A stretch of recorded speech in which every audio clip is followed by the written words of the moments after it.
taking home a lonely gal from my class and turning her into an elegant beauty. Volume 6. By Yuzumoto Yuto. Translated by Yuki Kitsuneko. Audiobook by Masquerade at Masquerade Audiobooks. Prologue. The summer break of my second year in high school, 1 year and 2 months after I started living with Aoi. The days felt both long and short, and after everything we had been through, Aoi and I finally became a couple. Looking back, we had truly been through a lot. It might feel too soon to call them fond memories, but when I close my eyes, I can recall our time together as if it were just yesterday. It all began in early June of our first year.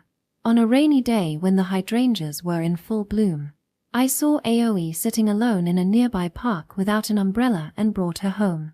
It didn't take long for me to realize that Aoi wasn't a delinquent or a rebellious girl. She was kind and deeply cared about her family. So I made a decision. Before I had to transfer schools, I would do everything I could to improve her living situation. To fix Aoi's bad reputation at school, I asked Izumi to help bridge the gap between her and her classmates, studied hard to change how teachers viewed her, and even participated in school volunteer activities. Little by little, our efforts paid off. By the end of the first semester, Aoi's reputation had improved significantly. At this rate, I could solve all her problems before I had to leave, or so I thought. But just when I believed things were going well, Aoi disappeared, leaving behind only a note. She didn't want to be a burden on me any longer. Thankfully, I found her before anything bad could happen. And that was when I realized Aoi had been my first love. Looking back now, that was probably the moment I started seeing her differently. When summer break arrived, I started making plans to find Aoi's grandmother's house, so she wouldn't be left without a place to stay after I transferred. But before I could begin my search, my father, who I hadn't seen in 9 years, suddenly showed up. He had come at my mother's request, asking me to take Aoi in. Aoi put off giving him an answer, choosing instead to search for her grandmother with me. After many twists and turns, we finally found her grandmother's home, only to discover she wasn't there. With no other options left, it seemed inevitable that Aoi would have to rely on her father. Then, unexpectedly, her father called me out for a talk. He shared his true feelings about Aoi. Understanding his sincerity, I told Aoi that she should live with her father. But in the end, Aoi chose to stay with me. Even so, she and her father reconciled, repairing their strained relationship after 9 years apart. With his help, we were eventually able to reunite Aoi with her grandmother as well. But life isn't always so simple. Just before the school festival, another complication arose. This time, Aoi's long-lost mother suddenly appeared before her. It was clear she had only come for the child support money that had been deposited into Aoi's account. Even so, Aoi still tried to reach out to her. But her feelings never reached her mother. In the end, she made the decision herself, to say goodbye. With that, all the problems surrounding Aoi had finally been resolved. Realizing that she no longer needed my help, I felt both happy and, at the same time, just a little bit lonely. It was then that I fully understood my feelings for Aoi. After the school festival, as we watched fireworks together on the rooftop, I realized I had fallen in love with the same girl a second time. But once I became aware of my feelings, time seemed to move all too quickly. We went on a graduation trip with everyone, made sober together to welcome the new year, exchanged chocolates on Valentine's Day. And after much hesitation, we finally expressed our feelings for each other in my bed. Even though we both loved each other, we couldn't be sure of our feelings. Was Aoi's love for me genuine, or was it just dependence? Was my love for Aoi real, or was it just a desire to protect her? There was no doubt that we cared for each other, but there were emotions mixed in that shouldn't be there. In the end, we reached a conclusion: we couldn't continue as we were. This separation was necessary for us to grow beyond the dependency and protective instincts holding us back. It was painful, but we promised each other, one day, we would reunite as stronger, better versions of ourselves. With that vow, we parted ways with a smile, under the blooming cherry blossoms. 4 months later, in our second summer together, I went to see Aoi again. We resumed our cohabitation, though only for a limited time. We helped prepare for the festival, went to the beach with everyone, and walked through the festival together, just the two of us. As we spent time together, I could feel how much we had both grown. And so, I made up my mind. On the night of the summer festival, I confessed my feelings to Aoi. And at last, we became a couple. The days that followed may sound like nothing but sweet moments, but they truly were happy ones. Little by little, we savored the meaning of the word happiness. Of course, being in a long-distance relationship for the first time wasn't without its worries. But precisely because we couldn't meet often, we stayed connected through messages. Because we couldn't be by each other's side, we called whenever we had the chance. Instead of letting the distance create anxiety, our efforts only deepened our bond. More than anything, I had someone I could share my thoughts and feelings with, even from afar. When I said I love you, she would always respond, albeit shyly. That simple truth was enough to make the distance feel insignificant. And so, as the days passed, summer came to an end and autumn arrived. It was late September, still a little early for the leaves to change color. The season of school trips had begun. Even though Aoi and I attended different schools, both of us had our school trips scheduled a month later. Chapter 1. That's it, let's go to Kyoto. One Sunday night. Thanks for your hard work today, staying out so late. Thanks. I was in my room, talking on the phone with Aoi, who had just finished her part-time job. Sorry for making you stay on the phone with me until I get home every time. Hey, don't worry about it. I was the one who suggested it, remember? It was a promise we made during the summer when I went to see her. On the way from the nearest station to her house, I noticed how dark the streets were due to the lack of streetlights. Worried about her walking home alone at night, I suggested that she call me on her way back whenever she had a late shift. That way, even if we were far apart, I could still do something if anything happened. Since then, it had become a routine. Whenever she finished work late, we would stay on the phone until she got home. I'm happy that you worry about me, but I still feel bad making you do this every day. Really, don't worry about it. Besides, I like hearing your voice, too. Akira-kun. You don't have to feel bad or guilty about it. Instead, in times like these, a simple thank you would be enough. Because I feel the same. I appreciate you calling me, too. Yeah, you're right. Thank you. Not long ago, I would have been too embarrassed to say things like this out loud. But ever since we started dating, I'd been able to express my thoughts more freely. People don't naturally understand each other. Communication is key. And since I'm Aoi's boyfriend, maybe saying embarrassing things now and then is just part of the deal. Though, if I'm being honest, I still squirm in embarrassment behind my phone more often than I'd like to admit. By the way, aren't you working a lot more shifts lately? Yeah. This month, I asked them to put me on the schedule more often. So it wasn't just my imagination. I'd noticed that our calls had become more frequent, and today, she had been working since morning. Even when we lived together, she rarely worked from opening to closing like this. Are you saving up for something? Actually. Her voice suddenly brightened. I'm trying to save up some spending money for my school trip at the end of next month. A school trip? The conversation had unintentionally shifted to one of the biggest events of high school life. Now that I thought about it, this was the time of year when a lot of schools had their trips scheduled. Not just Aoi's school, but the one I transferred to also had its trip planned for the end of next month. My dad and grandma offered to cover the cost, but since I might need their financial help if I go to college, I thought I should at least pay for my own spending money. You're really responsible, Aoi. I meant it wholeheartedly, and as I said it, I found myself reflecting on my own words. When I saw her during summer break, I had already noticed how much she had matured. Not really. I'm just really looking forward to the trip. I know I'll end up buying a bunch of souvenirs and probably wasting some money, too. If it's money I earned myself, I can spend it without feeling guilty. It was rare to hear Aoi say something like that. I couldn't help but wonder where exactly she was going that had her so excited. So, you're going on your trip at the end of next month, right? Is your school going around the same time too, Akira-kun? Yeah. For a moment, silence fell between us. It was probably because we were both thinking the same thing. Before I transferred, this was a topic we would have avoided.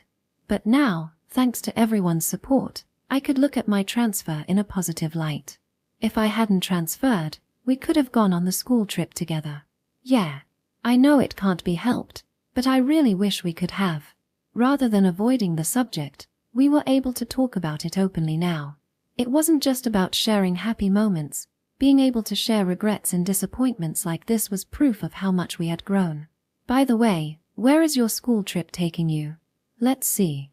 We're going to Kyoto and Nara for 4 days and 3 nights. Wait, seriously? When I asked, trying to shift the mood, she gave an answer I hadn't expected. My school is going to Kyoto and Nara for 4 days and 3 nights too. Really? So it's the same place for both of us. I was surprised, but when I thought about it, it wasn't that unusual. These days, there were private schools that took their students on extravagant overseas trips, but Aoi and I both went to co-ed public schools. The typical domestic destinations were pretty similar across schools. In fact, when we went on our middle school trips, we had run into students from all over the country at sightseeing spots, and would even shared our hotel with other schools. So, it wasn't really a coincidence, it was actually pretty likely. Kyoto and Nara, huh? I bet Izumi's excited. Yeah. On our free day, she said she's skipping sightseeing and just going around to different tea shops. That's so like her. Putting sweets over history. It was no secret that Izumi loved all things traditional. Japanese tea, sweets, and anything with a classic feel. Of course, it wasn't just about food. She also enjoyed temples, shrines, and gardens. But since she'd get to visit those during the scheduled group activities, she was probably satisfied with that. Her free time would be dedicated entirely to indulging in Kyoto and Nara's best treats. I was looking up good places to get matcha and dango, too. I really want to visit a nice tea shop. That makes sense. So that's why she had sounded so excited when the topic of the school trip came up. Maybe, just like Izumi, Aoi was more interested in food than the sights. Well, considering the time of year, it was the perfect season for indulging in good food.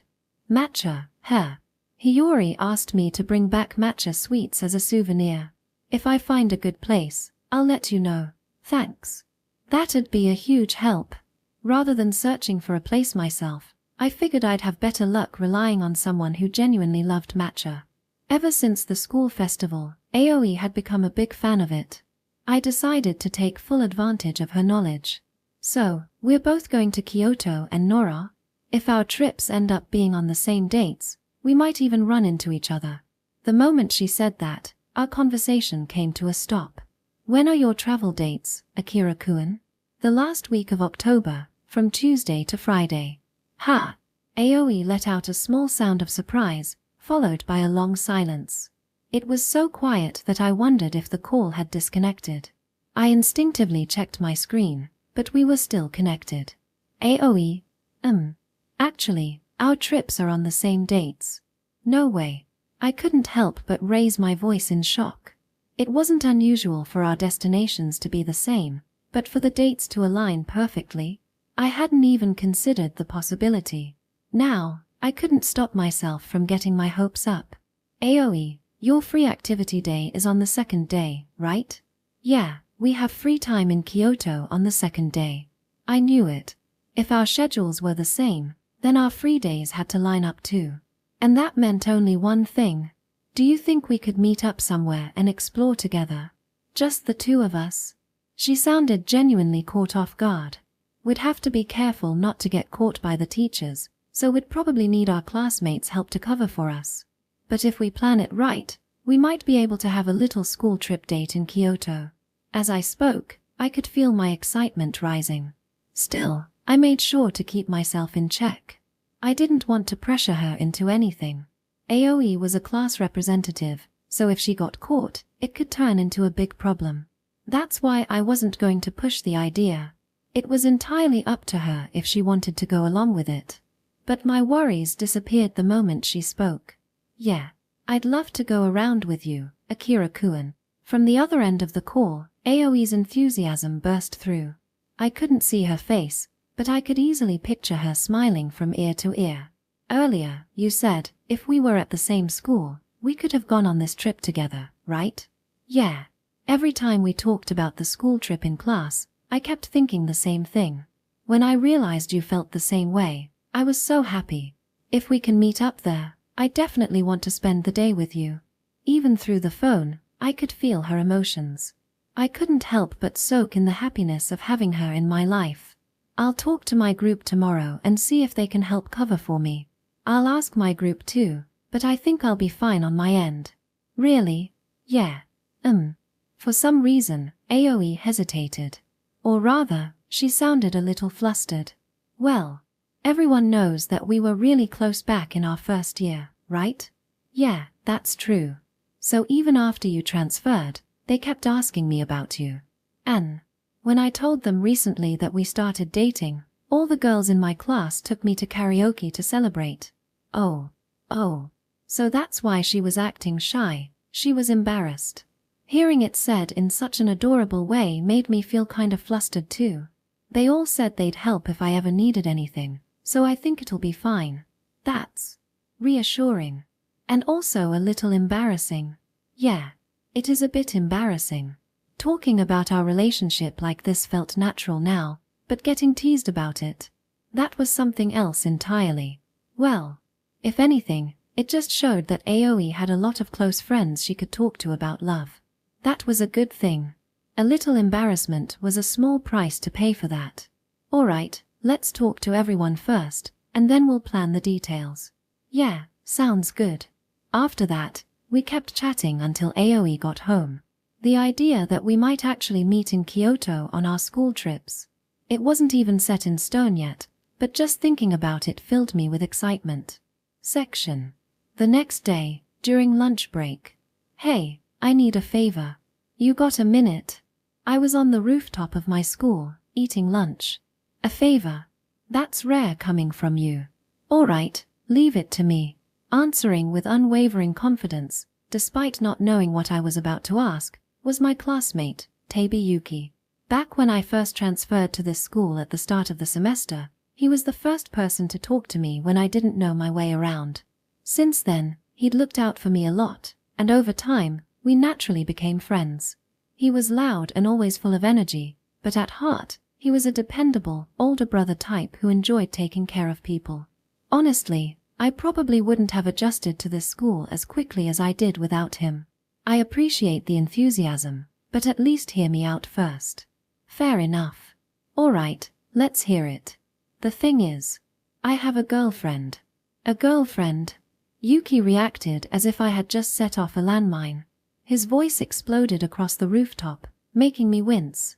You have a girlfriend? Yeah. We've been together for a little while now. When did this happen?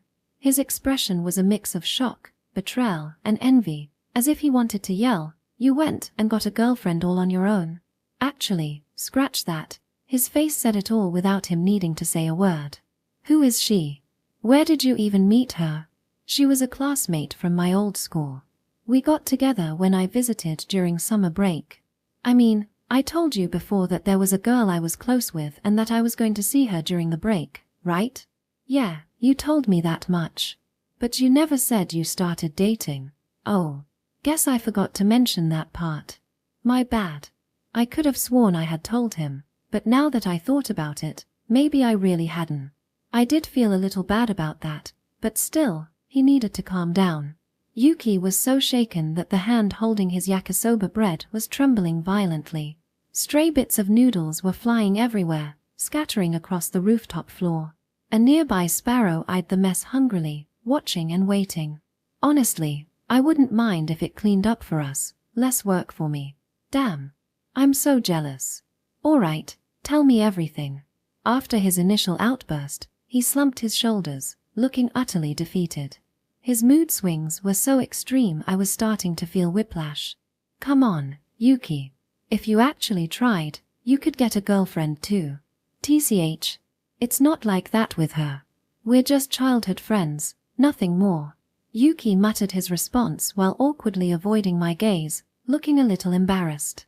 How many times have I heard that excuse now? That, my friend, is what they call saying something you don't really mean. Ah. He knew I had a point but couldn't come up with a rebuttal. Hey, we're supposed to be talking about your situation, not mine. Clearly flustered, Yuki tried to change the subject. I could have pressed him further. No, I wanted to press him further, but if I got too caught up in that, we'd never get to the main topic. For now, I let it slide. So, this favor you need, it's about your girlfriend? Yeah, that's right. I gave a small nod before continuing. It turns out my girlfriend's school trip has the exact same destination, the same schedule, and the same free activity day as mine. I know it's a long shot, but I was hoping I could somehow sneak away on that day and meet her in Kyoto. I see. So you need me, as your group mate, to help cover for you? Exactly. Thanks for catching on quick. Yuki's ability to read between the lines reminded me of my best friend, Eiji. In terms of appearance and personality, they couldn't be more different, but when it came to this kind of quick thinking, they were surprisingly similar. Maybe that's why I had warmed up to Yuki so fast. That said, while Yuki was good at figuring things out about others, he was terrible at recognizing his own feelings. No, that wasn't quite right. He did understand his own feelings, he just refused to be honest about them. Not that I couldn't relate. All right, I'm in. Leave it to me. Without hesitation, Yuki gave me a firm nod. If anything, he was even quicker to decide things than Eiji. But I have one condition. A condition? I wondered what he'd ask for, but show me a picture of your girlfriend. He leaned forward, radiating an intensity that said refusal is not an option. Ah. Well. What, you don't want to? I hesitated, but it wasn't because I was embarrassed or didn't want to show her off. Aoi was beautiful, objectively so, even without my obvious bias. If anything, I wanted to brag about her. But I was a little concerned that showing Yuki a picture would just crush his spirit even more. Oh well. If he insisted, I'd show him. Here. I pulled up my favorite photo on my phone and held it out to him. It was from summer break, a picture of Aoi in a yukata, the gentle curve of her nape visible. Guha. The moment Yuki laid eyes on the screen, he reacted as if he'd been fatally shot and collapsed backward. He didn't move. Not even a twitch. For a moment, it looked like he had truly passed on to the afterlife. Meanwhile, the sparrows hovering nearby began pecking at the fallen yakisoba bread in his hand. The whole thing looked like something straight out of a Ghibli movie. I quietly watched the scene for a few minutes before. There's no way someone can be that cute. Yuki finally came back to life, springing up in a dramatic revival. The sparrows scattered in alarm, flapping their wings in a flurry. In my mind, I sent them off with a silent thank you. Thanks for cleaning up the mess. Well, I mean, thanks for the compliment. I kept my response short, but the pride in my voice was undeniable. Seriously, though, you're a good guy, so it's not that surprising you managed to land a cute girlfriend. Yuki said it so casually, throwing in a compliment for me as well.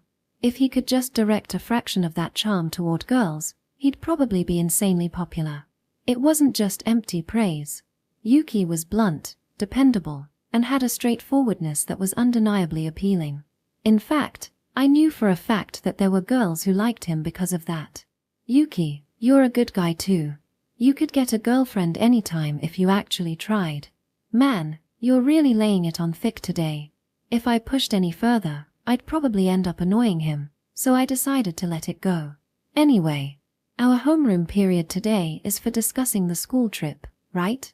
Yeah. So, before I bring this up to the whole group, I wanted to run it by you first. I'll back you up, but you should be the one to explain it. If you're gonna sneak off to meet your girlfriend, the whole group needs to be in on it so they can cover for you. Thanks. But, are you sure? Sure about what? I already knew the answer, but I asked just to be safe. If we get caught, it won't just be me in trouble. If that happens, we'll just say you and I were the masterminds and take the heat ourselves. Getting scolded by teachers for being young and reckless, that's part of youth, right? It's not like they'll expel us. Yuki flashed a mischievous grin, completely unfazed. Seriously. He was a good guy, just in a different way from Eiji. And just as I was thinking that, "Sorry for the wait," a cheerful voice rang out, and I turned to see a girl jogging toward us. Her shoulder-length hair swayed slightly as she smiled, her expression full of warmth. "Did everything go okay with the teacher?" "Yeah, I just got asked to help out with one of the afternoon classes." "I see. If there's anything heavy to carry, just let me know. I'll help." "Thanks. I'll take you up on that if I need it." Her name was Natsumiya Rika, our class representative and Yuki's childhood friend. With her youthful features and bright, endearing smile, she gave off the vibe of a small, energetic animal. The entire class adored her, treating her like a sort of mascot. She and Yuki had been neighbors since they were born, growing up together as practically family. I didn't have to spell it out. This was exactly what we had been talking about earlier. "I'm starving." Natsumiya plopped down beside Yuki and opened her lunchbox. She always made her own lunches, and today's meal looked just as delicious as ever. "Yuki-chan, yakisoba bread from the school store again?" "Got a problem with that. Yakisoba bread is tasty, so I like it too, but eating the same thing every day isn't good for you. Here, I'll give you some of my side dishes." "Say ah." With a warm smile, she held out a sausage toward Yuki's mouth. "I'm fine. And stop calling me Yuki-chan already. I've been calling you that forever, you know. There's no way I can stop now." Pete. Without hesitation, Natsumiya shoved the sausage into Yuki's mouth. "See? It's good, right?" "Yeah, it's good. Here, have some warm tea too." "Thanks." I'd already explained their relationship, but seeing it firsthand said more than 100 explanations ever could. The reason they always ate lunch here on the rooftop instead of in the classroom? Because despite being known for looking after everyone else, Yuki was the one getting doted on when it came to Natsumiya. And apparently, he didn't want anyone witnessing it. Watching their usual back and forth, I couldn't help but think, how are they not dating? No matter how you looked at it, they acted like a couple. If anything, their dynamic was closer to an old married couple peacefully sipping tea on a porch. By the way, the reason Natsumiya still called him Yuki-chan wasn't just because it was a childhood habit, it was also because she thought his name sounded cute for a boy. I wasn't the only one who thought they should just hurry up and get together. This was a shared sentiment among our entire class. But childhood friendships apparently weren't so easy to navigate. "So, what were you two talking about before I got here?" "Get this. Akira got himself a girlfriend." "A girlfriend?" Natsumiya tilted her head in curiosity, but that reaction wasn't because she was surprised I had a girlfriend. "Wait, Yuki-chan, you didn't know?" "Ha! I've known for a while now." "What?" Yuki turned to me with a "why did she know before me?" kind of glare.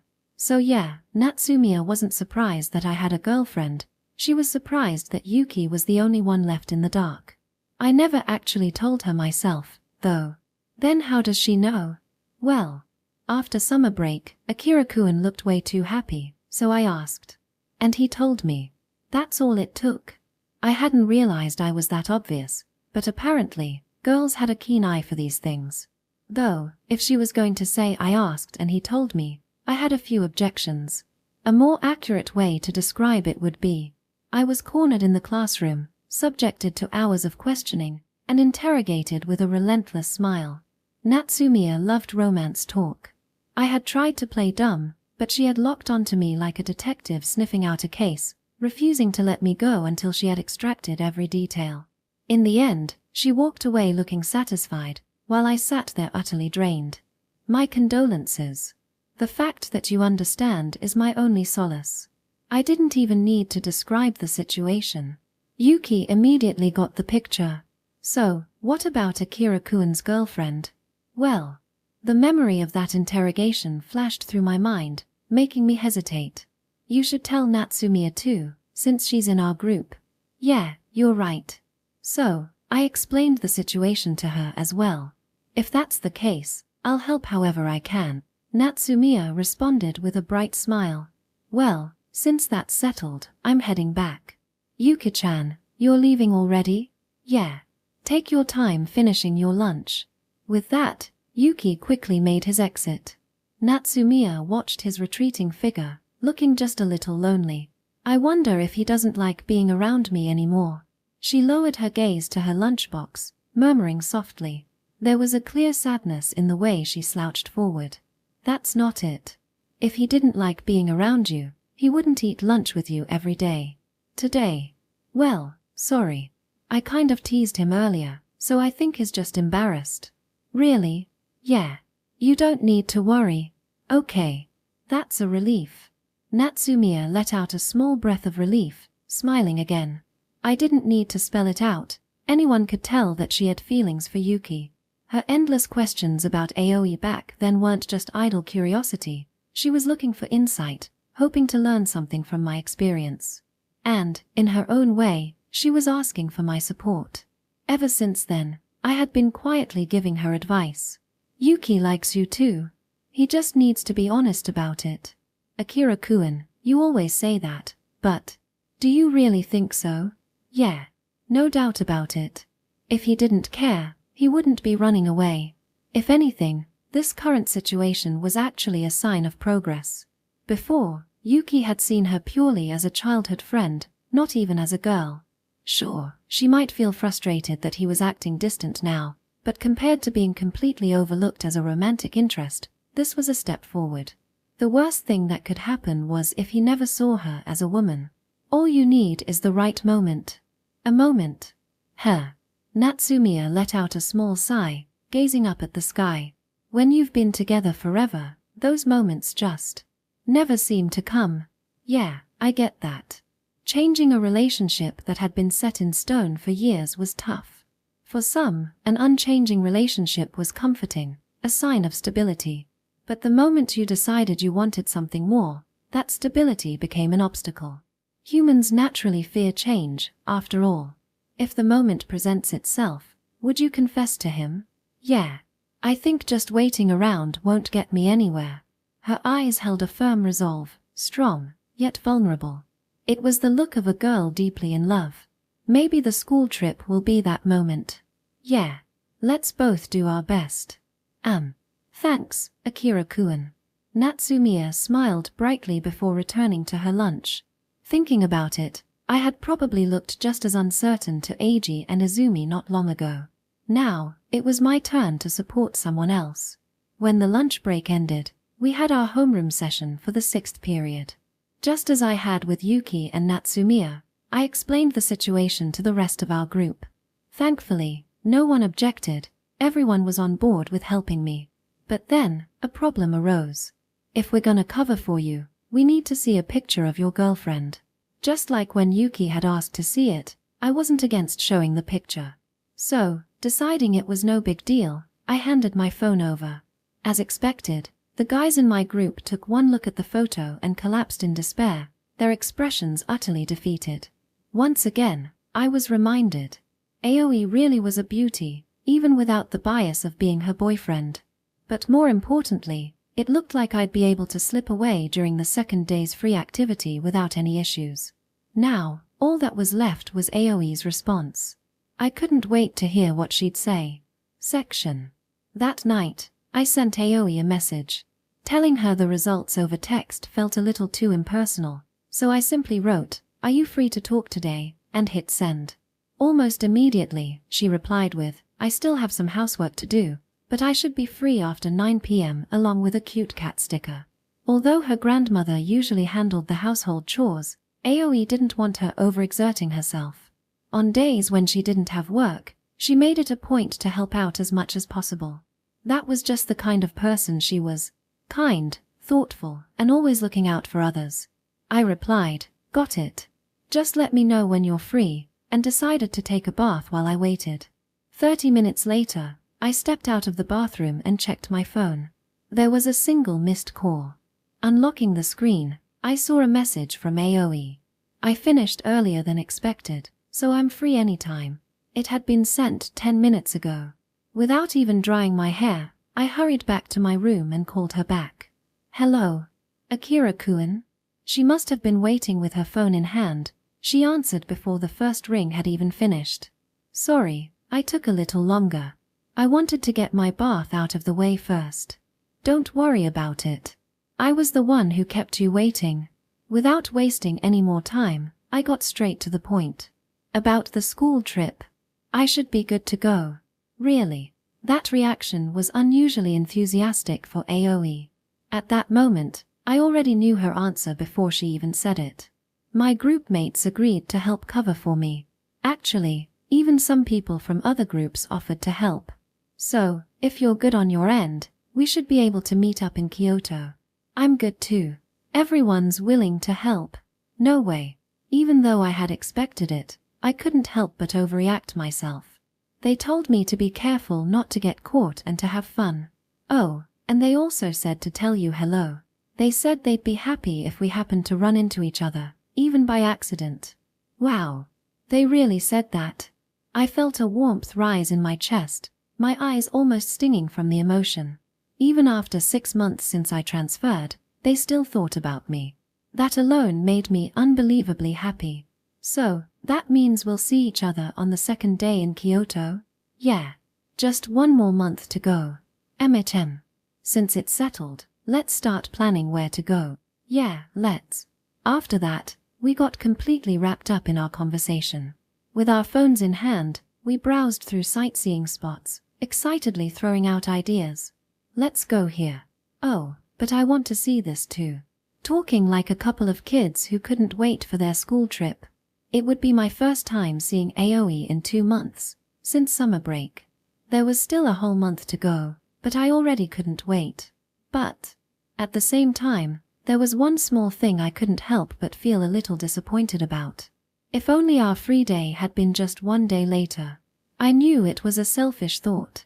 Just being able to see her was already more than enough. Even so, I couldn't stop myself from wishing for more. Chapter 2, School Trip, Day 1. Then, finally, it was here. Tuesday of the last week of October. The long-awaited first day of our school trip to Kyoto and Nara. From today until Friday, we would be on a 4-day, 3-night trip, spending the first half in Kyoto and the second half in Nara. When I arrived at the designated meeting spot at Tokyo Station, Yuki and Natsumiya were already there. You two are early. I woke up extra early to make sure I didn't risk being late. Yuki said this with a smug look, but beside him, Natsumiya shook her head.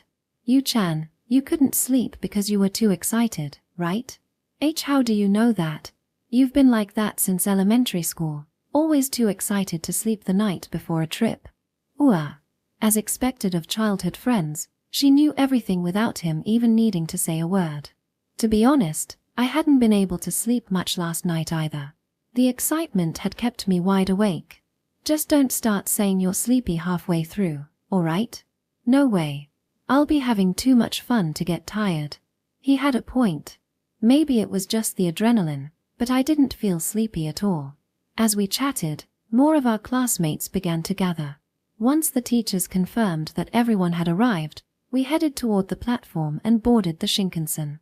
I had heard that Aoi's school was also departing from Tokyo Station, so I had hoped we might run into each other. Unfortunately, her group had left on an earlier train. It was a bit disappointing, but there was no need to rush. I would be seeing her in just a few hours. Now, some might say, wait a second, aren't you meeting on the second day during free time? But actually, I was set to meet up with Aoi, Eiji, and Izumi later today in Kyoto. After Aoi and I made plans for our second day meetup, we exchanged schedules and realized that both of our schools had sightseeing time at Kiyomizu-dera on the first day. Naturally, we decided we should meet there too. Since I'd get to spend all of the second day with Aoi, I thought it would be nice to use this chance to meet up with Eiji and Izumi as well. So, I reached out to them in our group chat. Izumi responded in less than a second with, "Of course, I'm in," and Eiji followed shortly after with, "That sounds great." And just like that, the plan was set. I wonder how everyone's been doing.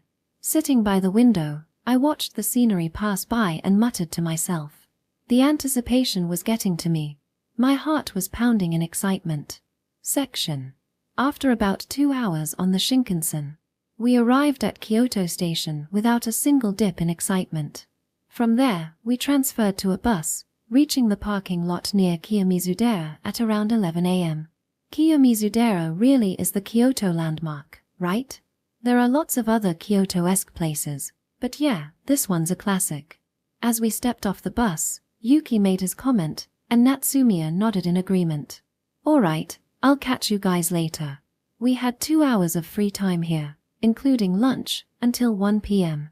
I felt bad for leaving them, but they knew the plan, so I left the rest to my group and headed off on my own. Don't worry about us. Have fun. See you later. Thanks, guys. As my classmates split into their groups and made their way toward Kiyomizu-dera, I slipped away in the opposite direction. Now, where was the meeting spot again? Leaving the parking lot, I walked up the gentle slope leading to the temple.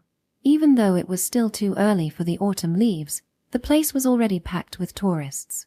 Among them were groups of students on school trips like ours, families with small children, couples, and large tour groups of foreign visitors. Actually, looking around, there might have been more foreign tourists than Japanese ones. Well, it was one of Kyoto's most famous landmarks. People came from all over the country and even the world. Let's see. It should be around here. As I walked past rows of souvenir shops and food stalls lining both sides of the street, I soon spotted the cafe we had agreed on. This is the place.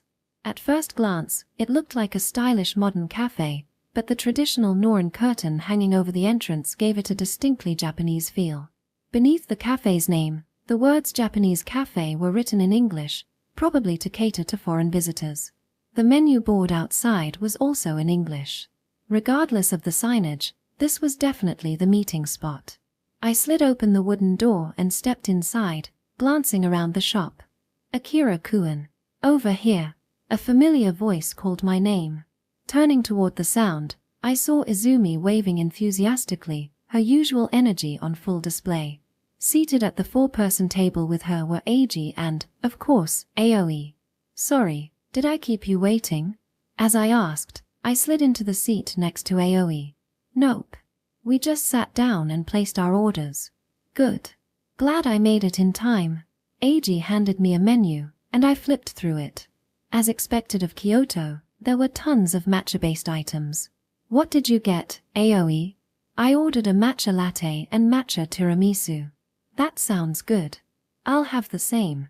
Even though it had been 2 months since our last meeting, it didn't feel like there had been any time apart. Back in summer, when we reunited for the first time in years, it had been the same. No dramatic greetings, no questions about how we'd been, just casual, everyday conversation, like we had seen each other yesterday. The fact that nothing had changed between us made me incredibly happy. Looks like everyone's doing well. That's a relief. After placing my order with the waiter, I turned back to the group, only to find Aoi and Izumi sneaking glances at me. Something wrong, you two? We haven't changed, but you have, Akira-kun. Me? What's different? I asked, confused, and Izumi pointed at my chest. It's weird seeing you in a different uniform. Yeah, but it really suits you. Oh, my uniform? I hadn't even considered that. Well, thanks, I guess. That said, my uniform wasn't all that different. It was still a standard blazer. Most schools used similar designs, so I didn't think it stood out that much. But seeing how fascinated they were, I decided not to overanalyze it. Maybe to them, this slight change was more significant than I realized. Hey, Akira-kun. Chem. What is it? Aoi clutched her phone in both hands, her eyes sparkling with excitement. She leaned forward slightly, practically fidgeting. She didn't need to say it. I already knew what she was about to ask. Can we take a picture together? Of course. Really? Yay. Thanks. Aoi's face lit up with pure joy. Here, I'll take it for you. Thanks, Izumi. Alright, ready? Say cheese. Izumi took Aoi's phone and aimed the camera at us. Aoi and I smiled, but for some reason, Izumi didn't press the shutter. Something wrong? You two are kinda far apart. Scoot closer. Closer. Ah. Okay. Following her instructions, I shifted closer to Aoi, our shoulders almost touching. Closer, closer, shoulder to shoulder. Following our overly demanding photographer's instructions, I slid my chair closer, pressing my shoulder against Aoi's. How about now? Looks good. Now, why don't you put your arm around Aoi's shoulder too? Hey, you're just having fun with this, aren't you, Izumi? As much as I wanted to, I held back. We were in a public place, after all. Fine, fine. I'll settle for this. Alright, say cheese. After the shutter clicked a few times, Aoi took her phone back from Izumi. Peeking at the screen together, we checked the freshly taken photo. It showed the two of us, slightly flustered smiles on our faces, shoulders touching. The last time we had taken a picture together was at Reflection Beach during summer break. It came out really nice. Yeah. Glad I don't look weird in it. I said it half jokingly, and Aoi let out a small giggle. Honestly, it was a great picture, even I had to admit that. Mind sending it to me? Of course. I'll send it right now. Thanks. I saved the photo as soon as it arrived, taking another moment to admire it. It really was a good picture. Maybe I'd set it as my wallpaper later, in secret. Just as that thought crossed my mind. Hey, Akira-kun. Chem? What's up? Aoi tugged at the hem of my uniform, gazing up at me with wide eyes. If I made this my phone wallpaper, would you mind? Ha! I hadn't expected her to have the exact same thought. If that was the case, there was no need for me to be sneaky about it. Would that be weird? Actually, I was just thinking of doing the same thing. Really? Then let's match. Yeah. Let's do it. Feeling a bit embarrassed, we both changed our wallpapers on the spot. Hehe, now we match. Yeah. We do. Aoi beamed at the sight of our identical screens. Since we started dating, she had become so much more open about expressing her feelings. It made me happy to see her react so joyfully over something as simple as a photo. Still, doing this in front of everyone felt a little. I glanced over, only to catch Izumi grinning at me with an expression that screamed I have something to say. What? I already knew what she was thinking, but I asked anyway. You two are really settling into the whole hopelessly in love couple thing, aren't you? Ooh. Hearing it said out loud made it sting all the more. In the past, I used to mock couples who acted like this in public. I had even called Eiji and Izumi a walking definition of a hopelessly in love pair. But now, I couldn't say a thing. I wanted to apologize to every couple I had ever judged. Of course people acted like this when they were in love. Sorry for calling you guys that before. Don't worry about it. We take it as a compliment. And this time, I meant it as one too. Exactly. Couples should be so in love that they look ridiculous to others. Yap. It's like a little happiness meter. Now that I had a girlfriend myself, I couldn't argue with their logic. They were senior, hopelessly in love couples for a reason. Still, there's no way I'd ever start openly gushing about love like you two do. As we laughed and chatted, our tea and desserts arrived. Alright, enough talking. Let's enjoy our matcha. With that, we raised our cups in celebration of our reunion. After finishing our tea, we left the cafe and headed toward Kiyomizu-dera. With only 2 hours of free time, we couldn't afford to take things too slow, especially with all the tourists.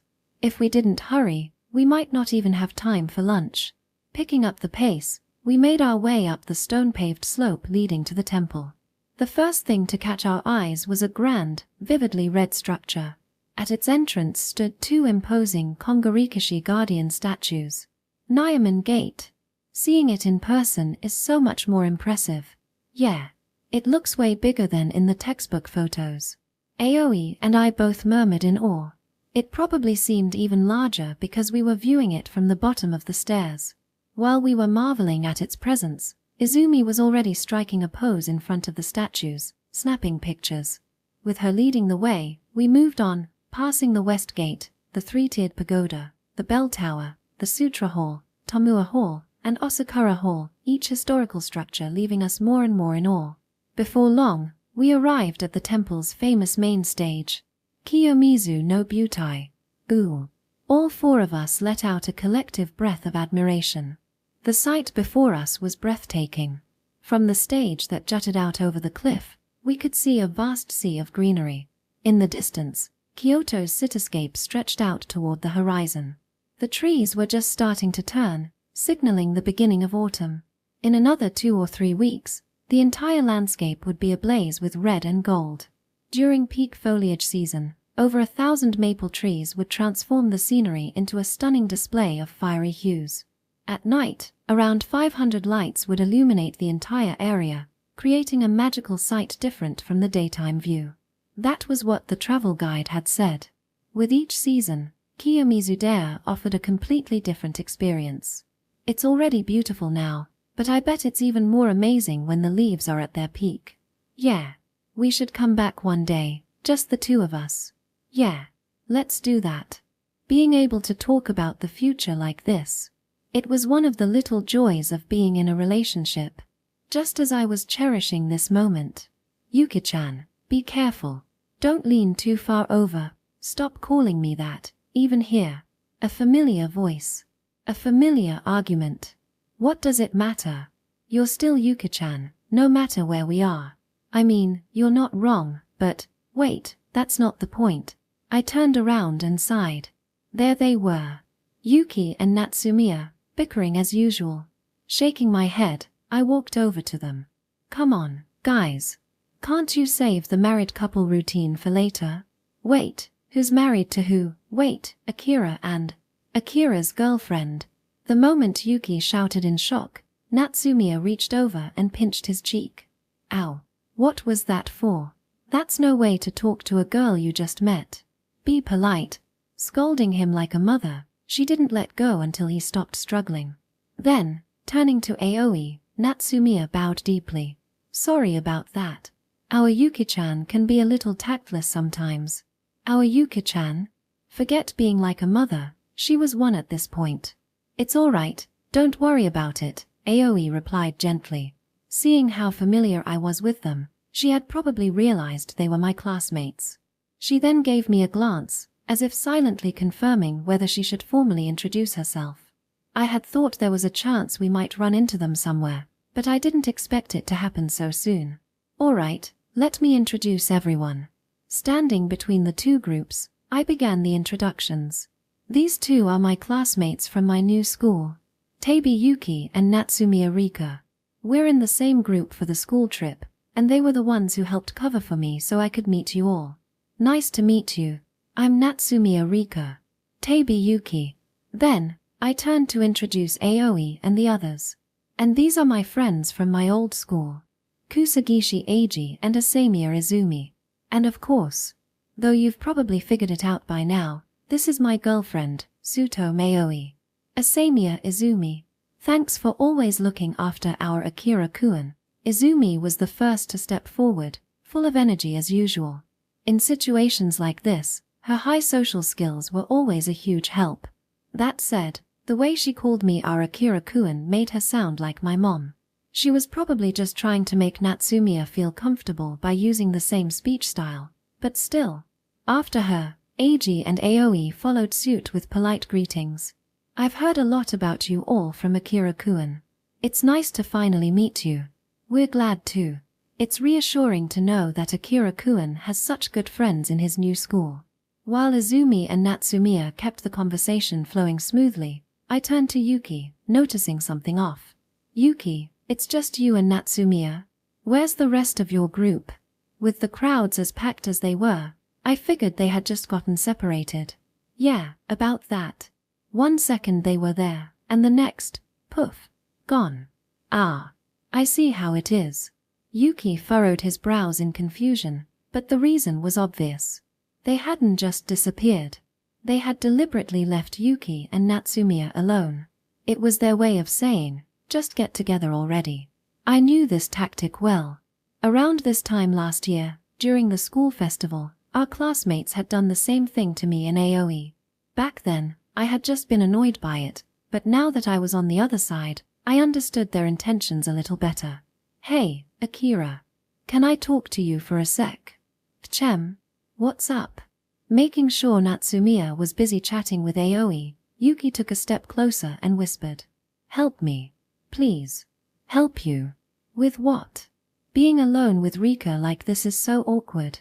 You two aren't at the stage where this should be awkward, though. I know that. But mentally, I wasn't ready for this. I had a feeling that was the issue. Even though their group mates meant well, it was natural for Yuki to panic after suddenly being left alone with Natsumiya. At this point, even he had to realize what they were trying to do. And given how much he had been thinking about her lately, it made sense that he was feeling self-conscious now. Well, this is tricky. On one hand, Yuki was obviously struggling. On the other, his group mates had done this for a reason. If I stepped in now, their efforts would go to waste. But if I didn't do anything, there was a real chance things would just get more awkward between them. I was stuck in a dilemma, until... Akira-kun. I turned at the sudden voice. Izumi was standing behind me, an all-knowing smile on her face. Why don't we all just go around together? You mean, as a group? When did you start listening in on our conversation? I wasn't. But I figured it out anyway. Yuki and I exchanged looks, both at a loss for words. Izumi's intuition was scary. Her ability to sense romance drama was already sharp, but being able to instantly assess the situation just by looking at them, that was beyond intuition, it was ESP. I don't mind, but are you guys okay with it? Friends of friends are friends too. No problem at all. Izumi quickly checked with Eiji and Aoi. Both of them agreed without hesitation. Thanks, everyone. Now I could help Yuki without feeling guilty about it. Alright then, if you two don't mind. Thank you all so much. Before I could even finish, Yuki nearly shouted in gratitude. Overcome with emotion, he reached for Izumi's hands. Glad to help. Ha! But instead of Izumi, it was Eiji who took his hands. With a perfectly calm smile, Yuki blinked in confusion, then finally realized. Wait. You two are dating. Yup, I confirmed. So maybe don't grab his girlfriend's hands. Understood. My bad. Eiji hadn't said anything outright, but his not happening, buddy energy had come through loud and clear. To his credit, Yuki immediately got the message and let go. Alright then, let's go. Completely unbothered by the earlier awkwardness, Izumi took the lead. With her natural social skills, she smoothly took control of the situation, acting like a tour guide as she led us through Kiyomizu-dera. As we walked, I hung back a little and turned to Natsumiya. Sorry if we interrupted anything. No, it's okay. Honestly, you saved me, too. She let out a small, resigned chuckle. That expression told me everything. You still have plenty of time on this trip. No need to rush. Yeah, thanks. She smiled, and together, we followed after the others. After all, our school trip had only just begun. And for both Yuki and Natsumiya, this was only the start. Section. After finishing our sightseeing at Kiyomizu Temple, we parted ways with Yuki and Natsumiya and decided to grab lunch. Yuki had been silently pleading with his eyes, don't leave me alone with her. But with a group of 6, finding seats at a restaurant would be difficult. For everyone's sake, we decided to split up. I mean, come on. At least try to manage lunch together. With that settled, we wandered through the streets, checking out different restaurants. But since it was lunchtime, every place was packed. After searching for a while, strolling through Kyoto's scenic streets, we finally came across a soba restaurant tucked away in a quieter alley. How about this place? Izumi suggested while scanning the menu displayed at the entrance. I leaned in beside her to take a look. They had lunch sets, and the prices were reasonable. Looks good to me. If everyone's okay with it, let's go in. I like soba, so no problem here. I'm fine with it too. Alright, then it's decided. With unanimous agreement, Izumi led the way inside. As we waited to be seated, we browsed the menu to decide on our orders.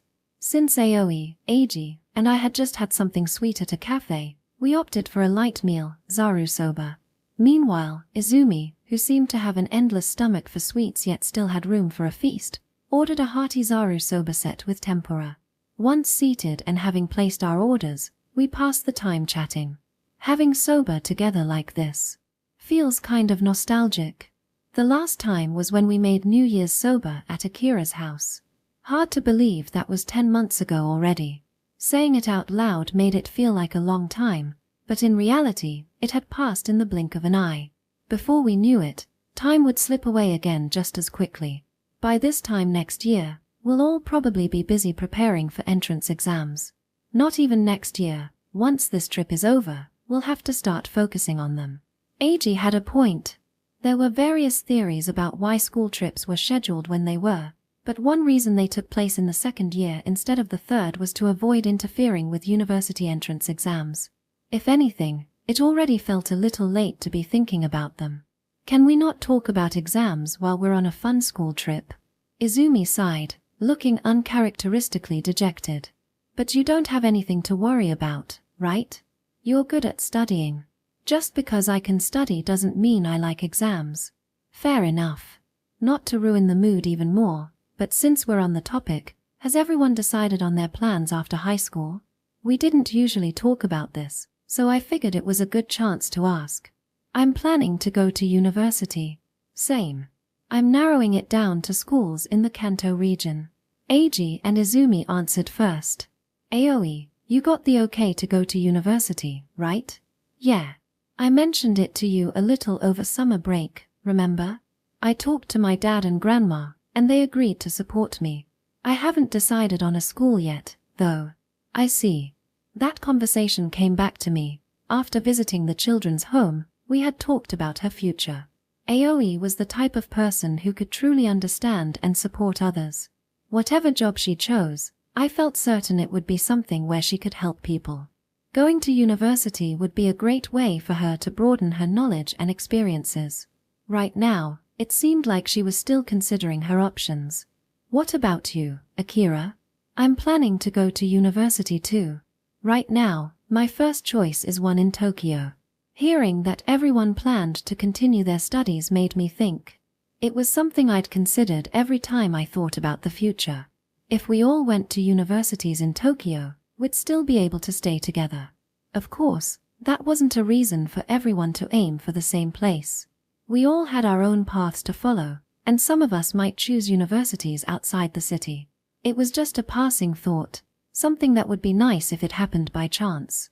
Yeah, that would be fun. Eiji seemed to understand what I was feeling. He didn't confirm or deny anything, just agreed. I don't think we need to be at the same university to see each other. Izumi spoke up. Right now, since we're in high school, it's not like we can just go visit you whenever we want, Akira. But once we're in university, we'll have more freedom to move around. Our campuses might even be in Tokyo. Either way, we'll definitely see each other more than we do now. So you don't have to worry about that. Yeah, you're right. We'd be able to meet up more freely than we could now. Thinking about that made me want to hurry up and become a university student already. Thank you for waiting. As we talked, our soba was brought to the table. Looks delicious. Let's eat. And so, we enjoyed our meal together. Somehow, eating with everyone again made the food taste even better than usual. We left the soba restaurant at 12:50. Time always seemed to fly when we were enjoying ourselves, and now our free time was nearly over. Alright, see you later. At the entrance of the parking lot, I said goodbye to Eiji and Izumi. It was a short time, but I'm glad I got to see you, Akira. Me too. Seeing you doing well puts my mind at ease. That's my line. Really, it was a relief to see that neither of them had changed. As a couple and my seniors, I hoped they'd continue to get along well. I'm looking forward to the next time we meet.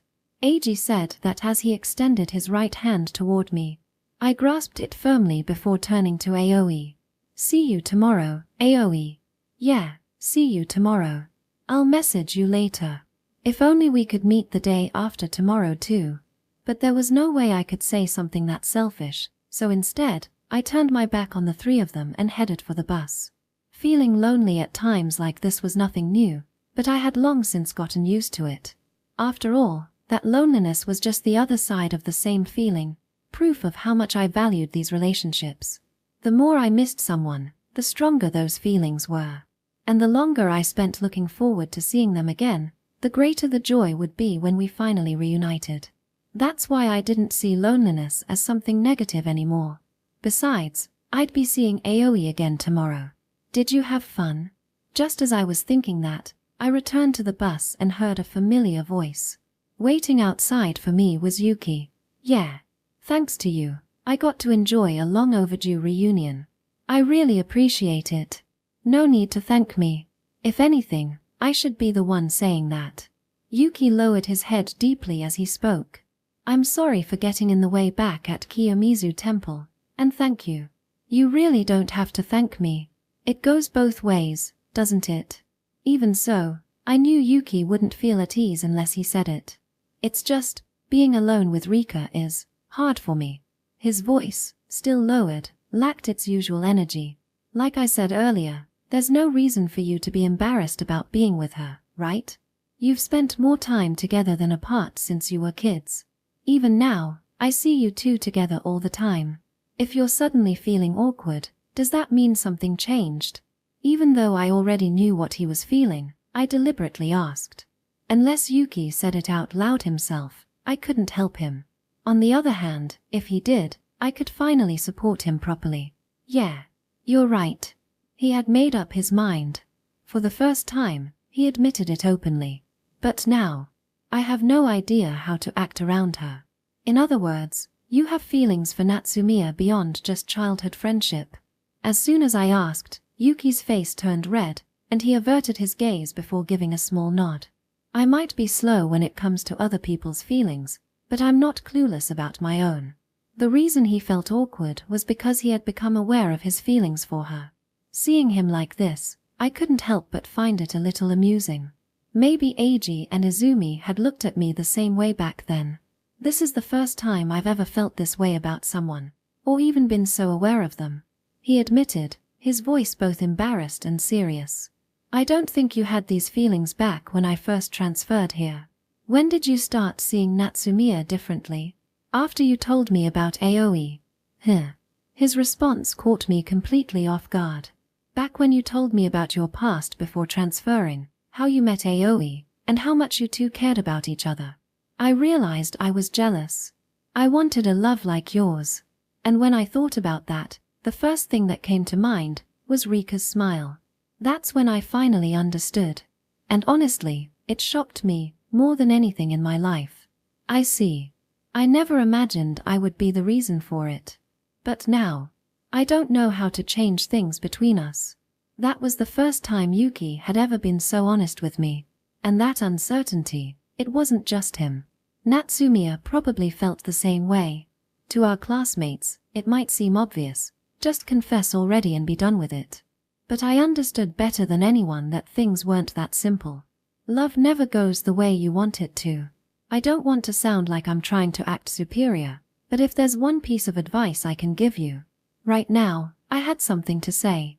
Something I had learned from walking this same path. You have to put your feelings into words. Otherwise, they'll never reach her. Put them into words. Yuki repeated my words, as if trying to understand them. People, especially men and women, rarely just understand each other. I never thought I'd find myself saying this to someone else. Even family members don't fully understand each other. So how can you expect someone who isn't family, someone of the opposite sex, no less, to grasp your feelings without you saying anything? That's true even for childhood friends. Yuki remained silent, listening closely. That's why conversations, expressing how you feel, is so important. Is that so? At the very end, I hesitated, and Yuki tilted his head in confusion. It's not something I came up with myself. It's something a close friend once told me. You mean that Kuju guy who was with you earlier? Yeah. Back when I was struggling with my feelings for Aoi, Eiji told me this. It became the foundation for how I approached things with her. Without those words, I don't think we would be together today. That advice had been invaluable. I could say with certainty that without it, my relationship with Aoi wouldn't exist as it does now. It may not be my own words, but I think they'll be helpful for you too. Talking, Yuki murmured, as if letting it sink in. Now that you mention it, being with her has always felt so natural that we never really talked about anything deep. I guess I took it for granted that Rika would always understand me, without ever putting it into words. There was something in his tone, maybe a tinge of regret. As you said, there's no way she could understand everything without me saying anything. To make sure Yuki didn't misunderstand my point, I added, I think the kind of relationship where two people just understand each other without words is something special. And honestly, I admire it. But even in those relationships, there are things that won't get across unless you say them out loud. It's not about right or wrong, it's just something to be aware of. The way you treat someone changes depending on whether you understand that or not. And I knew that from experience. You don't have to say everything all the time. But the more important something is, the more effort you should make to say it. Yeah, I get it. Yuki nodded, more serious than I'd ever seen him. If you two don't hurry up, the bus is going to leave without you. Before we realized it, we had been talking outside for quite a while. From the bus window, Natsumiya called out to us. Yeah, we're coming. I responded, then gave Yuki a firm slap on the back. Come on, let's go. With that, we boarded the bus together. During this school trip, I wanted to help Yuki take at least one step forward.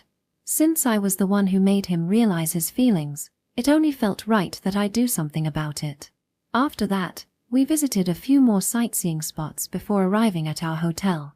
After dinner and a bath, we messed around for a bit before finally turning in at around 10.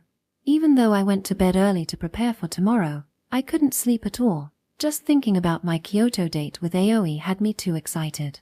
For a while, I stayed up messaging her. By the time I realized it, the clock had passed midnight. And before either of us could send another reply, we had both fallen asleep. Chapter 3, School Trip, Day 2, Part 1.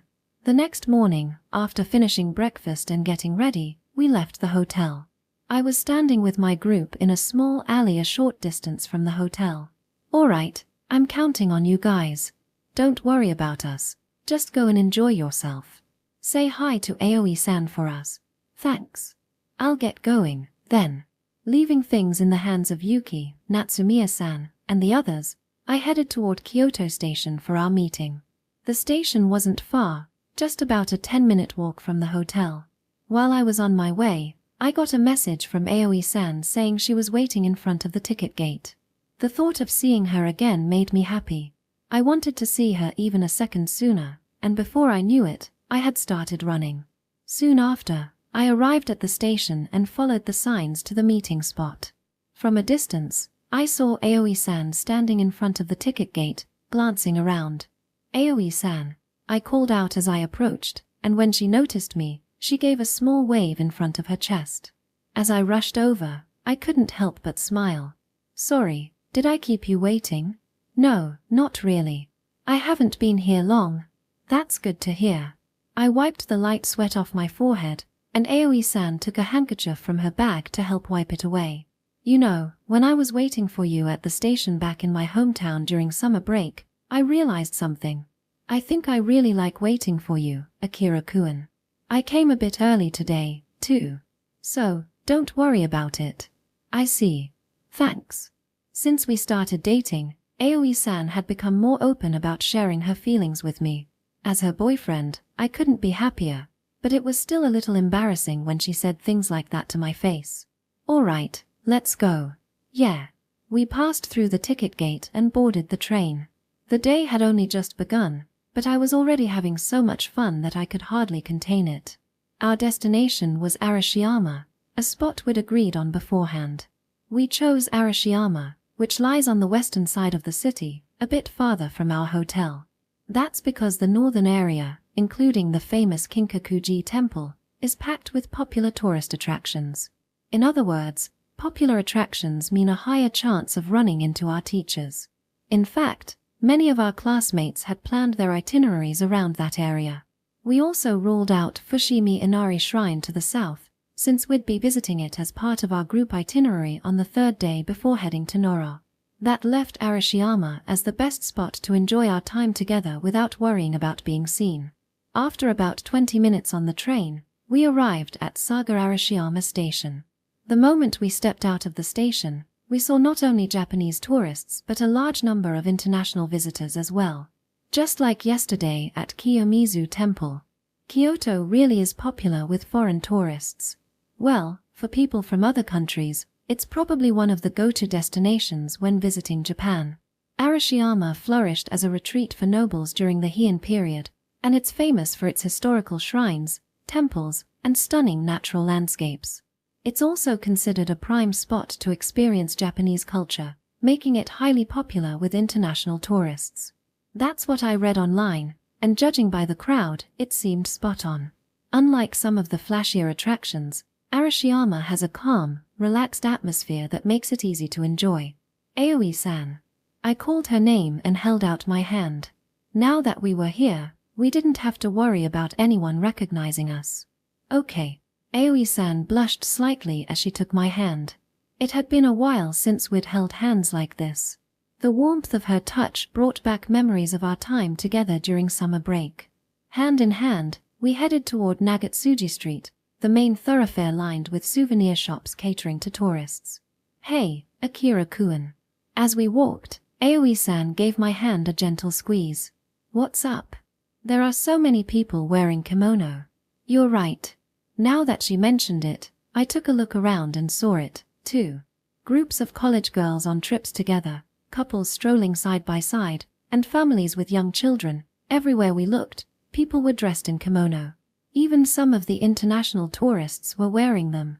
Actually, now that I was paying attention, it seemed like more people were wearing kimono than not. Do you think there's a place nearby where you can rent them? Want me to check? Yeah. It didn't seem likely that so many people would have brought their own kimono just for sightseeing. I pulled out my phone and searched for Arashiyama kimono rental. A few results popped up, and when I checked one of the shop's websites, I found that a full-day rental cost 5,000 yen. They even had a couples plan, 10,000 yen for 2 people. It came with free hairstyling and hair accessories. Plus, students got a 2,000 yen discount, which meant we'd only pay 8,000 yen, a pretty good deal, considering. You could even pay a little extra to return the kimono at your hotel, making it super convenient. Apparently, this kind of service was pretty common for Kyoto tourists. Looks like there's a rental shop nearby. Aoi-san's eyes sparkled as she watched a kimono-clad couple walk past. Seeing that expression, I couldn't resist making a suggestion. Want to rent some for ourselves? Really? Her face lit up like a blooming flower. Her emotions were always so easy to read, and so adorable. Yeah. I mean, it'll really feel like we're in Kyoto if we do. But can we get some without a reservation? Good point. Let me call and ask. I dialed the number for the rental shop I'd found earlier. Feeling a little nervous, I waited for someone to pick up. After a few rings, the call connected. Excuse me, I just have a quick question. I explained the situation to the staff member. They said that today wasn't particularly busy, so we could come in without a reservation and be helped right away. Aoi-san must have heard the staff member's voice through my phone because she clapped her hands together in delight. Thank you. We'll head over right away. After expressing my thanks, I ended the call. That worked out well. Yeah. I'm so happy. Aoi-san's voice was filled with excitement.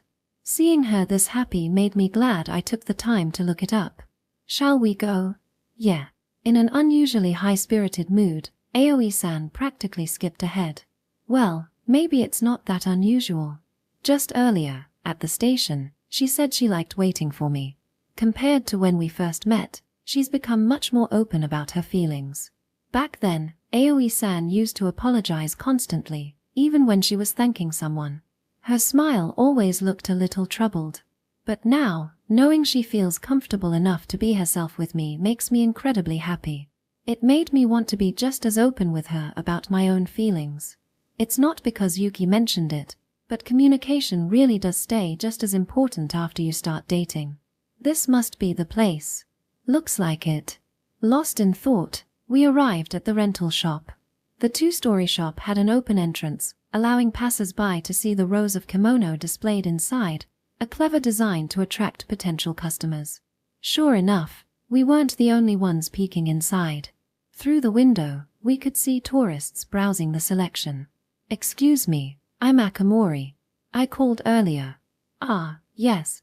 We've been expecting you. A friendly woman with a bright smile greeted us and guided us through the check-in process. Then, it was time to choose our kimono.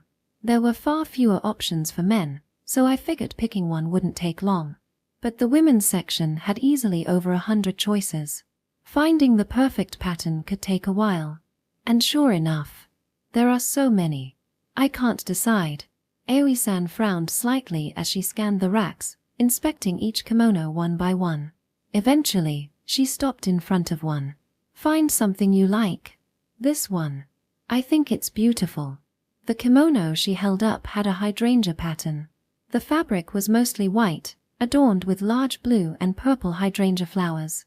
Depending on the color of the obi sash, it could give off a refined, elegant vibe or a more vibrant look. And with how naturally graceful Aoi-san has become, I could already tell it would suit her perfectly. You've always liked hydrangeas, haven't you? Yeah. I love them. Then I guess this is the one. Yep. I'll go with this one. With a look of satisfaction, she hugged the kimono close. I figured I should hurry up and pick mine as well, so I reached for one at random. Wait, Akira-kun. She caught my hand mid-motion. Ha! What's wrong? You're just picking one at random, aren't you? Crap. Ah. No, of course not. The way I hesitated made it as good as a confession. Aoi-san narrowed her eyes and pursed her lips into a frown, her displeasure clear. You have to pick one properly. I'm sorry. I bowed my head like an employee caught slacking off by their boss. Then again, with a boss this cute, I didn't mind being scolded. Actually, getting scolded might not be so bad. If anything, I wouldn't mind getting scolded every day. Honestly, this feels like a reward. Wait. Is it weird that I'm okay with this? I tried to slam the door shut on that particular train of thought. I'm just not great at this kind of thing. Don't worry. I'll choose for you. With a determined little fist pump, she took charge. Watching her like that reminded me of when we went shopping for swimsuits before our beach trip over summer break. Back then, I tried to pick a random swimsuit and she'd stopped me. That was when she decided to hold an impromptu swimsuit fashion show, showcasing all the options she thought might look good on me. Looks like today might become Aoi's selection, part 2. Okay, I'll leave it to you. Good. I'll make sure to find the best one for you. 15 minutes later, after holding nearly every kimono against me for comparison. Here. I think this one suits you best. The one she picked was a subdued, tasteful design. It even matched her kimono, which meant we'd look great walking side by side. Thanks. Alright, let's get changed. We handed our chosen kimono to the staff, who guided us to separate rooms on the second floor. The upstairs rooms were set up specifically for dressing, with all sorts of tools neatly arranged in the 6-tatami-sized space. My kimono fitting didn't take long, so I headed back down to wait by the shop entrance for Aoi-san. Women's kimono usually take more time, so I figured I'd use the opportunity to double-check our itinerary. As I scrolled through the schedule and browsed information about Arashiyama. Akira-kun, sorry for the wait. The moment I heard her voice and looked up, my eyes went wide. There she was, standing in the kimono with the hydrangea pattern she'd picked earlier. The white base made the blue and purple hydrangeas stand out even more, and the deep-colored obi sash gave the entire outfit a refined, elegant look. Even her drawstring bag and hair accessory matched, both adorned with hydrangea patterns to complete the ensemble. I'd seen her in a yukata twice before, but this was my first time seeing her in a kimono, and she looked stunning. And there it was, my long-awaited reunion with the enchanting nape of her neck. I'd secretly been looking forward to this moment ever since we decided to rent kimono. What do you think? I must have been staring because she gave me a shy glance and asked softly. This was exactly the kind of moment when I needed to be more open with my feelings. You look absolutely beautiful. Hee hee. Thanks. Her smile turned bashful, but her happiness was obvious. Seeing her smile like that made the embarrassment worth it. I'd have to make sure to tell her these things more often. Shall we go? Yeah. But before that. She stepped closer and linked her arm with mine. Can we take a picture together? Of course. I raised my phone, and we snapped a few selfies side by side. Seeing us together on the screen, I couldn't help but think we looked really happy. These turned out great. I'll send them to you later. Thanks. Still arm in arm, we left the rental shop. Once we reached Nagatsuji Street, we found ourselves walking along a lively street lined with food vendors and souvenir shops on both sides. It's still pretty early, but there are already so many people. This area is the hub for Arashiyama sightseeing, after all. We decided to save the souvenir shops for later and headed toward our first stop, Togetsukyo Bridge. Togetsukyo Bridge spans the Kotsura River, measuring 155 meters long and 12 meters wide. It's one of Arashiyama's most famous landmarks, known for the breathtaking scenery surrounding it. Depending on the time of day, the landscape along the river changes in subtle, beautiful ways.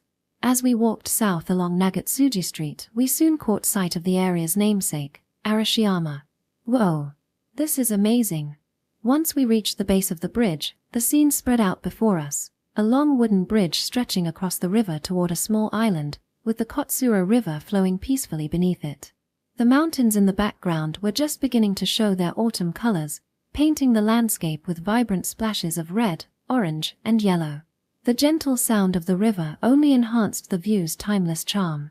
Honestly, just seeing this view makes the trip to Arashiyama worth it. Yeah. Like with Kiyomizu Temple yesterday, I bet the leaves will be even more incredible in a few weeks. Definitely. Let's come back together sometime during peak autumn season. Okay, it's a promise. She smiled softly. She'd said something similar when we were at Kiyomizu Temple, and now I was the one saying it. When you both want the same thing, it almost feels like an unspoken promise. Autumn would be amazing, but I bet the snowy landscape here in winter would be beautiful too. Yeah, I'd love to see that. We let ourselves imagine those future trips as we stepped toward the bridge. But just as I took the first step forward, Tchem, Aoi-san pulled me back, holding my arm firmly. Her grip had an unusual strength to it. What's wrong? There's somewhere I want to go before we cross the bridge. Somewhere you want to go? I tilted my head in confusion. She pointed toward a nearby shop. An okaki shop. From what I could see, the shop specialized in okaki, crispy rice crackers, and senbei. The scent of freshly grilled senbei wafted through the air. It's an okaki shop, yeah, but they sell dango, too. Their hanami dango is super popular with young women because it's so photogenic. I've been wanting to try it. They have all sorts of flavors, so even guys seem to like it too. Her eyes sparkled as she rattled off the details like an eager food reporter. It was rare to see her like this, but when it came to sweets, especially wagashi, she rivaled even Izumi and Hiyori in enthusiasm. Sounds good. Let's check it out. Yay.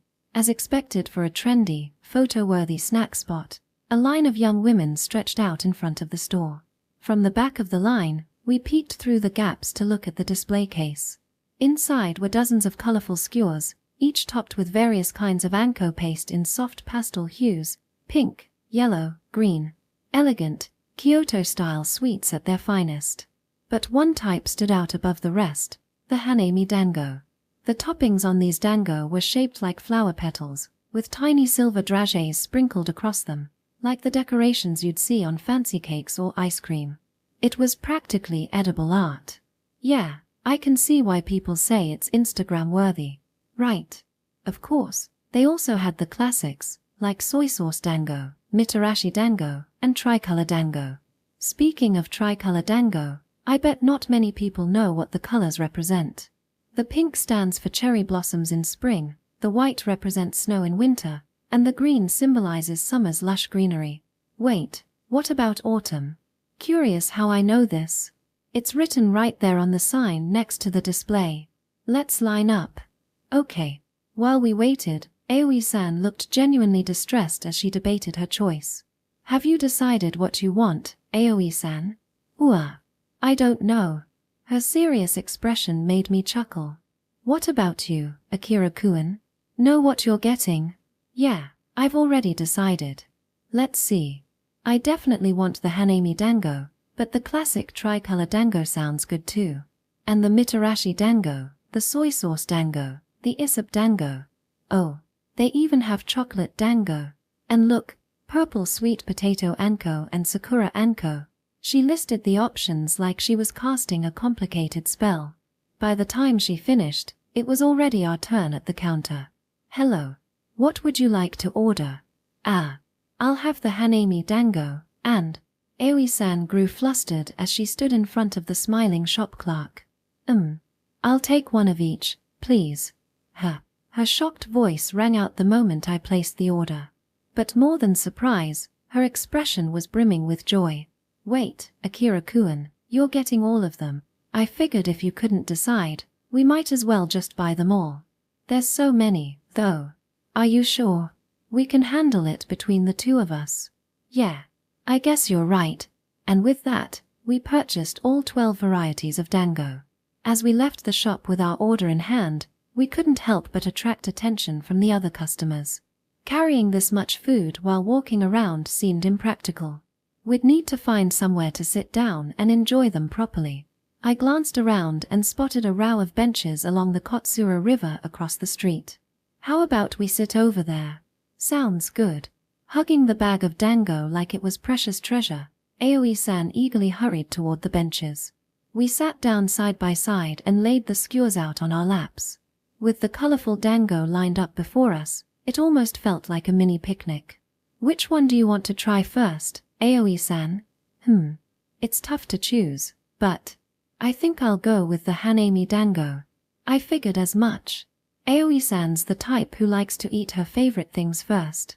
Back when we lived together, she'd always start with the side dish she liked best. Then I guess I'll go for the classic soy sauce dango. As I picked up my skewer, Aoi-san took out her phone to snap a few pictures. The hanami dango was true to its name. 4 different types of flower-shaped anko topped the skewer: red strawberry anko, yellow yuzu anko, pink sakura anko, and green matcha anko. Silver dragées were sprinkled on top, giving it a perfect blend of Japanese tradition and Western dessert aesthetics. It really did look like something straight out of a hanami picnic. Okay, got it. She gave a satisfied nod, apparently happy with the photos she'd taken. After admiring the skewers for a moment, she met my eyes. Let's eat. Let's eat. We said it together and each took a bite. The soy sauce flavor spread across my tongue as I chewed, the chewy texture making every bite more satisfying. The flavor was bold yet perfectly balanced, not too salty, not too mild. It was the kind of taste that made you want to keep eating without stopping.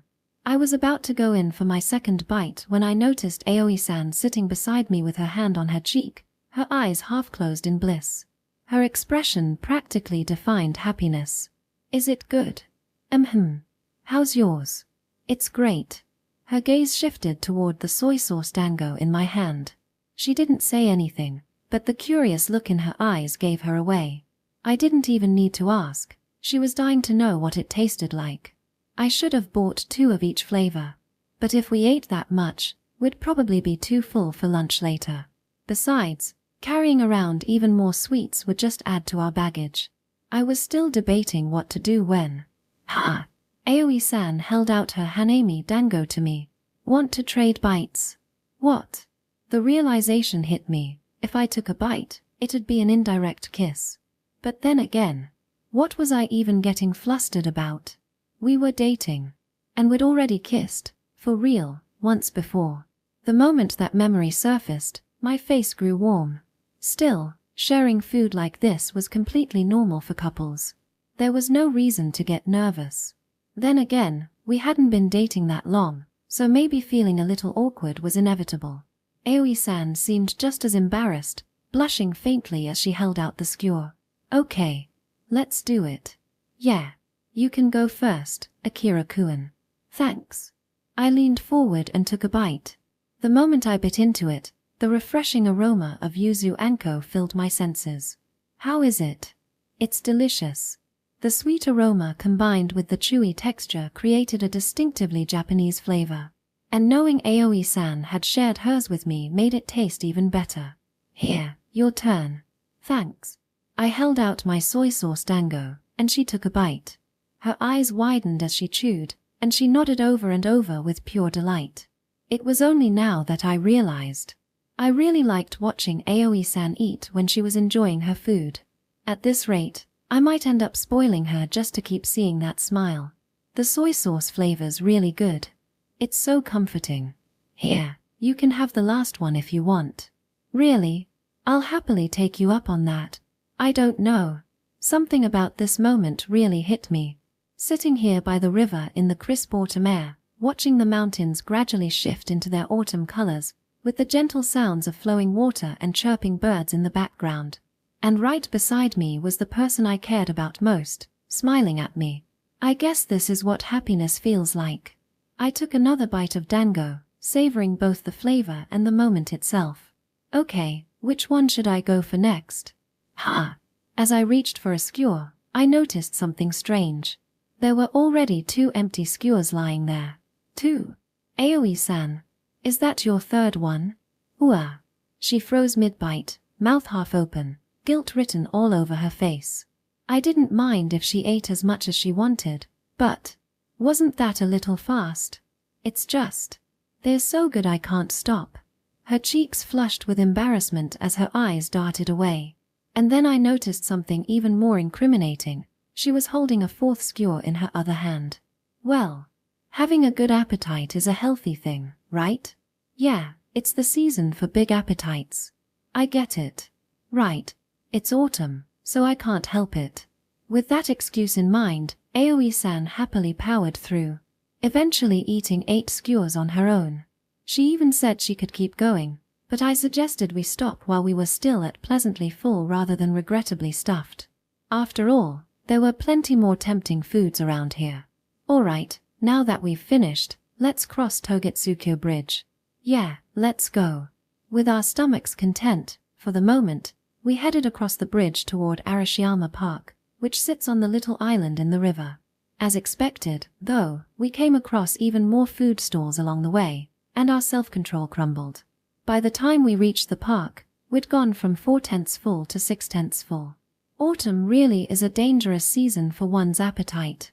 Once we'd enjoyed the area around the bridge, we retraced our steps and made our way to the next stop on our itinerary. This time, we were visiting Tenryuji Temple, one of Kyoto's most famous temples and a designated World Heritage Site. According to the pamphlet, the temple is known for its historical buildings and stunning Japanese garden, and it draws visitors seeking to experience the serene atmosphere of a Zen temple. We passed through the main gate and headed to the Hatto Hall to pay our respects. After admiring the cloud dragon painting on the ceiling, one of the temple's iconic features, we wandered the grounds and took in the historical architecture. Eventually, we arrived at the temple's largest structure, the Daihojo Hall. Right in front of it stretched the temple's most famous feature, the Sagenchi Garden. This place is beautiful, too. Yeah, there's something so tranquil about the atmosphere here. Sagenchi Garden is Japan's first nationally designated special historic site. The garden, the Daihojo Hall, and the view of Arashiyama behind it create a single, harmonious landscape.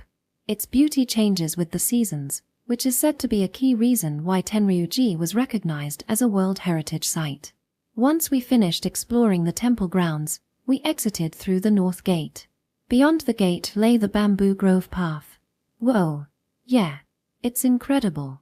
We both stopped in our tracks, overwhelmed by the sight. The bamboo grove path is one of Arashiyama's most famous spots, often featured on TV and in travel magazines. The 400-meter path is flanked by towering bamboo stalks that stretch high into the sky. Sunlight filters through the gaps, and the faint rustling of bamboo leaves in the breeze creates a mesmerizing, otherworldly atmosphere. It felt like walking through a tunnel woven from thousands of bamboo stalks. All around us, tourists tilted their heads back to admire the scenery. Actually, when we decided to rent kimono, I was really hoping we could come here. Aoi-san's voice was soft, almost reverent. I thought it'd look amazing to walk through the bamboo grove in kimono. And she was right. Plenty of other visitors here were dressed in kimono, too, and many of them were taking pictures to capture the moment. Want me to take a picture of you? Yeah, please. I pulled out my phone and focused the camera on her. The vibrant green of the bamboo grove contrasted beautifully with the blue and purple hydrangea pattern on her kimono. I snapped a few shots, admiring the composition as I went. These turned out great. You look amazing. Really? She leaned over to check the screen. Just as we were reviewing the photos together. Excuse me. We turned to see a couple standing nearby. They looked a bit older than us, probably college students. Yes. Can I help you? Would you mind taking our picture, if it's not too much trouble? Ah. That made sense. They wanted a photo together. Of course. Would you mind taking a picture of us in return? Of course. We swapped phones and took turns taking each other's pictures. Once everyone was satisfied with the results, we exchanged thanks and parted ways. Good thing they asked. I was hoping we'd get a picture together. Yeah, it worked out nicely. It was one of those small, pleasant encounters that seem to happen when you travel. We continued down the path, pausing occasionally to snap more photos. Despite being only 400 meters long, the path had a timeless quality that made us lose track of time. Wow, it's already this late. Time flew by. When we finally emerged from the grove, I checked my phone. It was already past 1 p.m. After visiting the bridge, Tenryuji Temple, and the bamboo grove, I guess time had naturally slipped away. Should we get some lunch? We're a bit late, but it should be fine. Yes, please. I'm actually getting hungry again. I wisely chose not to mention the 8 skewers she'd already eaten. We turned back toward Nagatsuji Street, wandering past the shops while pondering our lunch options. Anything you're in the mood for, Aoi-san? Actually, there's a place I've been wanting to try. She answered without a moment's hesitation. Did you look this place up beforehand? Yeah. I was so excited last night that I couldn't sleep, so I ended up researching it. Aoi-san gave me a sheepish smile. It's a cafe, but they also serve lunch. That sounds great. Let's go check it out. Okay. I followed her as she led the way, turning onto a narrow side street. Before long, we reached our destination, but the moment I laid eyes on the building, I couldn't help but voice my confusion. This is a cafe. The place in front of us looked nothing like one. Instead, we were standing before an old, elegant house with a stately gate, a classic, traditional Japanese residence. It's a renovated kaminka. They turned an old house into a cafe. Ah, that makes sense. Without that explanation, I would have walked right past it without giving it a second glance. We passed through the gate and found ourselves standing in a beautifully maintained garden. At the far end of the garden was the cafe's entrance. In front of the door, more than 10 people were sitting on chairs, waiting for their turn. What I thought might be a hidden gem was apparently a popular hotspot. Looks like we're going to be waiting for a while, Aoi-san said, a hint of concern in her voice. It's lunchtime, anywhere we go will probably be just as busy. Let's just wait here. Are you sure? You don't mind waiting, Akira-kun? Her expression clouded with guilt. She probably felt bad because she'd been the one to suggest the place. Well, you must have found something on the menu that caught your eye, right? You went through the trouble of researching it, so it'd be a shame if you didn't get to try it. Plus, even if we were waiting, we'd still be spending that time together. So don't worry about it, okay? You're amazing, Akira-kun. Amazing. You always understand me so well. Her fingers gently intertwined with mine. You've always been like that, even when we lived together. You paid attention to how I was feeling, tried to understand me, and if you couldn't, you'd just ask. You always made me feel like my feelings mattered. Hearing her say that so earnestly made me blush. Well, I am your boyfriend, after all. Yeah, my boyfriend. Thank you. Ah, why you're welcome. Both of us ended up flustered. After waiting about 30 minutes in line, a staff member came to guide us inside. Just as Aoi-san had said, the interior retained much of the old house's original charm, with modern, stylish touches here and there. The atmosphere was a cozy blend of traditional and contemporary, a kind of Japanese modern aesthetic. We followed a narrow wooden hallway to a tatami room about 8 tatami mats in size. Our table was right by the window, giving us a view of the tranquil garden outside. All right, let's see what menu item caught your eye. As we sat across from each other, Aoi-san opened the menu and turned it toward me. This one. Her finger landed on an unusual dish, matcha cream pasta. Whoa. That's not something you see every day. According to the description, the pasta was made with milk blended with matcha to create a creamy, aromatic sauce. I couldn't quite imagine what it would taste like, but the menu listed it as the restaurant's most popular dish. Considering we were in Kyoto, the heart of Japan's matcha culture, it was probably worth a try. And then there's this, Aoi-san said as she flipped the page and pointed again. There. Grilled dango set. Yeah. I really wanted to try this.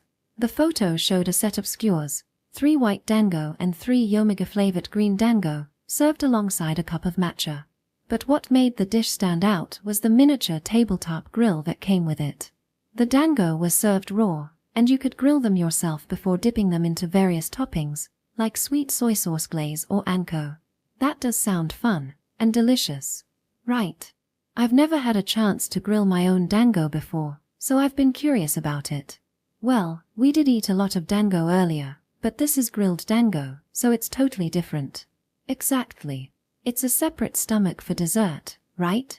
Laughing, we called over the waiter and placed our orders. While we waited, I idly flipped through the rest of the menu. There were plenty of other matcha-themed desserts, like parfaits topped with matcha ice cream and matcha roll cakes. Honestly, we could visit a dozen times and still not try everything. As I was debating whether to order one more dessert later, our pasta arrived. Whoa, that's some serious green. The pasta was coated in a bright green cream sauce that almost reminded me of squid ink pasta.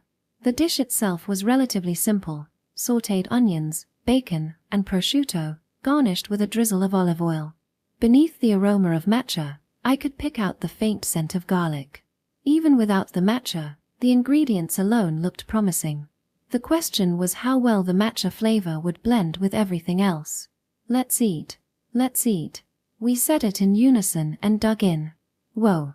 We both froze mid-bite and exchanged surprised glances. The moment the pasta hit my tongue, the matcha flavor took the lead. Its signature bitterness had been softened by the milk, but the taste still stood out. When paired with the sweetness of the sautéed onions, the balance shifted, creating a pleasant harmony. The bitterness turned from a potential flaw into the dish's defining charm. And when I added a bite of prosciutto, the rich umami pushed the flavor to a whole new level. No wonder it was their best-selling dish. I wasn't sure how the matcha would work, but this is fantastic. Yeah. I didn't expect the matcha flavor to be so distinct. I like it this way, but I bet matcha lovers might want it even stronger. Yeah, I can imagine Izuma-san and Hiyori-chan saying exactly that. She wasn't wrong. Those two were absolute matcha fanatics. As we ate, Aoi-san paused, fork in hand, and tilted her head thoughtfully. Something wrong? I asked. I was just wondering. Do you think we could make this at home? Probably. I bet we could get pretty close. You think so? I took another bite, this time paying closer attention to the flavors and textures. Yeah. The noodles don't seem like they were kneaded with matcha. So, we'd probably start by sautéing garlic in olive oil. Then, once the oil's fragrant, we'd add the onions and bacon. And then pour in milk mixed with matcha and let it simmer to create the sauce. Exactly. Once that's done, we'd just toss in the cooked pasta. Finally, you top it with prosciutto and drizzle some olive oil over it, and you're done. Surprisingly, the steps seemed simpler than I expected. So, using milk instead of heavy cream. Is that because cream would be too rich? Yeah, probably. Plus, cream doesn't mix as easily with matcha, and it thickens too much when heated. That makes sense.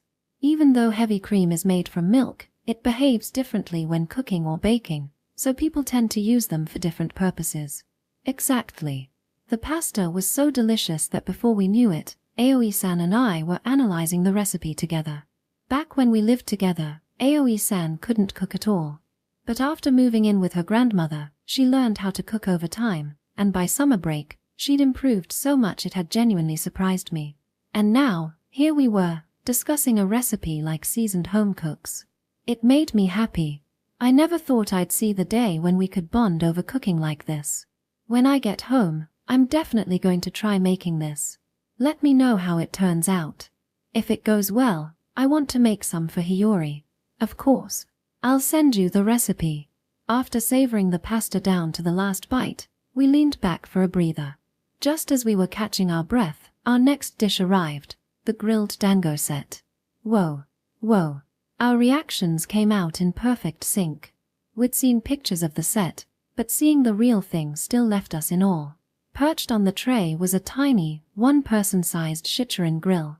The red-hot charcoal inside glowed brightly, and when I held my hand above it, I could feel the heat radiating from within. You don't get many chances to grill something over charcoal like this. The novelty of it made my heart race with excitement. All right, let's get grilling. Yeah.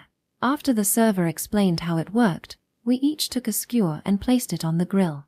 Immediately, Aoi-san leaned forward to watch the dango closely.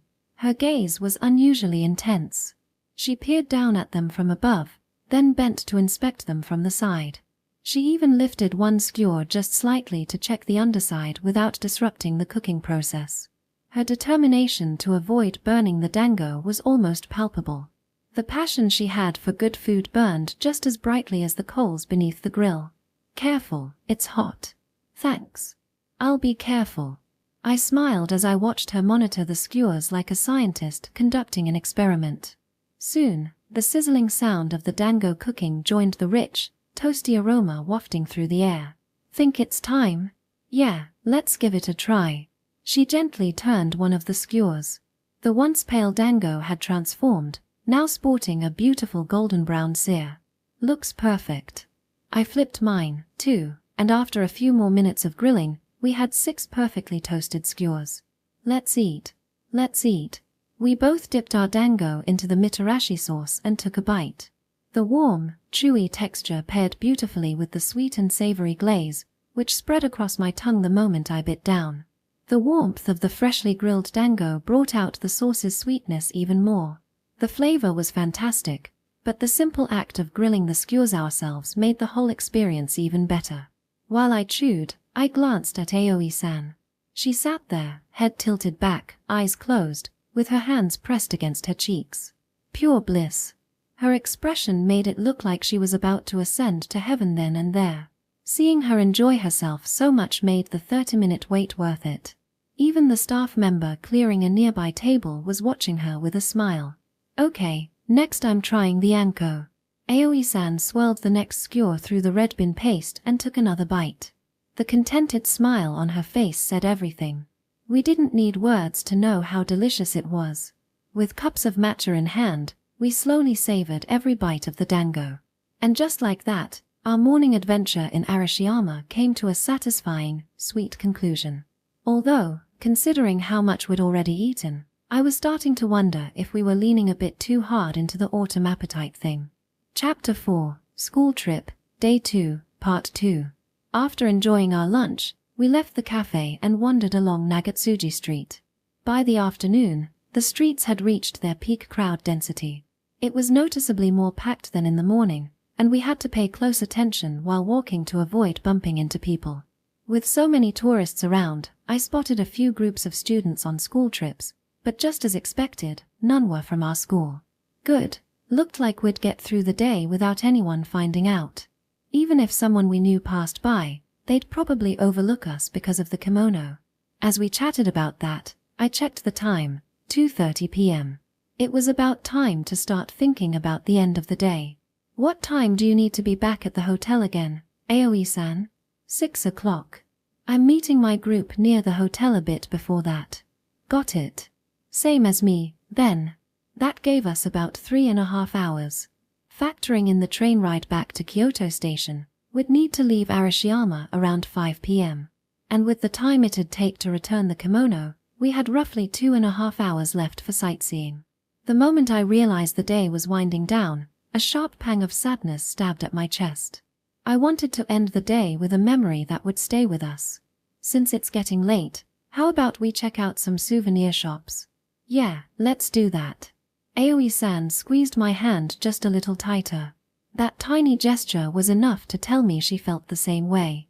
Did your grandma or anyone else ask you to bring back something specific? Not really. I'm still trying to decide. I need to get something for Dad, Yukori-san, and Aoshi-kun. And I also want to bring something for the neighbors. It might take a while to choose. Don't worry. I'll help you find the perfect ones. Thanks, Akira-kun. With that, we began browsing the souvenir shops. Arashiyama's main street lived up to its reputation. There was no shortage of stores to explore.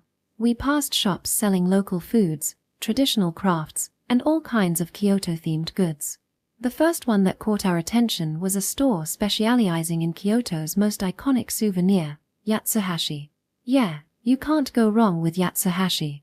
My grandma loves them. Well, that settles it. Let's get some here.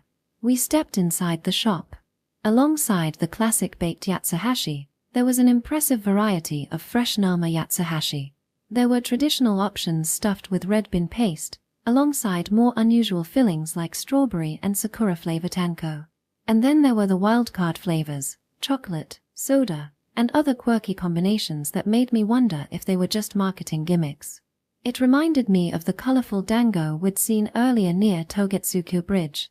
I guess sweets like these are pretty trendy right now, I said. Especially ones that look good on social media. Yeah, I can see why younger people would love this kind of thing. The bold flavors and cute packaging probably helped traditional treats appeal to younger generations. It was kind of impressive to think about how much effort went into reinventing old favorites like these.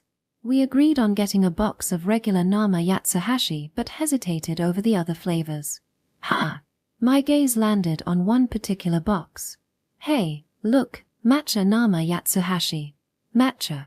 Aoi-san immediately spun around, her eyes lighting up with excitement. She hurried over to where I was standing, picked up the box, and examined it with keen interest. The display nearby featured a bright sign that read, "Comes with matcha sugar." Apparently, sprinkling the sugar on top right before eating made the matcha flavor even stronger. I tried to imagine how it might taste, but I couldn't quite picture it. Wonder what it's like, I said. Yeah, I'm curious. The staff must have noticed our interest. Would you like to try some? They're delicious. The young woman at the counter beamed as she held out a tray of samples, each piece speared with a toothpick. Thank you.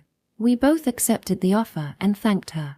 As we held the yatsuhashi up to our mouths, the staff member launched into a pitch. She explained how the dough was made using high-quality matcha from a well-known Kyoto tea plantation.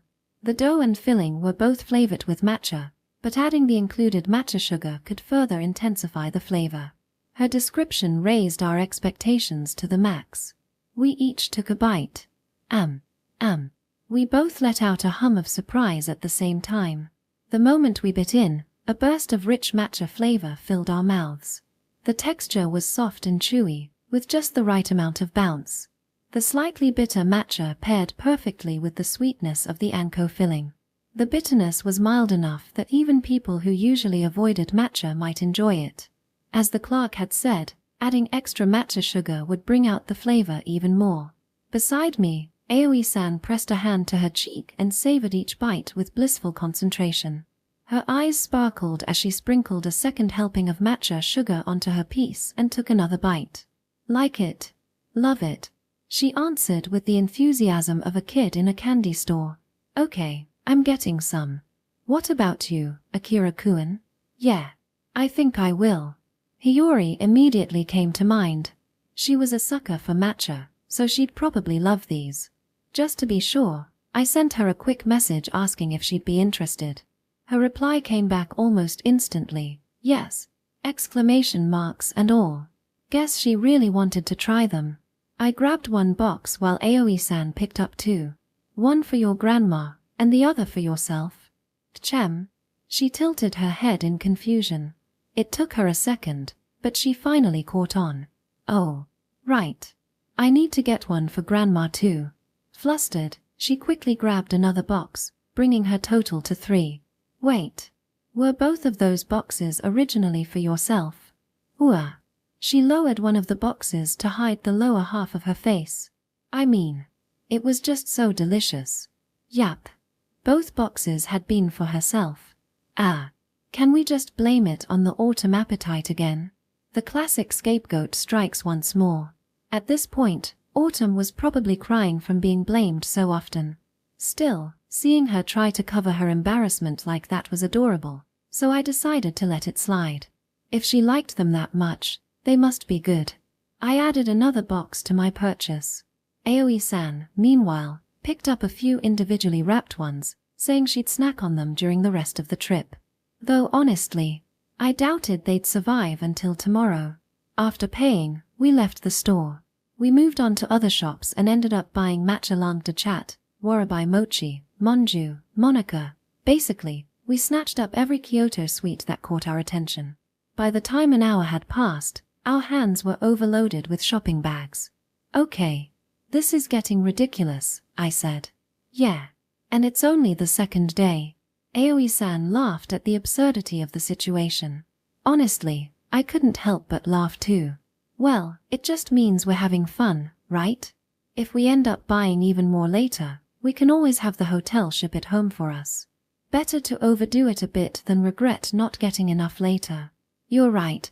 She nodded, reassuring herself that our snack hoarding spree was justified. And besides, we still had our magic excuse, autumn appetite. So, what kind of shop should we check out next? I asked. Maybe something besides food this time. Yeah, it'd be nice to get something that'll last longer.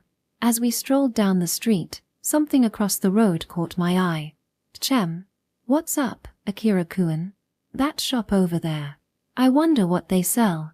Across the street stood a building that looked like an ordinary house. The only thing giving it away was a poster hanging from the wall. Churaman Zaiku. Aoi-san tilted her head as she read the words aloud. The name didn't ring a bell, but from what I could see near the entrance, there were small pouches and coin purses displayed on wooden shelves. It looked like a store selling some kind of traditional craft. Peeking through the window, I spotted a few women browsing inside. Want to check it out? Yeah, let's go. We crossed the street and stepped inside. The first thing that greeted us was a display of colorful, fabric-made ornaments. The pieces seemed to share an autumn theme: red maple leaves, persimmons, chestnuts, and even little bears and rabbits. The whole display looked like a handcrafted diorama of a peaceful autumn forest. It was almost like walking into the bear-in-the-woods scene from a fairy tale. These are beautiful. Aoi-san's eyes sparkled as she picked up one of the bear figurines. Now that I was seeing the craftwork up close, I felt like I had a vague grasp of what Churaman Zaiku was. But if someone asked me to explain it, I'd probably stumble. Fortunately, a sign beside the display provided a simple explanation. Churaman Zaiku is a form of traditional Japanese handcraft using churaman fabric, a silk material with a distinct crimped texture called shobua. The craft dates back to the Edo period, when artisans would use leftover kimono fabric to create small accessories and decorative items. During the Meiji era, it even became part of the curriculum at girls' schools.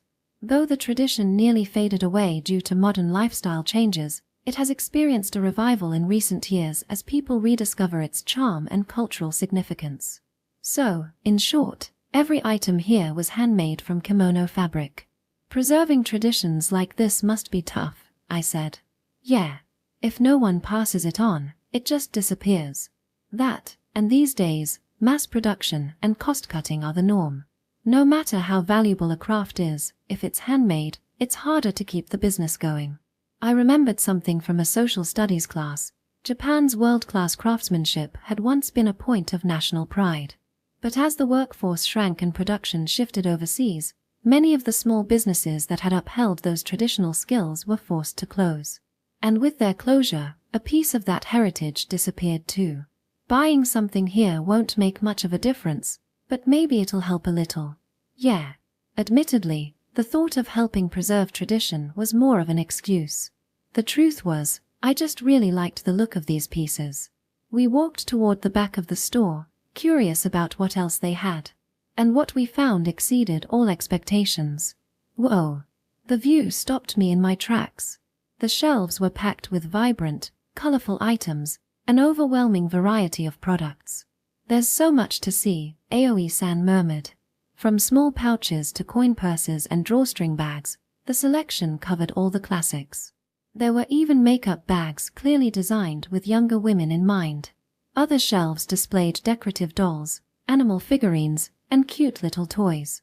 One section featured okiagari koboshi dolls, traditional, round-bottomed figures that pop back up when knocked over. Most of them were modeled after zodiac animals, and the Daruma dolls came in more colors than I could count.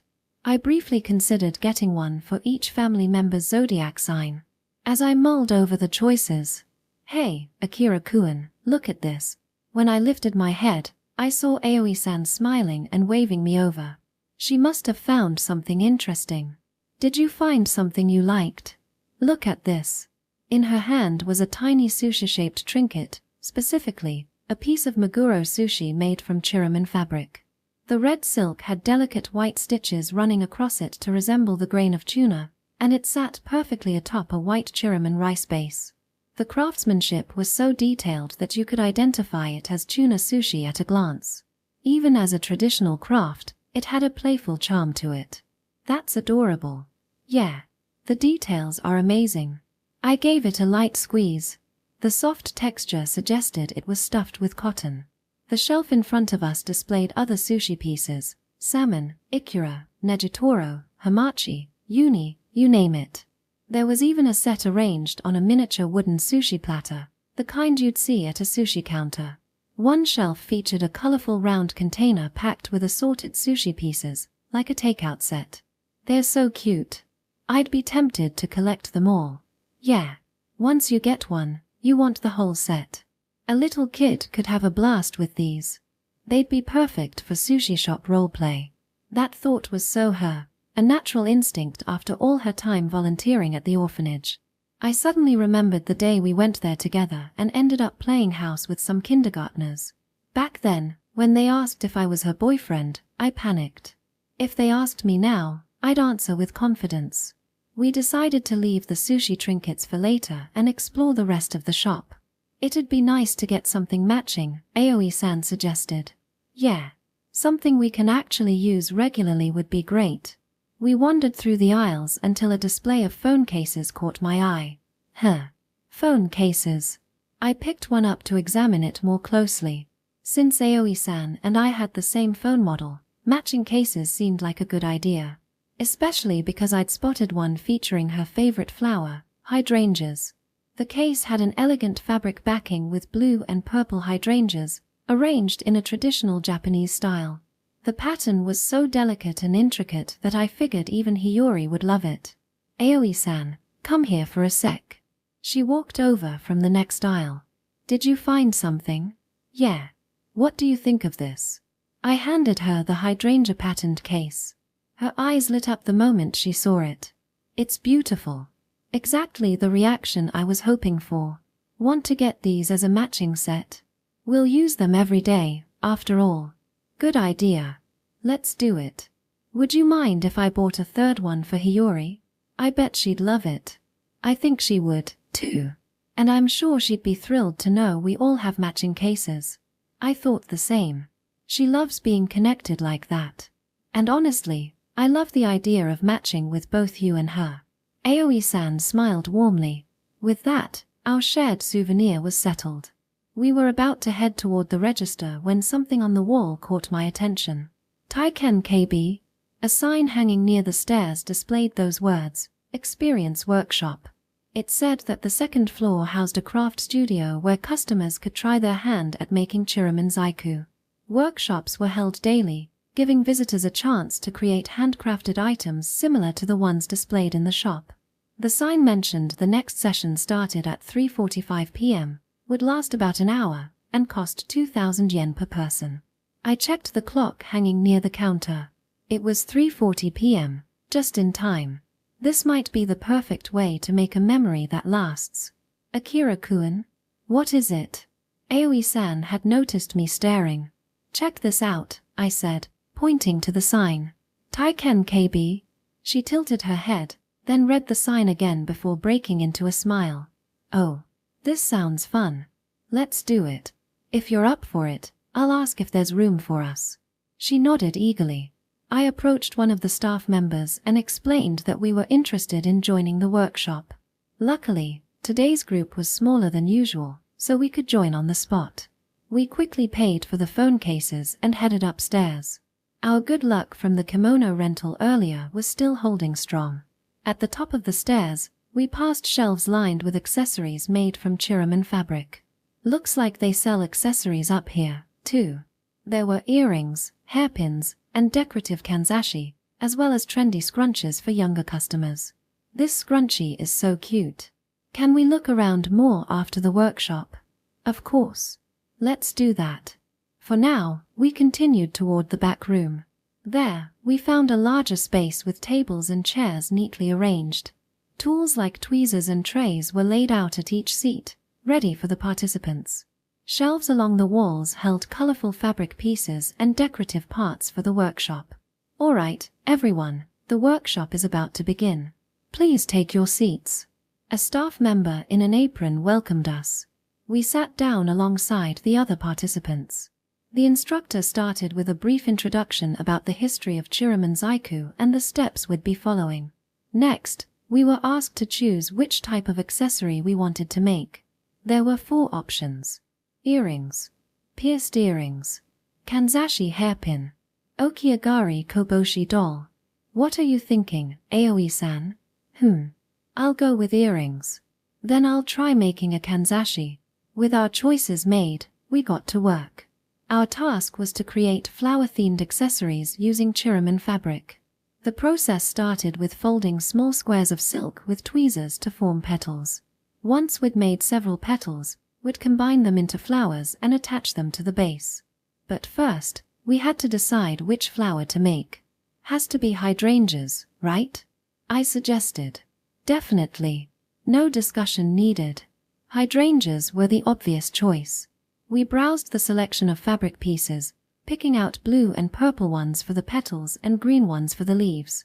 For the flower centers, we selected pearl-like beads. Following the instructor's guidance, we began folding the fabric. That's when it hit me. Wow, this is way harder than it looks. This is harder than I expected. The process required way more dexterity than I'd anticipated. Using tweezers was tricky enough on its own, but here I had to fold tiny squares of chiraman fabric into triangles, 3 folds per petal. Then, I had to gently puff the folded piece open and use the tweezer tips to shape it into a curved petal. After all that, I'd apply glue to the base to secure it in place. It sounded simple when the instructor explained it, but doing it was another story entirely. I kept folding the fabric wrong or using too much glue and ruining the piece. Turns out, I'm not as good with my hands as I thought. Guess I'm more clumsy than I realized. I sighed and put the tweezers down for a moment to regroup. When I glanced at Aoi-san's workspace, I was met with an unexpected sight. You've already made 3 petals? Yeah, it's tricky, but it's really fun. Apparently, she was a natural at this. I was surprised at first, but when I thought about it, it wasn't that strange. She'd learned to cook in a relatively short time after moving in with her grandmother. Plus, back during the school festival, she'd helped Izumi sew costumes for their cafe project. The potential had always been there. Even after all this time together, she still found ways to surprise me. Guess there's still a lot I don't know about her. All right. Time to get serious. I took a deep breath, adjusted my grip on the tweezers, and got back to work. After some trial and error, I finally managed to fold enough petals and leaves. Next came gluing the pieces together on the metal base to form the hydrangea shape. The last step was attaching the completed flowers to the accessories, mine to a kanzashi hairpin, hers to a pair of earrings. We worked carefully, making sure each flower was secure. Done. I held up my finished kanzashi, turning it to inspect the petals. Not bad, if I say so myself. Yeah. For a first try, I think we did great. We both sat back, admiring our handiwork. It had been harder than expected, but the satisfaction made it worthwhile. But accessories like these aren't meant to sit on display, they're meant to be worn. Gotta make sure we actually use these later. Stay still for a moment, Aoi-san. What? I gently slide the hairpin I just made into Aoi-san's neatly tied hair. Not to brag about my own work, but I think it complements her hydrangea patterned kimono beautifully. You made this for me? Aoi-san stares at me, surprised. Who else would I give a hairpin to? I thought maybe it was for Hiyori-chan, as a souvenir. I'll pick something for Hiyori from the accessory section we saw earlier. She'd probably like that more anyway.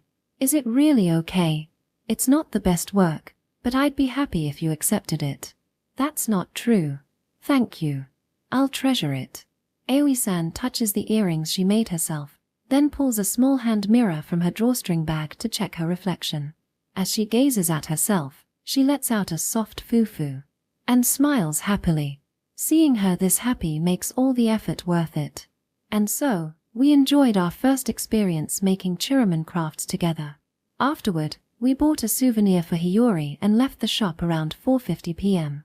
There was still some time left, but not enough to visit another sightseeing spot. So, we returned the kimonos we had rented, headed to the station, and boarded the train, leaving Arashiyama behind. When we arrived at Kyoto Station, we decided to pass the time at a nearby cafe until our group's meeting time. That was so much fun. Sitting side by the window, Aoi-san spoke with a contented smile. The flower viewing dango was delicious, the view from Tagetsu Bridge was breathtaking, and the grilled dango set was amazing, too. And getting to wear a kimono. I really feel like we made the most of our time in Arashiyama. Yeah, it really was a great day. Aoi-san seemed to savor the memories of the day. But unlike her, I couldn't fully share that joyful feeling. Because I couldn't stop thinking about the farewell drawing closer with each passing moment. Next time, let's take our time exploring Gion, too. Yeah. We'll make sure to add it to the itinerary next time. I'm already looking forward to it. Aoi-san's eyes sparkle as she dreams about our next visit, no matter how far in the future it may be. I smile so she won't notice my unease, but inside, it feels like something is gripping my chest. My breaths have been shallow and restless for a while now. I know exactly why. Because I'm already feeling sad that my time with Aoi-san is coming to an end. Yesterday, saying goodbye wasn't hard, since I knew we'd meet again today. But this time, I have no idea when we'll see each other next. New Year's, spring break, summer vacation, or maybe not until after university entrance exams are over. Either way, once exam season starts, meeting up will become even harder. Aoi-san seems fine, but I can't stay calm with this farewell looming over me. But that's not the only reason. It's not just the uncertainty about when we'll meet again. The real reason is that, if it were up to me, I'd want to see her again tomorrow, just as much as today. Maybe even more. That's why, sitting beside her, all I can manage is a strained smile. It's almost time. Yeah, it is. Time always passes too quickly when you're enjoying yourself. And before we know it, the moment of farewell arrives. Standing outside the cafe, we clasp hands, reluctant to part. Thanks for today. I had a great time. I force my best smile, hoping she won't notice how hard I'm trying. I had fun too. Thank you. Aoi-san smiles back at me. Without meaning to, I squeeze her hand a little tighter. But I can't ask her to stay. So, I gently release my grip and say goodbye. Well, see you later. Yeah. See you tomorrow. Leaving me with those words, Aoi-san walks away. I stand still, watching her until she disappears from sight, then finally turn to go. But after a few steps, I stop as her parting words replay in my mind. Tomorrow? I'd been too busy holding back my sadness to catch it at the time, but did she really say tomorrow? Did I mishear? I try to recall her exact words, and I'm certain I didn't imagine it. Tomorrow, we'll both be heading to Noro, but our sightseeing schedules are different. We won't have the chance to run into each other like we did on the first day. It must have been a slip of the tongue. That explanation makes sense. Yet, if it wasn't a mistake, how happy would that make me? If we really were meeting tomorrow, I wouldn't have to feel this sad. I wouldn't need to hold back. I could finally tell her what I've been wanting to say but never found the right moment. Even knowing it's impossible, I can't help but hope. Section. Sorry, everyone. Did I keep you waiting? We were standing in a narrow alley near our hotel.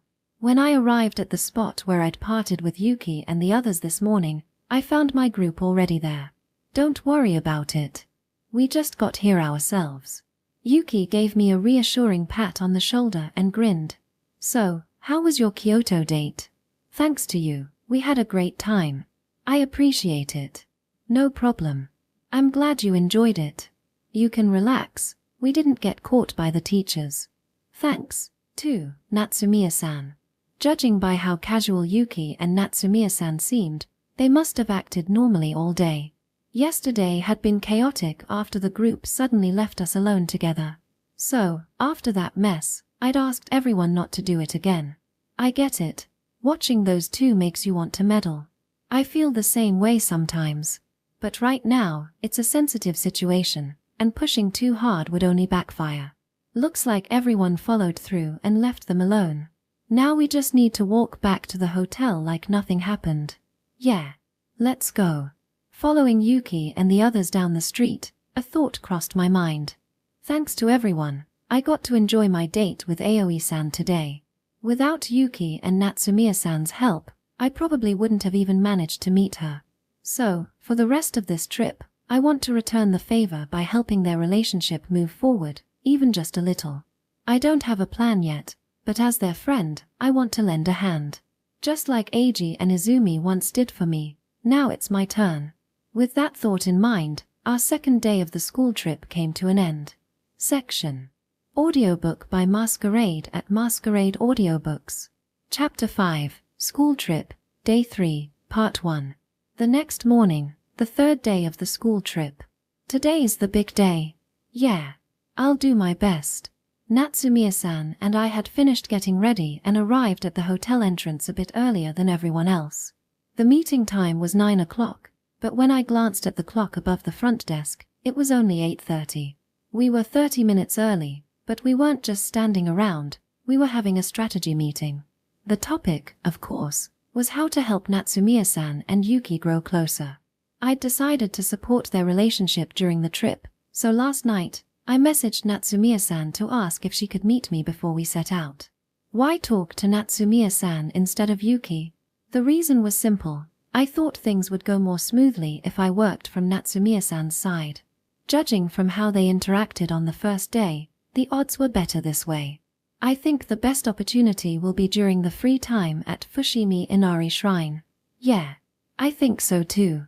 This morning, we'd be visiting Fushimi Inari Shrine, one of Kyoto's most famous landmarks. After spending a slightly longer stretch of free time there, we'd have lunch and then move on to Noro to visit Horyuji Temple and other sites. The plan was to take at least one small step toward bringing them closer during our time at the shrine.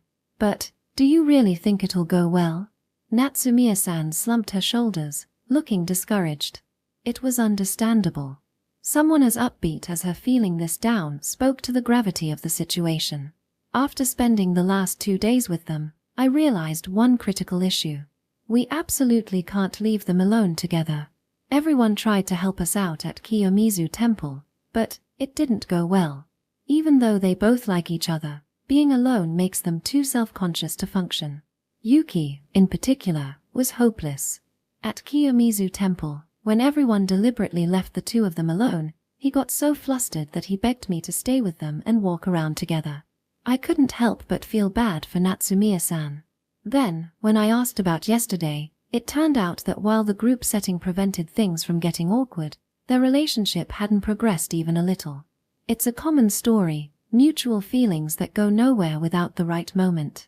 In their case, their long-standing friendship as childhood friends had become a barrier. What many would consider an enviable relationship was, for them, an obstacle. Man, love never goes the way you want, right? Yeah, tell me about it. We both let out a dry laugh as we stared into the distance. So, leaving them alone didn't work. But staying in a big group didn't either. That left only one solution, something in between. I think the three of us should stick together, me, you, and Yuki. In other words, I'd tag along as the only person who knew how they felt. With me around, Yuki would feel less pressured, since he knew I was already aware of his feelings. I don't know. I kind of feel like one of those nosy old ladies who keep pushing young people into arranged dates. The roles aren't all that different, really. I'm just surprised I'm now doing something like this myself. Well, Considering how much help I've gotten from Izumi Asamiya, the self-proclaimed matchmaking expert, it makes sense. The fact that her meddling is now helping me with my own matchmaking efforts. I should probably thank her. I sent Izumi a quick message. Thanks. Her reply came almost immediately. You're welcome. If you need any help, just ask. And tell Natsumiya-san I said hi. Just from that single word of gratitude, she figured out what I was thanking her for. She might as well be psychic. It's reassuring, though. Sorry for causing you so much trouble with all this, Akira-kun. Don't apologize. You've helped me plenty too. Still, she looked genuinely apologetic. I get how you feel, but we're friends, right? Akira-kun. Wow. That was cheesy. Definitely something I picked up from Eiji, who can say stuff like that without flinching. No, not just from Eiji. Izumi, Aoi-san, and my old classmates from my previous school. They all taught me to stop giving up on friendships. They showed me that true friendships can last, and that believing in those bonds isn't naive. Now it's my turn to be that kind of friend for someone else. That's reason enough to go all in. So, if you ever need help with stuff like this, just ask. Okay. Thanks. Natsumiya-san's face brightened into a smile. Yeah, just remember, if you can smile like that around Yuki, it'll make all the difference.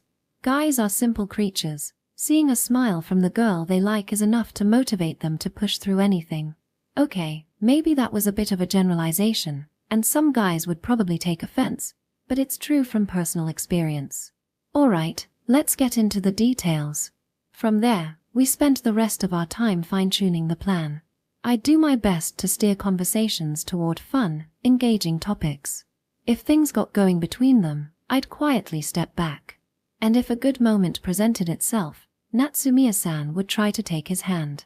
No groundbreaking strategies, but we were doing our best based on what we knew. Eventually, the discussion turned into a light-hearted rant about Yuki's complete lack of initiative. He's just way too passive. Natsumiya-san complained. I couldn't help but agree. I'm ready and waiting, so why doesn't he just go for it? She blurted, revealing far more determination than I expected. So much for a strategy meeting. It had turned into a gripe session and confession circle. Sorry, Yuki, but honestly, her venting right now is probably for the best. As the mood lifted and our laughter grew lighter. Wow, you two are early. We glanced up. It was 5 minutes before the meeting time, and Yuki and the others had started to gather. What were you talking about? We just finished getting ready early, so we were passing the time, I said. Yeah, chatting about his date with Aoi-san yesterday, Natsumiya-san added, seamlessly playing along. Impressive acting. I'm definitely glad I teamed up with her. Oh, right. I wanted to hear more about that. Mind letting me in on it? Sure, but we're out of time. I'll tell you the rest on the bus. The clock hit 9. We boarded the bus along with the others and set off for our first destination of the day, Fushimi Inari Shrine. Section. Fushimi Inari Taisha is, without a doubt, a popular tourist spot for people of all ages. It's the head shrine of the roughly 30,000 Inari shrines scattered across Japan, attracting not only domestic visitors but also tourists from abroad. It's said to hold the top spot in Kyoto for the highest number of annual visitors. The biggest highlight is undoubtedly the Senbon Torii, thousands of vermilion torii gates stretching endlessly into the distance. It's such an iconic sight that many tourists come just to see it. Wow, with this many people here, it really lives up to its reputation. The path from the parking lot to the shrine was packed with school trip groups and regular visitors alike. The crowd was so dense it made me mutter without thinking. If it's this busy even before we get there, I bet visiting the shrine itself will be a challenge. Natsumiya-san's observation made me feel the same unease. Kyoto's a major spiritual hotspot, so crowds like this are inevitable. Are you the type to believe in power spots, Yuki? Not exactly devout or anything, but everyone's got at least one thing they'd like a bit of divine help with, right? Yuki's words were oddly hesitant for someone usually so upbeat. I don't even need to ask what kind of help he's hoping for. Fushimi Inari Taisha is famous not only as a deity of agricultural bounty and business prosperity but also for its strong ties to Enmuzubi, binding fateful connections. It's said to not only attract new relationships but also strengthen the ones you already have with family, friends, and loved ones. Whether he knows that or not, it's clear he's conscious of Natsumiya-san enough to hope for a little divine intervention. Come on, let's hurry up and go. Wait up, Yuki-chan. I followed the two of them from a step behind. Soon, a massive torii gate came into view. Whoa, that's impressive. Standing at the entrance was a towering vermilion torii, with a stone pillar beside it engraved with the words Fushimi Inari Taisha. Beyond the stone-paved path stretched another large torii and a vivid, eye-catching vermilion gate. The stark contrast between the bright vermilion gates, the pale stone pathway, and the clear blue sky above created a breathtakingly mystical scene that left me rooted in place. Just standing here feels like we're already getting some divine favor. The thought escaped me as we reached the entrance of the shrine. Yeah, maybe we'll get more than just one blessing, maybe 2 or 3. Hey, don't get too greedy, or the gods might get mad at you. I know. I was just joking. We passed through the second torii and beneath the main gate. True to its reputation, fox statues, representing the shrine's messenger, the kitsune, stood scattered across the shrine grounds. When we reached the main shrine, the crowd was even larger than expected, far beyond what I'd imagined. After waiting in line for 10 minutes, our turn finally came. We stood side by side, tossed our coins into the offering box, performed 2 bows, 2 claps, 1 final bow, and then clasped our hands in silent prayer. With my eyes closed, I pictured 2 wishes in my mind. That I can continue to have a good relationship with Aoi-san, and that the wishes of the 2 standing beside me come true. Once I finished, I slowly opened my eyes. The 2 next to me still had their hands pressed together, their expressions solemn. All right. Yuki opened his eyes with a soft murmur. Done already? Yeah. Rika, you good? MHM, all set. Okay, let's check out the omamori next. Looks like they're selling them over there. We headed toward the shrine's left side, where the amulet stand was located. Of course, the crowd there was just as intense. Peeking through the gaps, I saw rows of colorful charms lined up neatly. There were the usual health, safety, and prosperity charms alongside more modern ones, like strap and sticker type omamori. There was even one shaped like the Senbon torii. Now, which one should I get? Yeah, tough decision. Both of them pretended to think it over, but their eyes were glued to one particular set, the Enuzubi charms. The Fushimi Inari Enuzubi omamori came as a card with 2 foxes facing each other on either side of the inscription Maibu Enuzubi Memori. Seriously, just buy it already. If anything, getting one could serve as the perfect excuse for a confession. Yuki-chan, are you getting an Enuzubi charm too? You too, Rika? Yeah. So, who are you hoping to connect with? Isn't it obvious? With you, of course. Yuki-chan, I like you.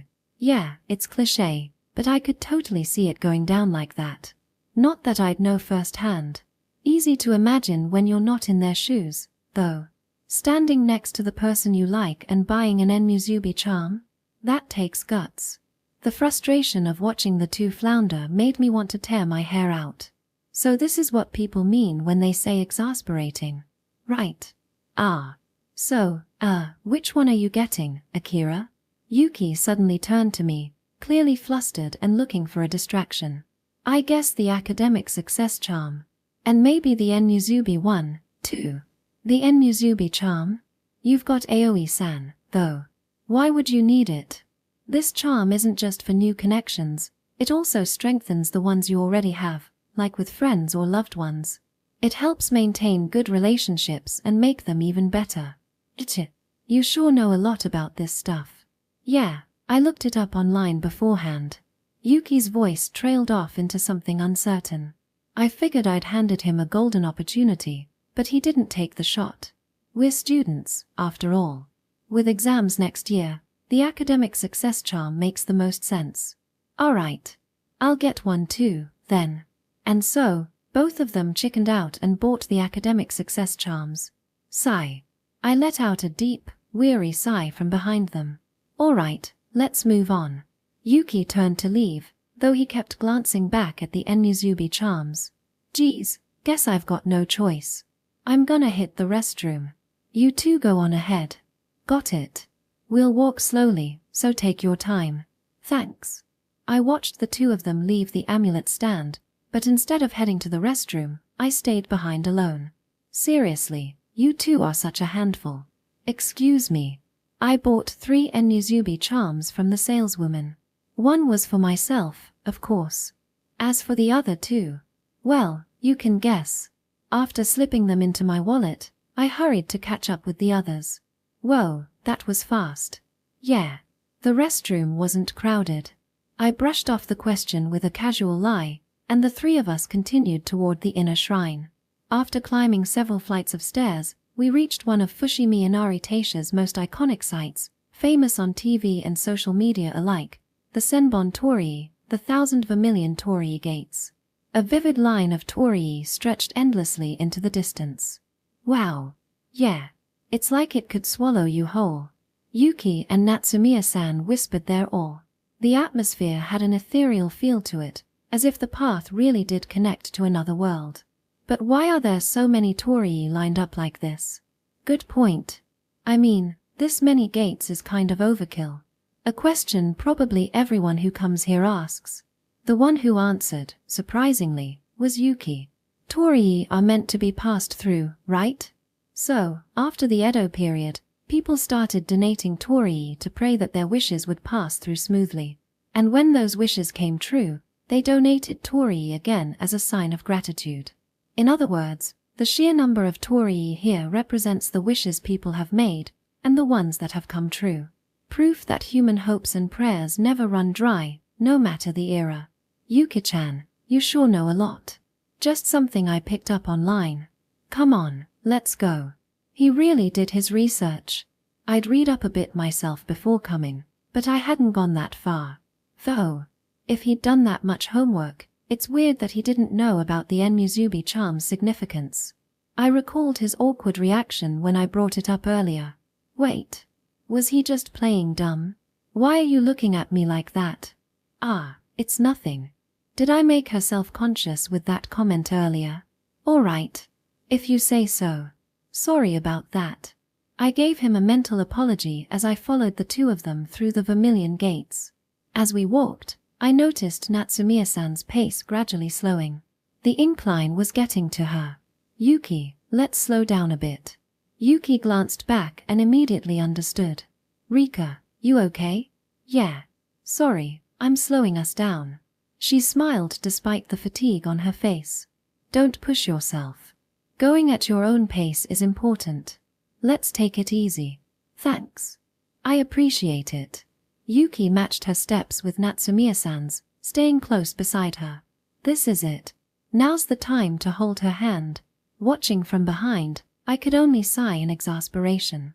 When he's relaxed like this, Yuki can be so considerate. But the second he starts overthinking things, he turns into a flustered mess, like a grade schooler with their first crush. If they just acted normal around each other, they'd look like a perfect couple. Eventually, we reached the Okusha shrine at the end of the Senbon Torii.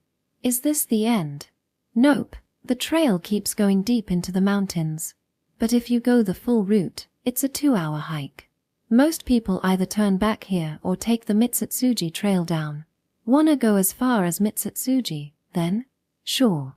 But first, Yuki's eyes shifted toward the shrine's right side. Let's check out the Omokaru Ishi. Omokaru Ishi? Following his gaze, I saw 2 stone lanterns standing side by side in front of a stone wall. Between them stood a wooden sign with Omokaru Ishi written on it. A few tourists lined up before the lanterns, lifting the round stones resting on top and reacting with surprised smiles or disappointed frowns. What are they doing? It's kind of like fortune-telling. Fortune-telling? If the stone feels lighter than you expected when you lift it, it means your wish will come true. If it feels heavier, you'll need to work harder for it. Let's give it a shot. Sounds fun. We lined up behind the tourists. A few minutes later, it was our turn. Standing side by side, Yuki and Natsumiya-san placed their hands on the stones, their expressions suddenly serious. Just like when they prayed at the main shrine, they were both uncharacteristically solemn. Ready? 1, 2. They lifted the stones together. So, how was it? Surprisingly, lighter than I expected. It was heavy, but yeah, lighter than I thought it'd be. Your turn, Akira. Sure. I stepped up to the stone lantern and gave it a go. Yeah, lighter than I expected. Looks like we'll all get our wishes granted. Pretty sure nobody ever admits the stone felt heavy, but I kept that thought to myself. So, what did you two wish for? I asked with deliberate nonchalance. Of course, I already knew the answer. I was just tossing them a pass. Wishes are supposed to be kept secret. Yuki turned beet red and stormed off ahead. And there goes my second pass of the day. Shall we follow him? Yeah, let's go. With Yuki in the lead, we left the Okusha shrine and headed for Mitsutsuji. Though the endless line of vermilion gates remained the same, the incline grew steeper the further we went. The stairs were a real workout, and I could feel my legs starting to complain. I really need to exercise more. That's when I realized something. Wait. Hold on. I turned back and froze. Natsumiya-san was gone. Yuki, who'd been walking a bit ahead, immediately spun around. What's wrong? Natsumiya-san's not here. His face paled. Without another word, he rushed toward me. When did she disappear? I don't know. Damn it. I should have noticed sooner. I couldn't help but feel responsible. I'd noticed that Natsumiya-san was getting tired on the way to the Okusha shrine. If I was feeling the strain, it was only natural she'd be even more exhausted. I should have been the one walking behind them, not her. Akira, it's not your fault. I went too far ahead. No. I'm still responsible. I tried to toss Yuki a pass earlier, but it just came off as teasing. Embarrassed, he'd walked off ahead, leaving Natsumiya-san behind. Pointing fingers won't get us anywhere. Let's go find her. Yeah. We turned back the way we came, and then we saw her. Natsumiya-san, surrounded by a group of guys. Yuki, over there. What the hell? Judging by their unfamiliar uniforms, they were probably on a school trip like us. As we got closer, snippets of their conversation drifted toward us. Hey, what school are you from? Why don't you ditch your friends and come hang out with us? Come on, give me your number. They're hitting on her. My chest tightened with rage. As a guy, I could get the instinct. A cute girl like Natsumiya-san sitting alone would naturally draw attention. But ganging up on her when she was clearly scared, that was unforgivable. And more than anything, she's my best friend's crush. Hey, you. Stay the hell away from her. Yuki's shout cut through the air before I could act. Even the nearby tourists went quiet. Yuki-chan? Sorry for leaving you behind. Yuki stepped in front of her, shielding her from the guys. Who the hell are you? You know this chick? I said she's with me. Go hit on someone else. Like we care who you are. We can talk to whoever we want. Yeah, dude, if you're not her boyfriend, back off. I remembered the times Aoi-san had been hit on. For some reason, guys like this always used the same tired lines. Not that I'd be needed here. I'm not her boyfriend, Yuki said flatly, but she's my childhood friend. And she means a lot to me. Yuki-chan. So, what's it gonna be? You gonna keep pushing? I'm ready to go as far as it takes. But if you start trouble with another school's students during a school trip, you're risking more than a slap on the wrist. Best case, you get sent home early. Worst case, suspension. I don't care either way. Do you? I'd never seen Yuki this angry. He tried to keep his voice even, but his eyes burned with hostility. And he was right. If a fight broke out here, the teachers wouldn't just scold us. The police might even get involved.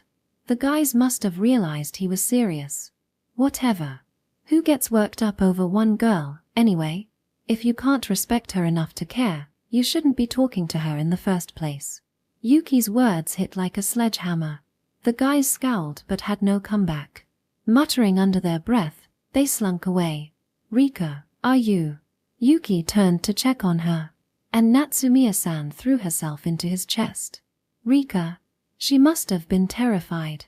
Her hands trembled as they gripped his shirt. I'm sorry I left you alone. No.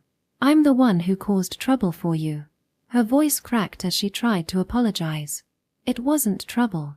I'm just glad you're safe. Yuki gently wrapped his arm around her shoulders, completely unconcerned about the people watching. Thank God she's okay. Relief flooded my chest as I watched them. Later, we left Fushimi Inari Taisha and took the bus to Nora. We visited Horyuji Temple and other famous landmarks. Maybe it was the incident at the shrine, but something between Yuki and Natsumiya-san had shifted. Even the others in our group seemed to notice the change. But it still felt like they were one step away from something more. They are close, but not quite there yet. Chapter 6, School Trip, Day 3, Part 2. That night, after having dinner and taking a bath at the hotel, I sat on the sofa in the entrance hall, spending the last night of our school trip alone while eating a strawberry shortcake I'd bought from a nearby convenience store. Tomorrow's the last day, isn't it? It's something I always think about whenever I go on a trip, not just for school trips. The fun moments always pass by way too fast. It's been a good trip, though. It might be a bit early to look back, but I told myself that anyway. After all, I got to see Aoi-san 2 days in a row, and on the second day, we spent the whole day together in Arashiyama. Even though we go to different schools, we still got to share the biggest event of high school life. That alone feels like a miracle. If I'm being honest, I wanted to see her today too. Even though I knew it was probably impossible, I still found myself hoping. Well, reality isn't as sweet as cake, right? With that thought, I took another bite of the cake. Thanks for the meal. After finishing, I cleaned up the trash and shifted my mindset. I can't just dwell on today forever. One more day left. There's only one thing left to do. That's to help Yuki and Natsumiya-san move their relationship forward. But judging from how things went today, that's proving to be more difficult than expected. Although I saw a slight shift in their relationship during our visit to Fushimi Inari Taisha, they still need to take one more step if they're going to move from friends to something more, specifically, becoming a couple. I know what they're missing. They need a trigger to shift how they see each other. Whether it's developing feelings for a friend they once saw as just a classmate or suddenly noticing a childhood friend as someone of the opposite sex, there's often a moment that acts as the spark. Take a cliché example, seeing a delinquent being kind to a stray kitten and feeling a flutter from that unexpected softness. Or realizing you're jealous when you see someone close to you being friendly with someone else. It doesn't need to be a dramatic moment, just a small tremble in the heart. I had one of those moments too. The first time I started seeing Aoi-san as someone special was when I remembered she was my first love. I didn't fully realize it was romantic love until the night of the school festival when we watched the fireworks from the rooftop.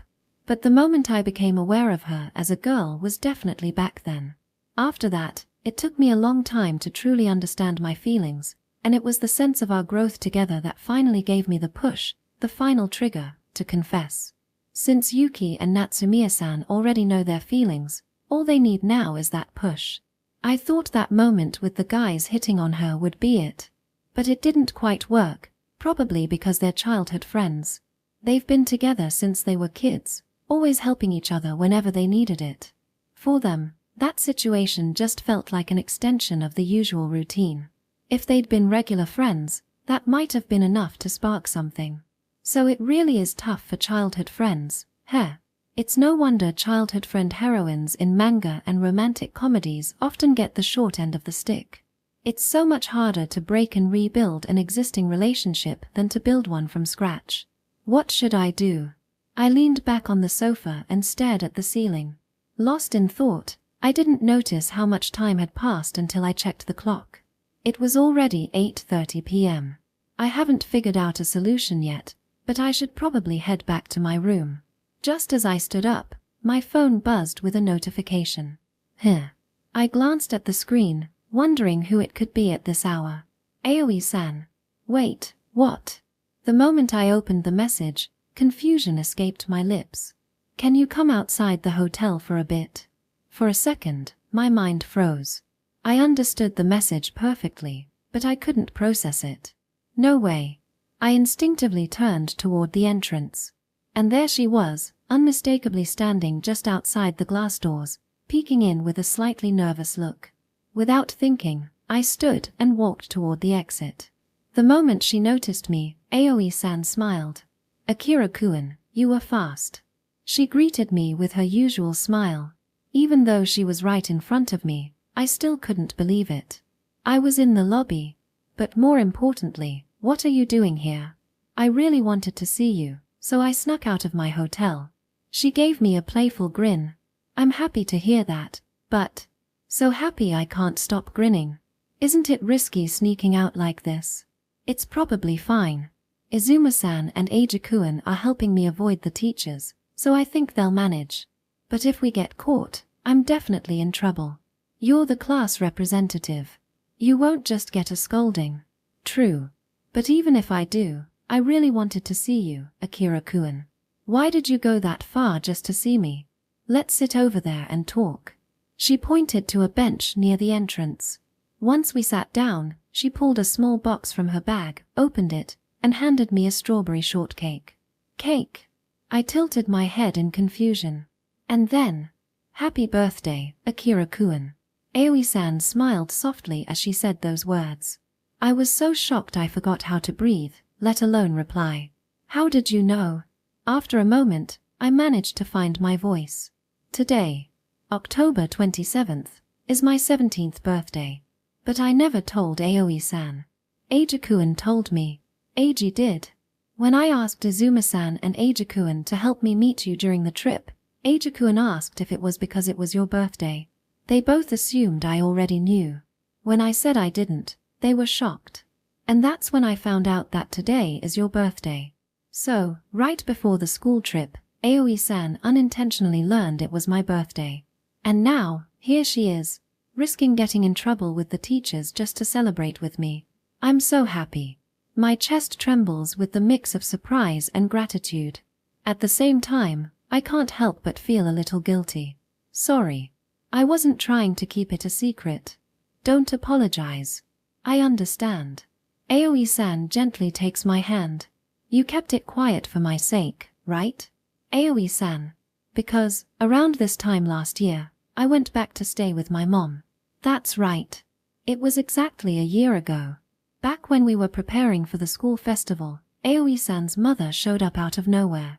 She'd said she wanted to start over, but the truth was she was after child support money. Even knowing that, Aoi-san went back with her mother. It didn't lead to the outcome she'd hoped for, but, in the middle of all that, my birthday came and went. Of course, I couldn't possibly tell her back then.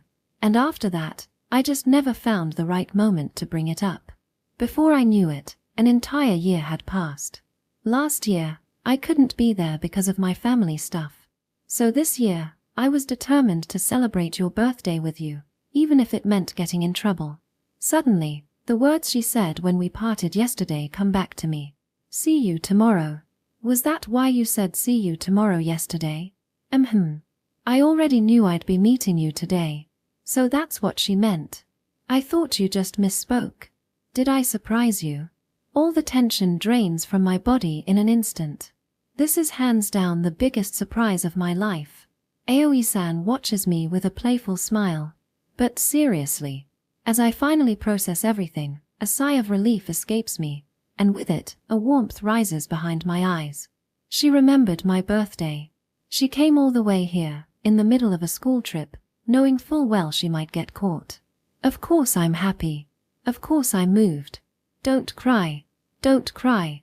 I bite back the emotions threatening to blur my vision. But, sorry. I didn't manage to get you a present in time. Her voice softens with guilt.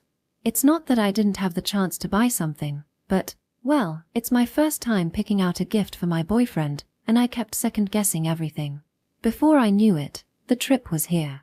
I promise I'll get you something later, so, will you forgive me with just cake for today? Just seeing you here is more than enough.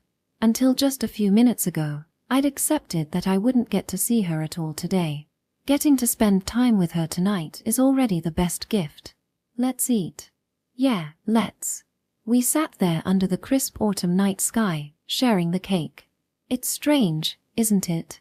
Just eating shortcake with someone I care about makes it taste 10 times better than the one I had earlier.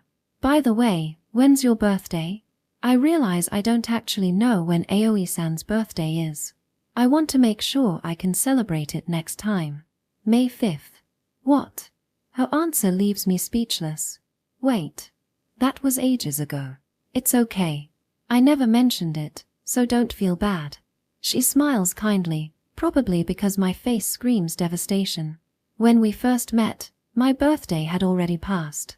And this year, with the transfer and everything, you had a lot going on. I didn't want to bother you with it. Damn. Because we'd both been overly considerate of each other, it took us a year and a half to learn something so basic. But honestly, it's not something to regret. We'll have plenty more birthdays to celebrate from now on. There's still a lot we don't know about each other, right? Yeah.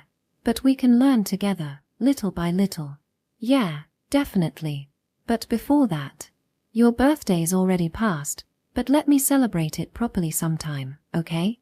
No, really, you don't have to. I insist. Is there anything you want? She rests her chin on her finger in thought. Then suddenly, her eyes light up. Even in the dim light, I can see the faint blush spreading across her cheeks. Then, can I ask for one thing? Of course. What is it? Aoi-san ducks her head in embarrassment. Can you call me Aoi sometimes? Ha! But I already call you Aoi-san. No, I mean, without the san. Wait, what? She wants me to call her by name without an honorific. Like, just Aoi? Yeah. Would that be okay? It's not like I mind, but, why? Whenever I hear Ajaku-an call Izumi just Izumi, it makes me think it's kind of nice to have someone you like call you by name like that. It feels more like we're a couple. Now that she mentions it, I guess I can see why. Izumi still calls Ajaku-an Ajaku-an, but he always uses her name directly. Sure, if that's what you want. Really? Can you try it right now? I clear my throat. The moment feels more embarrassing than I expected. Aoi, thanks for coming to see me on my birthday. By the time I finish, my voice trails off and my face feels like it's on fire. This is way beyond a little embarrassing. This is insanely embarrassing. You are, yeah. Looks like Aoi-san was more embarrassed than she expected too. Her face flushed bright red as she looked down. I'm happy, but I'm not used to it. It's kinda embarrassing. Why yeah. I guess we'll just get used to it little by little. Yeah, exactly. Thank God it's autumn and the night air is cool. If it were summer, I'd be sweating buckets right now. You know, now that I think about it, the way we call each other is actually pretty important. Yeah, it really is. Aoi-san spoke as though savoring the words. Do you remember the first time you called me by just my name? Yeah, of course. It was during the summer festival last year. A group of guys had tried to hit on her, and in the heat of the moment, I'd called out her name without any honorific. I was so embarrassed later that I nearly passed out thinking about it. But since she never mentioned it, I figured I was safe. Turns out she remembers. And now I'm reliving that embarrassment all over again. I think that moment was when I first started seeing you as a guy. It was such a big deal to me, hearing you call my name like that, so it makes me really happy you're saying it again. Her words echo in my mind. Hearing her name without an honorific made her start seeing me as a boy. That's it. I jumped to my feet without thinking. Aoi-san's words just handed me the answer to the problem I've been agonizing over. This might be the key to moving Yuki and Natsumiya-san's relationship forward. Aoi-san, thank you. Driven by excitement, I grab both her hands. Naturally, she looks bewildered. Sorry, that was sudden. I just got excited. It's okay. I don't really get it, but I'm glad I could help. Help doesn't even begin to cover it. Actually, here's what's going on. I tell her about Yuki and Natsumiya-san. They're childhood friends who like each other but can't break through that invisible wall. I explain how I've been trying to help them during the school trip, and how I've tried everything but nothing's worked. and how I think that changing how they address each other might just be the push they need. I thought something was going on with those two, she says with a nod. Even in the short time she spent with them, she must have picked up on it. I figured they needed some kind of spark, and I really think this could be it. Natsumiya-san still calls Yuki Yuki-chan, like when they were kids. Yuki doesn't hate it, but now that we're in high school, he gets self-conscious about it. Yeah, it might actually work. Just like when you called me by my name, it created this shift in how I saw you. I'm sure it could do the same for them. If Aoi-san believes in it, then it's definitely worth a try. Thanks. Seriously, I owe you one. I'm just happy I could help, even a little. Aoi-san smiles, then checks her phone. The clock reads 9 p.m. I should go. Yeah, thanks again. She takes a step away, but then pauses and looks back at me. See you later, Akira. Wait, what? Before I can react, she turns and walks off into the night. I watch her until she disappears from view, my hand instinctively covering my mouth as a smile spreads across my face. God. That was amazing. Now I understand what she meant. Being called by your name without an honorific really does feel special. I tilt my head back to gaze at the stars. This 17th birthday turned out to be the best day of my life. Section. The next morning, on the final day of the school trip, we left the hotel and headed to our last destination, Nora Park. Nora Park is well known, famous for the deer that roam freely throughout the area. But what many people don't realize is just how vast it actually is. With a total area of roughly 660 hectares, the sheer scale of it is hard to wrap your head around. Seeing is believing. If you're ever curious, I definitely recommend visiting. This place is ridiculously huge. I mutter to myself, pamphlet in hand. And honestly, anyone standing here would probably say the same. But Nora Park isn't just vast, it also holds some of Japan's most significant cultural and historical landmarks, like Kasuga Taisha, Keifuji, and Tdaig. It's a park unlike any other, where you can experience nature and history side by side. Sure, feeding the deer with crackers and taking pictures is fun, but the cultural and historical aspects are just as worth exploring. Alright, this is the last stop of the trip. Let's go. Yuki takes the lead, stepping forward with enthusiasm. But no one follows. Ha! What's wrong, guys? He turns around, puzzled. Natsumiya-san takes a deep breath and steps forward. Yuki-kun. What? Not Yuki-chan. Yuki-kun. Yuki freezes, surprise written all over his face. Hold on. Yuki-kun? What's going on? Sensing the shift in atmosphere, he tries to play it off with a nervous laugh. But Natsumiya-san's gaze remains steady. If it's okay, would you walk around with me? Just the two of us. Rika. As I watch them, last night's conversation with Aoi-san plays through my mind. Section. Sorry for calling you out so late, right before lights out. It's okay. Don't worry about it. After Aoi-san surprised me with her birthday visit, I sent a message to Natsumiya-san, asking her to meet me in the hotel entrance hall. What did you want to talk about? I've got a suggestion, about you and Yuki. A suggestion? I thought of a way that might help move your relationship forward. Really? The moment I said that, Natsumiya-san's eyes lit up. She leaned in eagerly, practically bursting with anticipation. So, what should I do? Change the way you call Yuki. Change how I call him? She repeated my words, tilting her head in confusion. I kept my tone clear and patient to help her understand. For you, calling Yuki Yuki-chan probably feels completely natural. But you know how embarrassed he gets about that, right? Yeah, I know. I get it. You call him that as a sign of affection. And I'm sure Yuki doesn't hate it. But teenage guys aren't always the best at handling that kind of thing.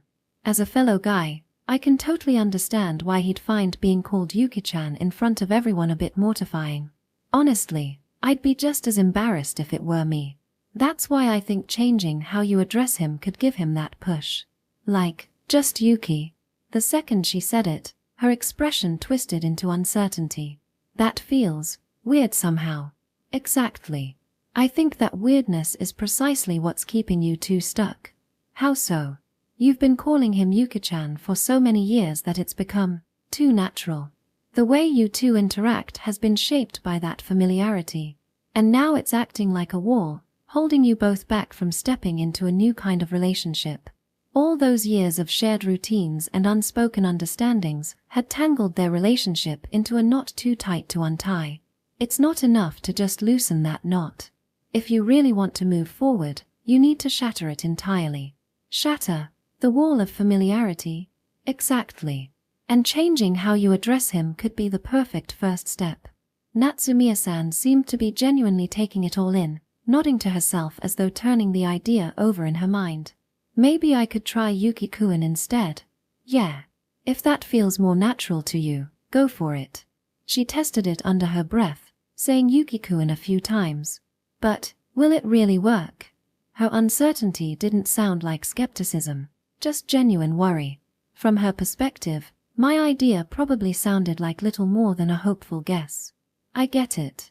But, you've got my word, and Aoi-san's, too. Aoi-san's, too? Actually, today's my birthday. What? Seriously? Her eyes went wide with surprise. And no, I'm not fishing for a gift, so please put that money back in your wallet. Earlier tonight, Aoi-san snuck out of her hotel to celebrate with me. When I asked her about her birthday, I found out it had already passed. I told her I still wanted to give her a present, and she said that if I really wanted to do something for her, she wanted me to call her by just her name, without the san. Why? Apparently, the first time I called her by her name like that, she started seeing me differently, as a guy, I mean. Being called by name without any honorific made it feel special. And she wanted to feel that again. Special. Yeah. And honestly, when she called me Akira for the first time tonight, I totally got what she meant. So I really think it could work for you and Yuki, too. If you and Aoi-san say so, then I believe you. Natsumiya-san smiled in relief, nodding softly. Seeing her determination, I pulled out a small object from my wallet. I know it might feel weird at first, but here, take this for some extra courage. She took it and stared at it. A matchmaking charm? It was one of the Maibu and Mizubi charms I bought at Fushimi Inari Taisha. I'd stayed behind to buy 3 of them, one of which I'd set aside just for her. I figured you guys might feel awkward buying one yourselves, so I picked it up for you. Thank you, Akira-kun. Who knows if it actually has any power? Relying entirely on luck or gods probably isn't the best approach. But even so, please, if you're listening, gods of Fushimi Inari, give her just a little push. Section. The plan was set. During the free exploration time at Nora Park, Natsumiya-san would invite Yuki to walk around together. Last night, we'd filled everyone in, me talking to the guys in our group, and Natsumiya-san explaining things to the girls.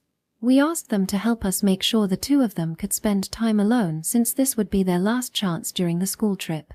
Yuki-kun, Natsumiya-san spoke up again, her voice slightly trembling with nerves. Would you walk around with me?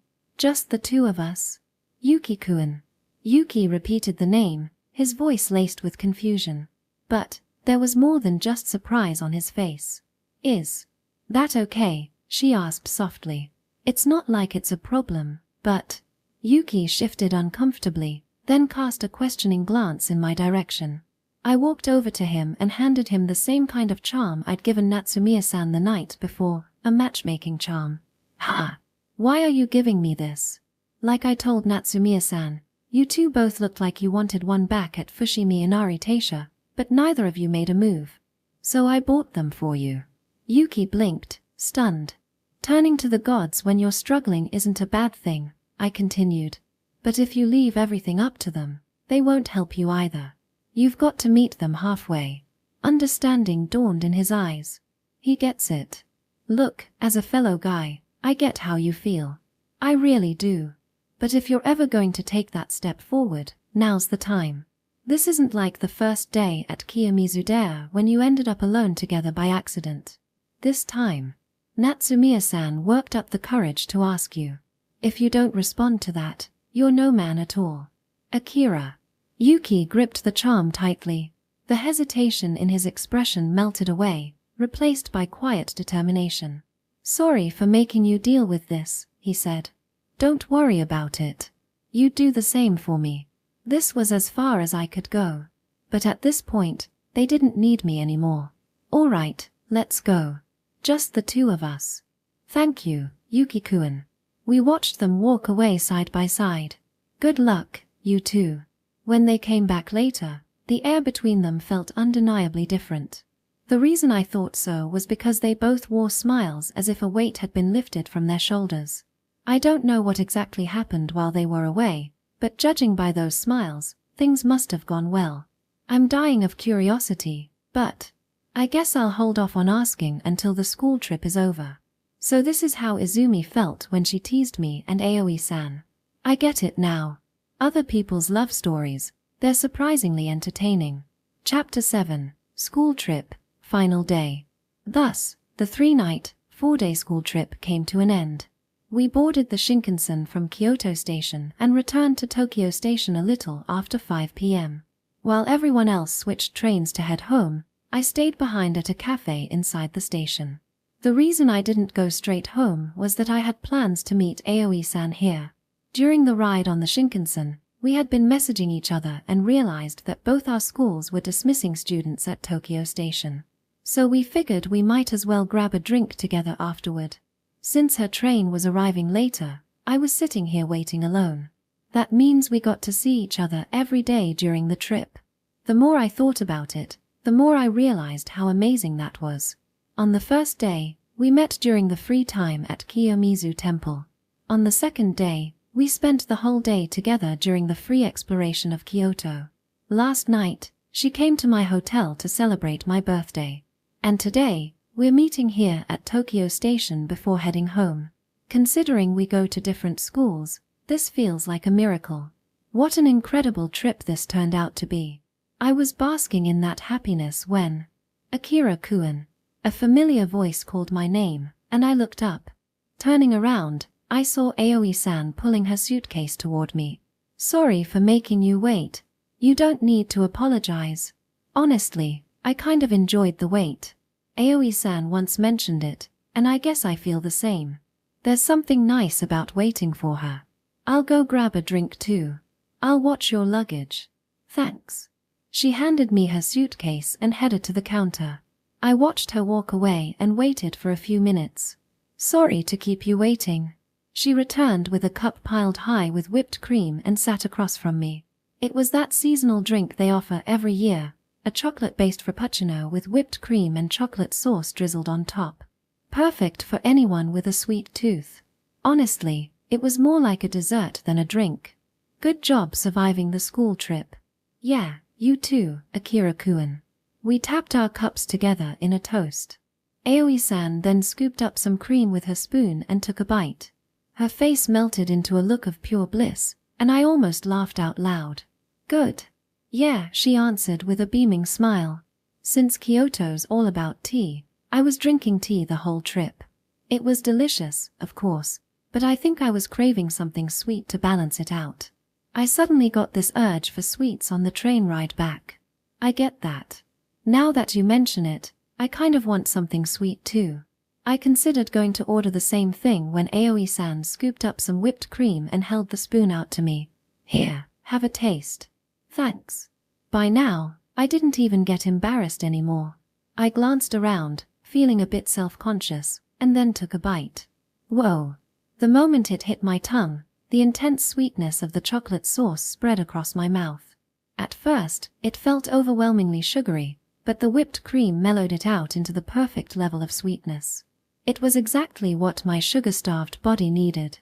Yeah, definitely more of a dessert than a drink. It's sweeter than it looks, but it's delicious. Right. It's that perfect balance of sweetness that makes it so addictive. She took another spoonful and closed her eyes in bliss. She really does look happy when she eats. "Oh yeah, did Eiji and Izumi head home already?" Aoi-san shook her head, her cheeks still puffed with cream. "So, they're still here? Maybe they're buying souvenirs." She shook her head again. "If they didn't leave and aren't here, then where are they?" Just as I was about to ask, she swallowed and gave me an unexpected answer. They're checking into a hotel tonight. A hotel? I repeated the word, confused. Tomorrow's a day off, so they decided to stay overnight and have fun in Tokyo. That's genius. I couldn't hide my envy. If only I'd thought of that sooner. We knew we were both being dismissed at Tokyo Station. If I'd realized it in time, we could have booked a hotel and spent the night together too. To make it worse, the hotel they were staying at was one of those luxurious ones inside that famous theme park. The kind of place everyone dreams of staying in at least once. Just the two of them. I accidentally let my envy slip out loud. How did I not think of that? Yeah. Lucky them. Aoi-san echoed my thoughts exactly. That meant she was thinking the same thing. Honestly, I'm jealous too. Knowing she felt the same only made it harder to accept. So, she would have been okay with an overnight stay? I hope we can go on a trip together someday. Yeah. Maybe before things get too busy with exam prep. Even just a short one-night trip somewhere nearby would be nice. We could always visit Kyoto again, but I wouldn't mind going somewhere closer. Yeah, I'd like that. Like maybe her birthday in May? The idea popped into my head, and the more I considered it, the better it sounded. Planning it as a surprise might be fun too. Hey, Aoi-san, if we did go on a trip, where would you want to go? Yeah. And with that, we started talking excitedly about potential trips. Hot springs were the top contender, of course. Aoi-san also mentioned that the mountain hot springs she visited during her graduation trip were great. Apparently, ever since then, she's become a bit of a hot spring enthusiast and regularly visits a local day spa near her home. Talking about the next trip right after finishing this one might seem premature, but maybe that's exactly why it's so fun to already be planning our next time together. A trip for just the two of us. Without needing to say it out loud, we both knew what that implied. It's about time to head home. Before we realized it, it was already past 7 p.m. Even though we'd both be taking the Shinkansen, we were heading in different directions. It would take me about an hour to get to my local station, but Aoi-san would still need to transfer to a local line from there, which would add another hour and a half to her trip. She needed to catch an earlier train or she'd get home too late. I'll walk you to the platform. Thanks. We left the cafe and made our way to the Shinkansen platform. Her train was already there, with just a few minutes left before departure. We stood in front of the boarding gate, facing each other as we said our goodbyes. See you soon. Yeah. See you soon. Text me when you get home, okay? You too, Akira-kun. She stepped onto the train, and the departure bell rang across the platform. I braced myself against the wave of loneliness as I prepared to watch her leave. What? Just as the doors were about to close, she suddenly stepped back off the train. The doors slid shut behind her, and the train slowly pulled away. Aoi-san? I stood there, stunned, unable to process what had just happened. The next moment, she leaned into my chest. What's wrong? I don't want to go home. My heart skipped a beat. I want to stay with you a little longer. My arms instinctively tightened around her. It was the kind of moment you see in dramas or manga, one of those lines that every guy dreams of hearing at least once in his life. No man could hear that and not imagine where things might lead. Memories of past missed chances flashed through my mind. Back then, maybe it wasn't the right time. But now, there's nothing stopping us. And I'm pretty sure we're both on the same page here. Are you sure it's okay if you don't go home? Probably. I think it'll be fine if I call my grandma and let her know. As for me, I could say I was staying with Eiji and the others. That would probably work. I could feel her heartbeat through her chest, matching my own racing pulse. So, if we stay together, where should we go? I don't care. Anywhere you want, Akira-kun. There was no mistaking what she meant. Excitement surged through me, though I tried to calm myself down. Because, realistically, we hadn't booked a hotel like Eiji and Izumi. Finding a room on such short notice would be tough. Plus, most hotels require parental consent for underage guests, which we didn't have. What about those couple-friendly hotels that lovebirds use on weekends? No. We're still in our uniforms. we'd definitely get turned away. And these days, some towns even have ordinances against high schoolers staying in those places. If we push it, we might end up getting hauled off by the cops, with calls going out to our parents and the school. Even manga cafes ban high school students after certain hours. Seriously, what do people do in these situations? After some deliberation, a compromise came to mind. Would you be okay with staying together? Even if it's not just the two of us? Yeah. I'm the one being selfish here, so I'll manage. Manage. I knew exactly what she meant, and it stung, but there was no helping it. I'll just have to save that hope for another time. For now, let's focus on not getting carried away. Hey, want to come over to my place? Your house. She looked up at me from within my arms. Are you sure? I think it'll be okay if I explain it to my family. My mom's already met you, and Hiyori will be thrilled. The only wild card is my dad, but I'll handle him. Really? Her eyes lit up with excitement. If we're going to keep being together, introducing you to my family is inevitable. And honestly, if we don't take this chance, I have no idea when we'd find the right moment. But only if you're okay with it. Without a second's hesitation, she shook her head. I'm totally fine with it. I've wanted to meet your dad for a while now. Wait, really? You've met my dad and my grandma, but I haven't had the chance to greet your dad yet. Since we're planning to stay together going forward, I'd like to meet him too. If she feels that strongly about it, then there's no reason to hesitate. Okay, give me a sec. I'll call my mom. Okay. I took out my phone and dialed home. After a few rings, Mom picked up. Hello. Akira. Hey, Mom. I'm still at Tokyo Station. Oh, you're pretty late. Yeah. Actually, I'm with Aoi-san. Aoi-san? She sounded surprised, so I quickly explained the situation and asked if I could bring Aoi-san home with me. She was caught off guard at first, but since she liked Aoi-san, she didn't seem to mind. Of course. I'd love to see her again. Bring her home. That went more smoothly than I expected. Thanks. We'll head there now. I'll pick you up at the station, so call me when you're close. Got it. I hung up and turned to Aoi-san. We're good. Mom said she's looking forward to seeing you. That's such a relief. She exhaled with visible relief, her expression softening into a smile. All right. Let's go home together, then. Yeah. Hand in hand, we left the platform and boarded the train bound for my neighborhood. Section. The city I live in is about an hour from Tokyo by Shinkansen. As the capital of a prefecture in northern Kanto, it's relatively lively for a regional city. Near the station, urban development has brought station buildings and commercial complexes, making it a convenient place to live. On the other hand, it's far from the mountains, so opportunities to experience nature are scarce. It's not that one is better than the other, but it's the complete opposite of where Aoi-san lives. Compared to the town I lived in before we moved, it feels a bit more urban, though there isn't a huge difference. Maybe that's why I was able to settle in so quickly after moving. We're here. Stepping outside after passing through the ticket gates, I saw the sun had already set. The sky was dark, but the lights from the station buildings and surrounding facilities lit up the streets, making the city feel bright despite the late hour. So this is the city where you live, Akira-kun.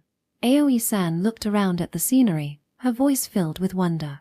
Is your house close to the station? It's pretty far, so I asked my mom to pick us up. She should already be here. I guided Aoi-san toward the rideshare area of the rotary. Cars came and went, taxis pulled in, and people were getting picked up all around. Scanning the area, I spotted a familiar car. I double-checked the license plate and confirmed it was my mom's. We walked over, and I opened the back door. Welcome back. Mom turned in the driver's seat and greeted us with a smile. We're back. Thanks for coming to get us. It's no trouble. Aoi-san, it's been a while. Good evening. Sorry for the long silence. Aoi-san peeked into the car and bowed politely. Save the chit-chat for later. For now, hop in. Yeah. Excuse me. We climbed into the back seat, and Mom drove away from the rotary. How was the school trip? As we reached the main road, She asked the question while glancing at us through the rearview mirror. It was fun. I never expected to run into Aoi-san during the trip. I had a great time exploring Kyoto with Akira-kun. Did you? That's wonderful. Mom's voice was noticeably more cheerful than usual. Probably because Aoi-san was here. It was that distinct company voice parents sometimes use. By the way, I've got a question. What is it? Is it safe to say? You two are dating? Ha! Our surprised voices overlapped. Aoi-san's voice was louder than mine, though. It wasn't just surprise at the question. Her eyes seemed to ask, "You didn't tell her?" As they both stared at me, I scrambled for a response. Come to think of it, I never actually mentioned it to Mom. She'd figured out we were living together pretty early on, thanks to Hiyori keeping her updated. I'd also told her about Aoi-san's father and grandmother, with Aoi-san's permission. But yeah, I definitely never said we were dating. We've actually been together since summer break. A late confession, but better late than never. Oh, that's wonderful. I'm sorry I didn't tell you sooner. No need to apologize, Aoi-san. She was right. If anyone should apologize, it was me. So, did you bring her home to introduce her to your father? Dad, her. The mention of him sent a ripple of tension through me and Aoi-san. Well, yeah. I guess that's part of it. I see. Unfortunately, he's on a business trip and won't be back until tomorrow night. A business trip? That was news to me, but I couldn't help feeling relieved. I'd mentally prepared myself to introduce her to Dad, but I hadn't decided how to explain everything. I'd planned to just wing it. Now I had a whole extra day to figure it out. Instead of saying unfortunately, maybe I should say good for you. Moms really are sharp. She must have sensed my relief. I didn't even bother to hide my sigh of relief. Did you tell Dad Aoi-san was coming? I didn't keep it from him. I just said you were bringing a friend home. Got it. Thanks. I'm rooting for you too. We chatted like that until we reached home. As we stepped out of the car and started unloading the luggage, I heard footsteps. The sound must have alerted her. Hiyori ran out of the house toward us. Welcome back. Yeah, we're back. Welcome home, Aoi-san. Thanks. I mean, is I'm home okay? Of course. You're like family, after all. Hiyori must have been really happy to see her. Her usual poker face was still intact, but the corners of her mouth twitched upward. She grabbed one of Aoi-san's bags and took her hand, practically dragging her toward the house. It was like watching two close sisters. The sight warmed my heart. I didn't realize Hiyori was so attached to her. Mom's voice held genuine surprise. Well, it was the first time she'd seen how Hiyori acted around Aoi-san. Yeah, they get along really well. Do they? I explained how they often texted and how Hiyori seemed more expressive whenever she was with Aoi-san. Mom's face softened with emotion. She knew just how reserved Hiyori usually was, so seeing her open up like that must have really hit home. I completely understand. I felt the same way as an older brother. It's a really good thing for Hiyori. But why? To be honest, I'm not entirely sure. Maybe their wavelengths just matched. Before we knew it, they'd become close. It'd be pointless to pry into the details. But thanks to Aoi-san, I feel like Hiyori has changed a lot. We really should thank Aoi-san for a lot of things. Mom emphasized the words "a lot of things" in a peculiar way. What exactly do you mean by a lot? I had a guess, but I asked anyway. I mean that I feel like Aoi-san and I will get along well for a long time. Isn't that jumping a bit too far ahead? Mom smiled mischievously like a child, despite her age. I knew exactly what she meant. Could she stop teasing her son, please? Good luck introducing her to your father when the time comes. Please don't put that kind of pressure on me. Foo foo foo. Brushing off Mom's teasing, I followed the others into the house. We decided to settle in first, placing our bags in our rooms and changing into comfortable clothes. Aoi-san's things were moved to Hiyori's room since she'd be staying there during the visit. After that, we gathered in the living room to check out the souvenirs. All the packages we'd sent from Kyoto had already arrived. First, Here's the sweets Hiyori asked for, and the matcha namiatsuhashi she mentioned in her message. This is matcha namiatsuhashi. She must have really been looking forward to it. Hiyori stared intently at the box of matcha namiatsuhashi. Mom, can I have some? It's before dinner, but just make sure you leave some for me. Hiyori tore open the plastic wrap, opened the box, and took out a piece of the matcha namiatsuhashi. After sprinkling the matcha sugar on top, she stared at it for a moment before popping it into her mouth. Is it good? Her mouth was too full to speak, but she nodded while chewing. The moment she finished her first piece, she immediately reached for a second instead of giving her thoughts. Hey, dinner's soon. You sure that's okay? This time, she hummed twice, probably to say she'd be fine. Well, considering Hiyori, like Aoi-san and Izumi, had a separate stomach just for sweets, she'd probably be okay. As we watched her, Aoi-san and I exchanged a glance and nodded. Actually, I got something for you too, Hiyori-chan. From Aoi-san? Hiyori's eyes widened as Aoi-san pulled something from her bag. It was the purple flower pattern scrunchie we'd bought at the Chiraman craft store. It's adorable.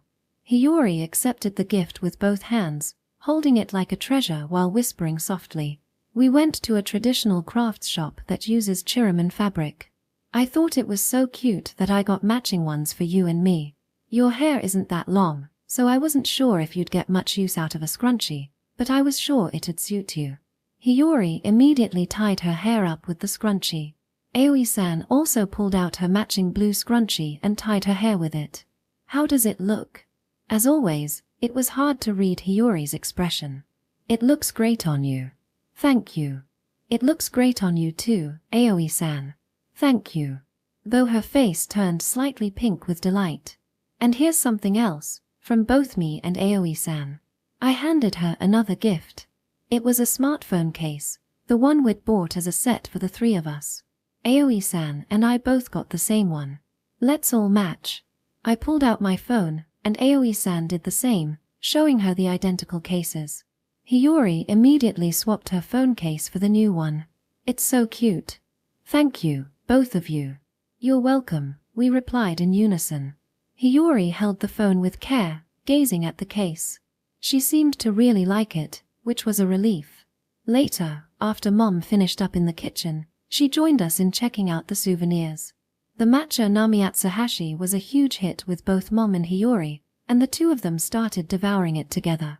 I wasn't worried about Hiyori, she had the same appetite as Izumi. But Mom, seeing her go at it like that made me a bit concerned. When I mentioned it, she just said, I was like this when I was young too, and launched into some tales of her past binge-eating exploits. So it turned out Hiyori inherited her unusual appetite from Mom. With Aoi-san joining in, the three of them ended up finishing both boxes of namiatsuhashi before dinner. And then they started on the other sweets. Thanks for the meal. Even though I was used to the sight, I found myself speechless as I watched the three of them pat their stomachs with satisfied smiles. Maybe I should have bought twice as much. A small wave of regret hit me. Well, I should get back to preparing dinner. Satisfied after eating, Mom stood up from her seat and headed toward the kitchen. Hiyori, can you help me for a bit? Yeah, I'll help. She'd just started to answer when, Aoi-san suddenly spoke up. If it's not too much trouble, I'd like to help as well. You too, Aoi-san? Mom's surprise was evident. I appreciate the offer, but I can't let a guest help with the cooking. Please, don't worry about that. I'd really like to help. Aoi-san's voice carried an unusual intensity as she appealed to Mom. Mom frowned slightly, clearly unsure. I want to learn how to make the dishes Akira-kun usually eats. The ones he likes. Next time we're together, I want to be able to make something he'll say tastes delicious. Oh my, well, that's quite the sweet sentiment. Mom's teasing was embarrassing, but more than that, I was touched by Aoi-san's sincerity. In that case, I'd be happy to have you help. How good are you at cooking? Mom's gaze shifted between me and Aoi-san, probably figuring I'd know since we'd lived together. I used to be better, but now she's either caught up to me or surpassed me. So, yeah, no worries there. Oh, that's reassuring. Let's cook together, then. Yes. And so, Aoi-san joined Mom and Hiyori in the kitchen to finish preparing dinner. About 30 minutes later, dinner was ready, and the four of us sat down to eat.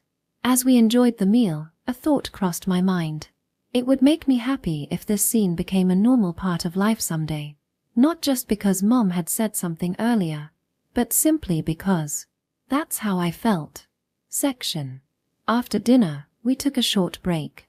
I headed back to my room to unpack the bags from the school trip. You might think I'd want to spend time talking with Aoi-san since she came all the way here, but unfortunately, Hiyori had latched onto her like a remora fish and wouldn't let go. She's probably just happy to see Aoi-san again after so long, and as her older brother, I figured I'd let her have this time. And what are those two up to now? Well, they're currently taking a bath together. Honestly, I'm jealous of Hiyori. Taking advantage of the privacy of my room, I blurted out my true feelings. Before we started dating, Izumi would have teased me in moments like this, and I would have brushed it off with a "yeah, I'm barely even jealous." But now, I genuinely couldn't help it. I mean, I'm a perfectly normal teenage guy with a girlfriend. Of course, my imagination runs wild sometimes, especially considering there have already been 3 missed opportunities in the past when Aoi-san was clearly open to, well, more. Maybe it's also because Izumi and Eiji are having a hotel sleepover tonight. Either way, my thoughts were spiraling more than usual, and my heart was racing. I wonder when the next chance will come. Planning a trip for Aoi-san's birthday would probably be a safe bet. Before I knew it, I'd stopped unpacking and was completely lost in my daydream. "Akira-kun, can I come in?" "Whoa." Aoi-san's voice came from the other side of the door, and I panicked so hard that I accidentally flung my bag across the room. I frantically scanned the area for anything I didn't want her to see. Everything looked safe enough. "Why, come in." The door opened slightly, and Aoi-san peeked in before stepping inside. I heard a weird noise. "Are you okay?" Yeah. It's nothing." I tried to play it cool, but my eyes betrayed me as they fixated on her. It wasn't just the warm glow on her skin from the bath that made her look so stunning. My imagination had been running wild just moments before, and now, sitting here in front of me, was the very person I'd been daydreaming about. I sat down on the bed, doing my best to act casual. "Were you unpacking?" "I finished already." "No problem." Total lie. The suitcase was still half open on the floor. "Mind if I sit here?" "Of course not." Aoi-san sat beside me. "What about Hiyori?" "She said she was going to work on her homework." "Homework? At this hour?" Hiyori was the type to finish her homework way before bedtime. She probably just wanted to give us some alone time. "So, this is your room?" Aoi-san looked around, taking it all in with a thoughtful expression.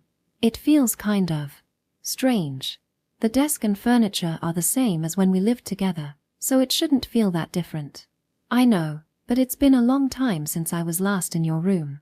"When was that, again?" I think it was." Our eyes drifted upward as we both tried to remember. The memory hit us at the same time. Our cheeks flushed bright red as we realized when it was. That unforgettable night last year. Valentine's Day. Aoi-san had snuck into my room late at night, saying memories alone weren't enough. She'd been ready to go beyond just words. And yet, somehow, we ended up spending the night in bed without crossing that line. Looking back, it was probably the right decision not to go through with it back then. But now, there was no reason to hold back anymore. "Aoi-san." "Akira-kun." We were so close that we could see our reflections in each other's eyes. No words were needed. We both knew exactly what the other was thinking.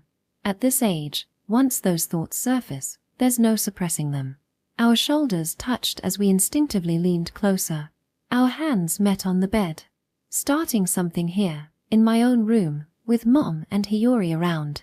Yeah, that was a no-go. But a kiss. That much should be okay. My heart raced in anticipation of what would be only my second kiss.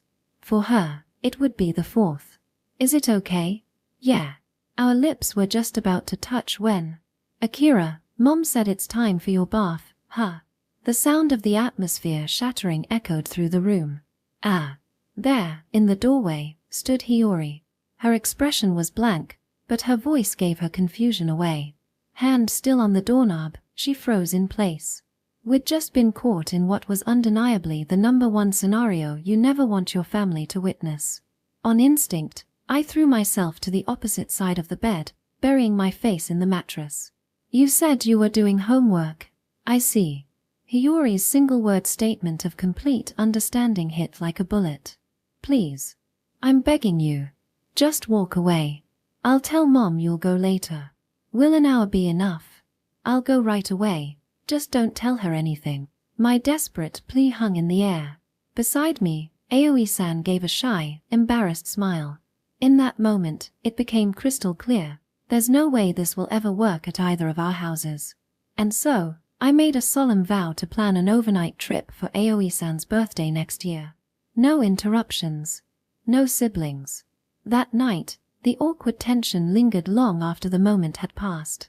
Chapter 8. Introducing her to my father. The next day, Saturday afternoon, Aoi-san and I were being dropped off at the local shopping mall by my mom. Thanks for the ride. It really helped. Thank you very much. We stepped out of the car and expressed our gratitude. I can come pick you up later. What time should I come by? No, that's okay. We'll just take the bus home. All right.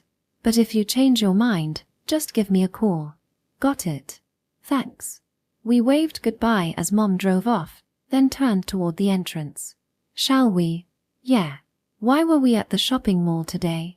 Well, it all started last night after that awkward moment when Hiyori walked in on us. Later, after we'd all had our baths, we were sitting around in the living room, chatting and getting ready to call it a night. So, what should we do tomorrow? We could just relax, considering how tired we are from the trip. Waiting around at home for Dad to come back didn't sound all that appealing. Maybe we could go out somewhere. The shopping mall's a bit far, but it could be fun. Aoi-san's eyes lit up, and she clapped her hands together.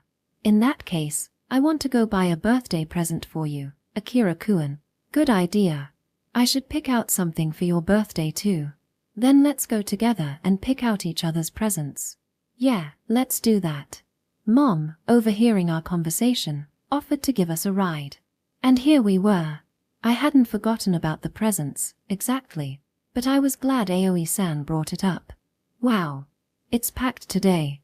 The moment we stepped inside, we were met with a sea of people. Yeah. But, you know, walking through a crowded mall like this reminds me of the first time we went shopping together. You're right. It was pretty crowded that day too. Memories came flooding back, bringing with them a wave of nostalgia.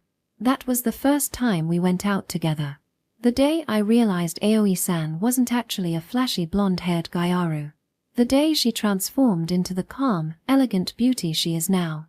It was also when Eiji and Izumi found out and freaked me out in the process. Most importantly, it was the day I decided I wanted to be someone she could rely on. Feels like it happened forever ago. I remember the hairdresser calling you my girlfriend, and you totally misunderstood, thinking they meant you were my girlfriend. You even apologized for the mix-up. And now here we are. Life's weird, isn't it? I was just nervous back then and didn't know how to respond properly. You're mean, Akira-kun. Teasing her was all fun and games, until she puffed out her cheeks and glared at me. Oh, I think I pushed it too far.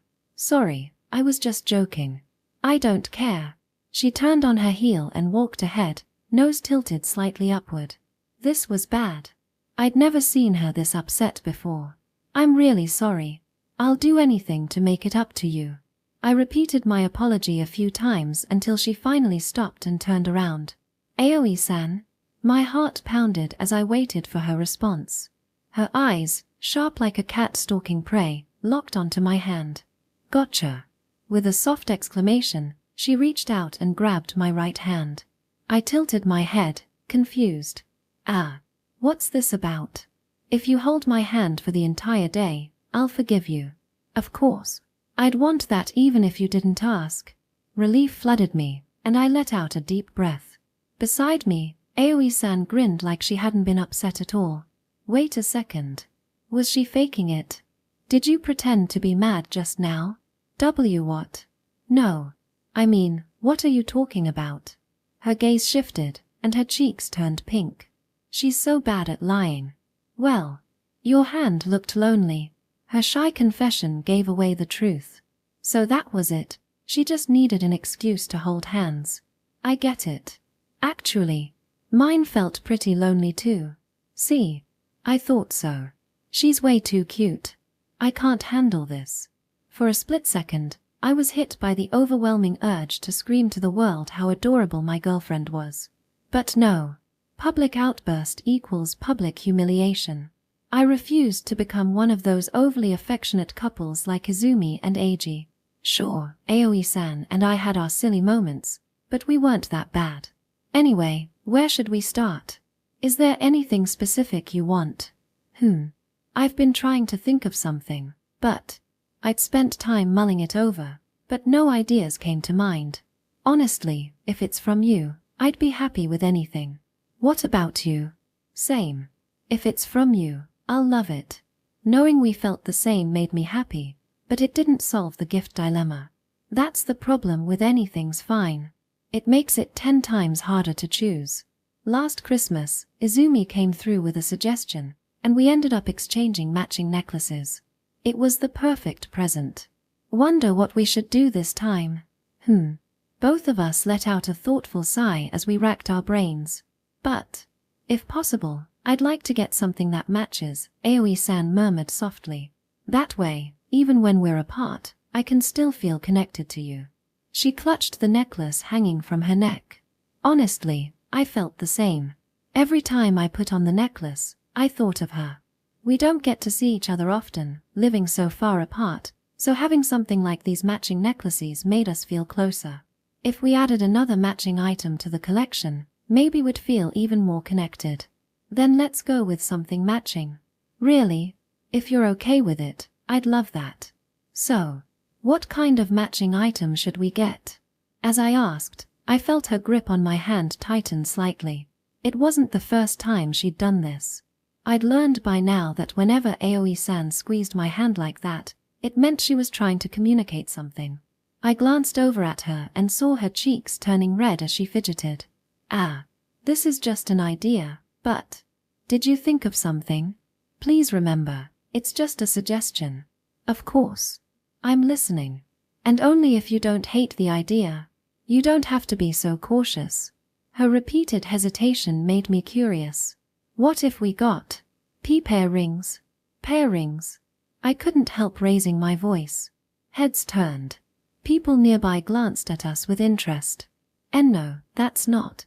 Seeing my reaction, Aoi-san panicked, probably thinking I was upset. Her face flushed bright red as she rushed to explain herself. Well, okay, it's not that. But I love our matching necklaces, and I thought that if we were to get another matching accessory, rings might be nice. Not that there's some special meaning behind it. I mean, there is. But not like that, exactly. Her voice trailed into a frustrated groan as she hid her face with one hand. It had been a while since she'd done that. Back when we first met, she often hid her face when embarrassed. As we grew closer, she'd mostly stopped.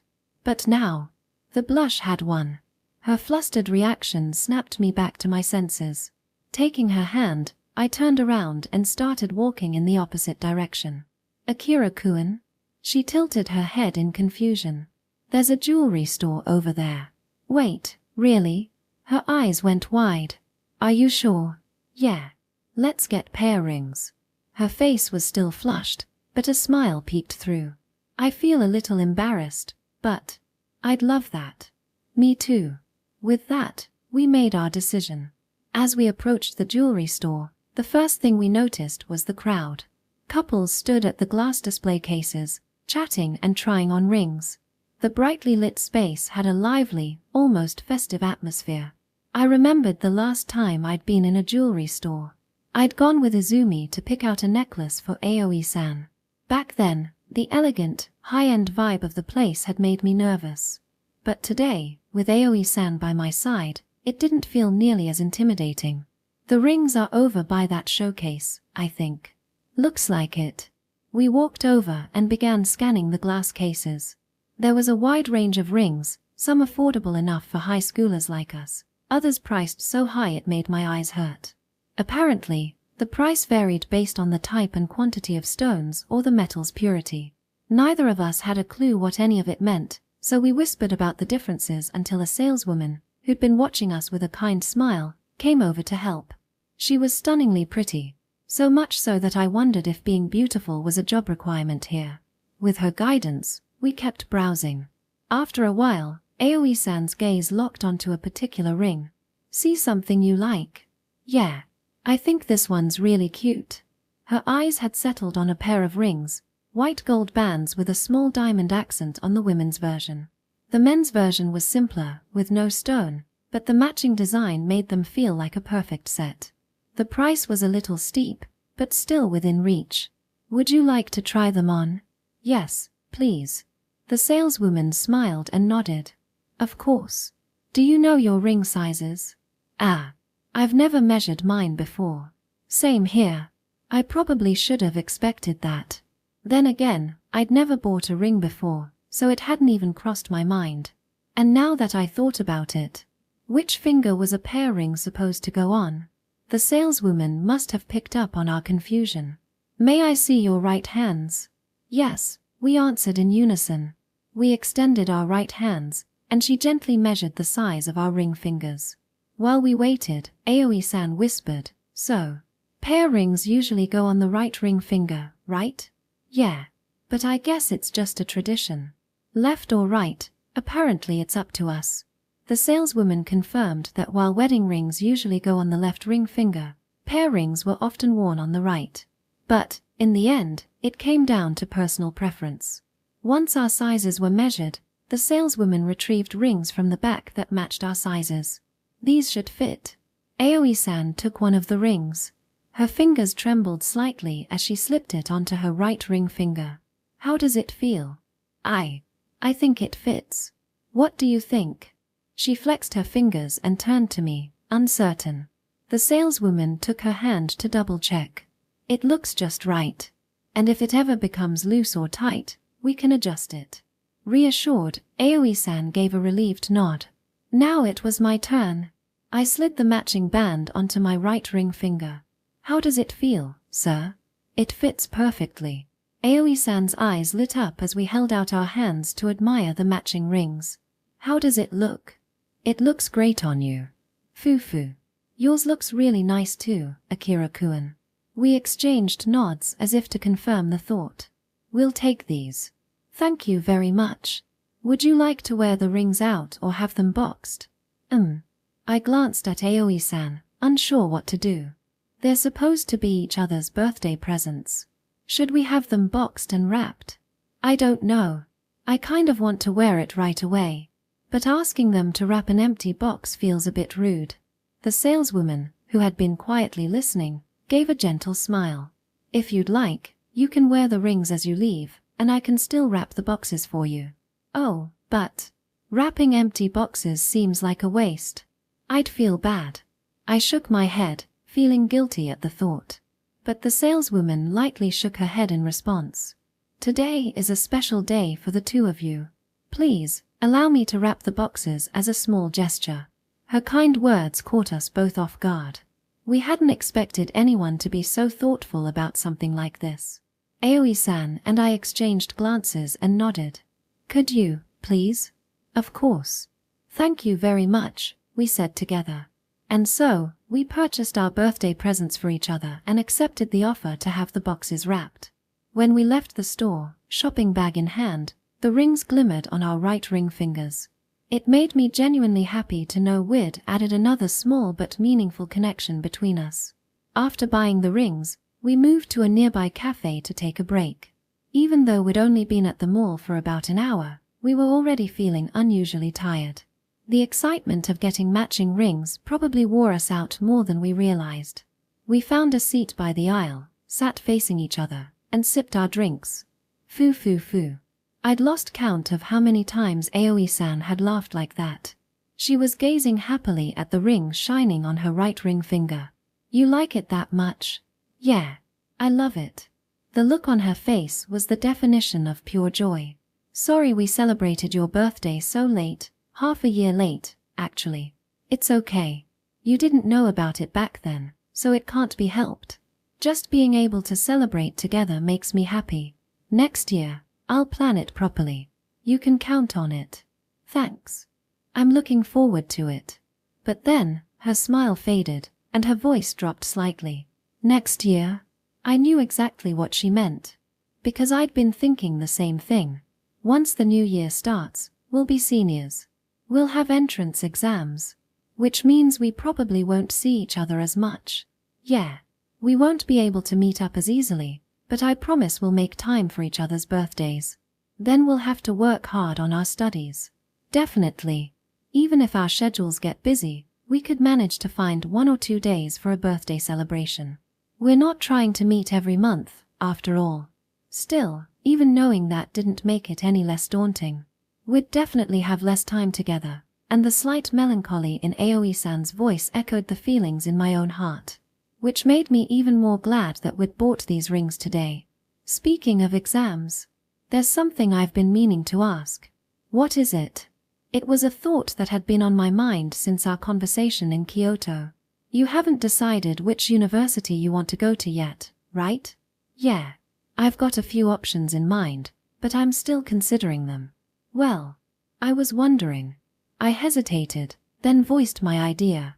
What would you think about going to a university in Tokyo with me? Me? In Tokyo?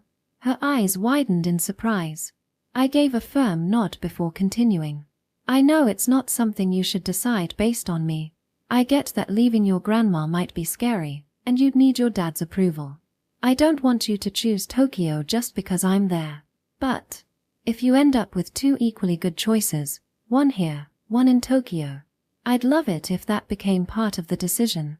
I didn't want her to pick a second choice school just because of me. If her first choice university was local, I'd accept it. But if it was a tie between the two, I hoped the thought of being together might tip the scales. When you told me in Kyoto that your top choice is a Tokyo university, she met my eyes with a serious expression. There was something almost hopeful about the way she looked at me. That's when I realized, I want to go to a Tokyo university too. For real. I shot forward, practically lunging over the table. Of course, like you said, it depends on whether I find a school that fits what I want. But Tokyo has a lot of universities, so I'm sure I'll find one. I'll have to talk it over with my dad and grandma, but they've already said they'd support me if I wanted to go out of prefecture. Her words filled my chest with warmth. Knowing she was genuinely considering it made me unbelievably happy. Honestly, if I move out of the prefecture, I think they'll both feel more at ease knowing I'm near you. So, does that mean? Aoi-san nodded slowly. I want to aim for a Tokyo university with you. A wave of elation crashed over me.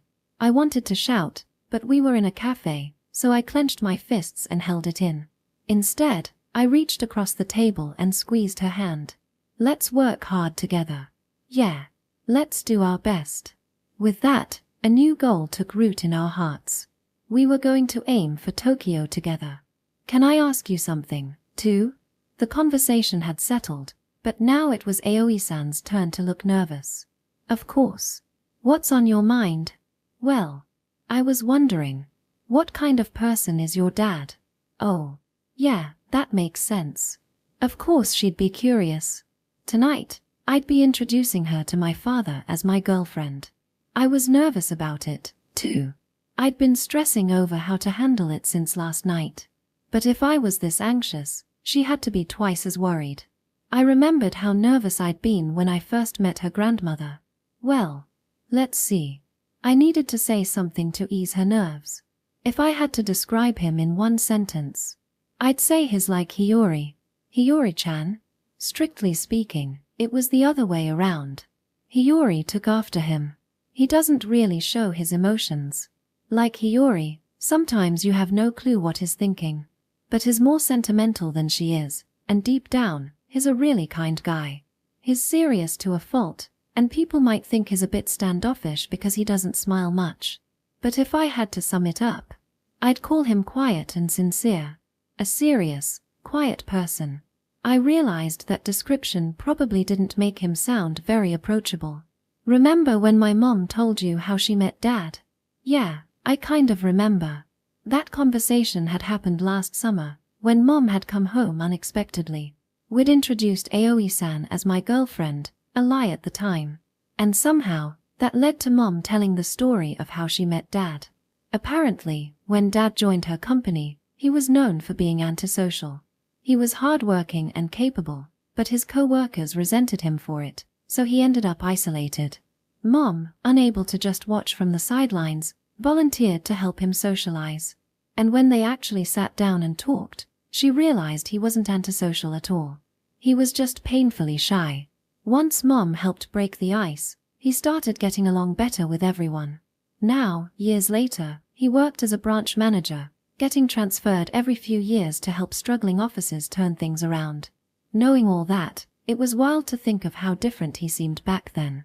He doesn't seem bad with people now, but that serious side of him hasn't changed.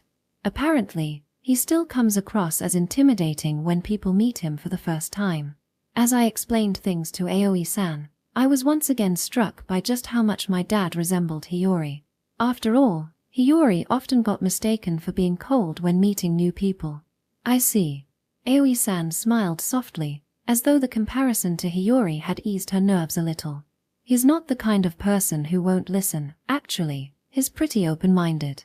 He's never been the type to get angry without reason. Our family trusts him completely, and so do his colleagues at work. It's just. I voiced the one concern that had been weighing on me since I decided to bring Aoi-san home. I've been wondering how much of the truth I should tell him. Aoi-san immediately understood what I meant. Her face tensed as she gave it some thought. No, that's not quite right. I shook my head, correcting myself. Actually, if you're okay with it, I want to tell him everything. Akira-kun. But I'm not sure how to go about it. That was the real issue, how to explain it in a way he'd understand. I'd already made up my mind to tell Dad the whole truth. I've been keeping secrets from him this whole time. Not just you. We both have. Yeah, we both have. I appreciated that she saw this as something we shared. If he asks why we didn't tell him sooner, I'll have to admit I didn't want to get caught. Sure, there were valid reasons for keeping quiet, like worrying that someone might step in and force Aoi-san into a foster home, but that doesn't excuse it. The truth is, I hid it because I was afraid. No matter how good my intentions were, deception was still deception. I'm definitely going to get yelled at. No parent would be okay with their kid secretly living with a girl. Mom hadn't gotten angry, but that was a rare exception. Some people might say I should just keep the secret forever. But I can't. I don't want to lie or hide things about our relationship anymore. Akira-kun. I want my family to see our relationship as something I can be proud of. Maybe that was selfish of me. Plenty of people would say it's better to let some things remain unsaid. There's even that old saying about how ignorance is bliss. But I didn't want to build my relationship with Aoi-san on secrets. So, if you're okay with it, I'd like to. I feel the same way. She cut me off with clear determination in her voice. I want to be with you without hiding anything. I don't want to lie about our past or our future. She squeezed my hand. If we keep this a secret forever, it's like we're erasing everything we've been through. I don't want to pretend those days didn't happen. Aoi-san. And if we get scolded, we'll apologize together. We'll face it together. I let out a long, shaky breath as the emotions swelled in my chest. I needed that breath to steady my heart. Thank you, Aoi-san. No, thank you. For wanting to tell your dad everything. The anxiety hadn't completely vanished. But now, with Aoi-san beside me, I felt like we could handle it. We left the cafe and spent the rest of the afternoon wandering around the mall. We stopped at various stores, sat down when we got tired, and even treated ourselves to some new seasonal donuts when we got hungry. Without that lingering tension, we were able to fully enjoy our time together. Later that evening, on the bus ride home, my phone buzzed with a message from Hiyori. Dad's home. The event we'd both been preparing for was right around the corner. Section. Welcome back. Hiyori greeted us at the door when we arrived home. We're back. Where's Dad? He's waiting in the living room. Good luck, you two. Thanks. Aoi-san and I exchanged a glance, silently reaffirming our resolve before stepping inside.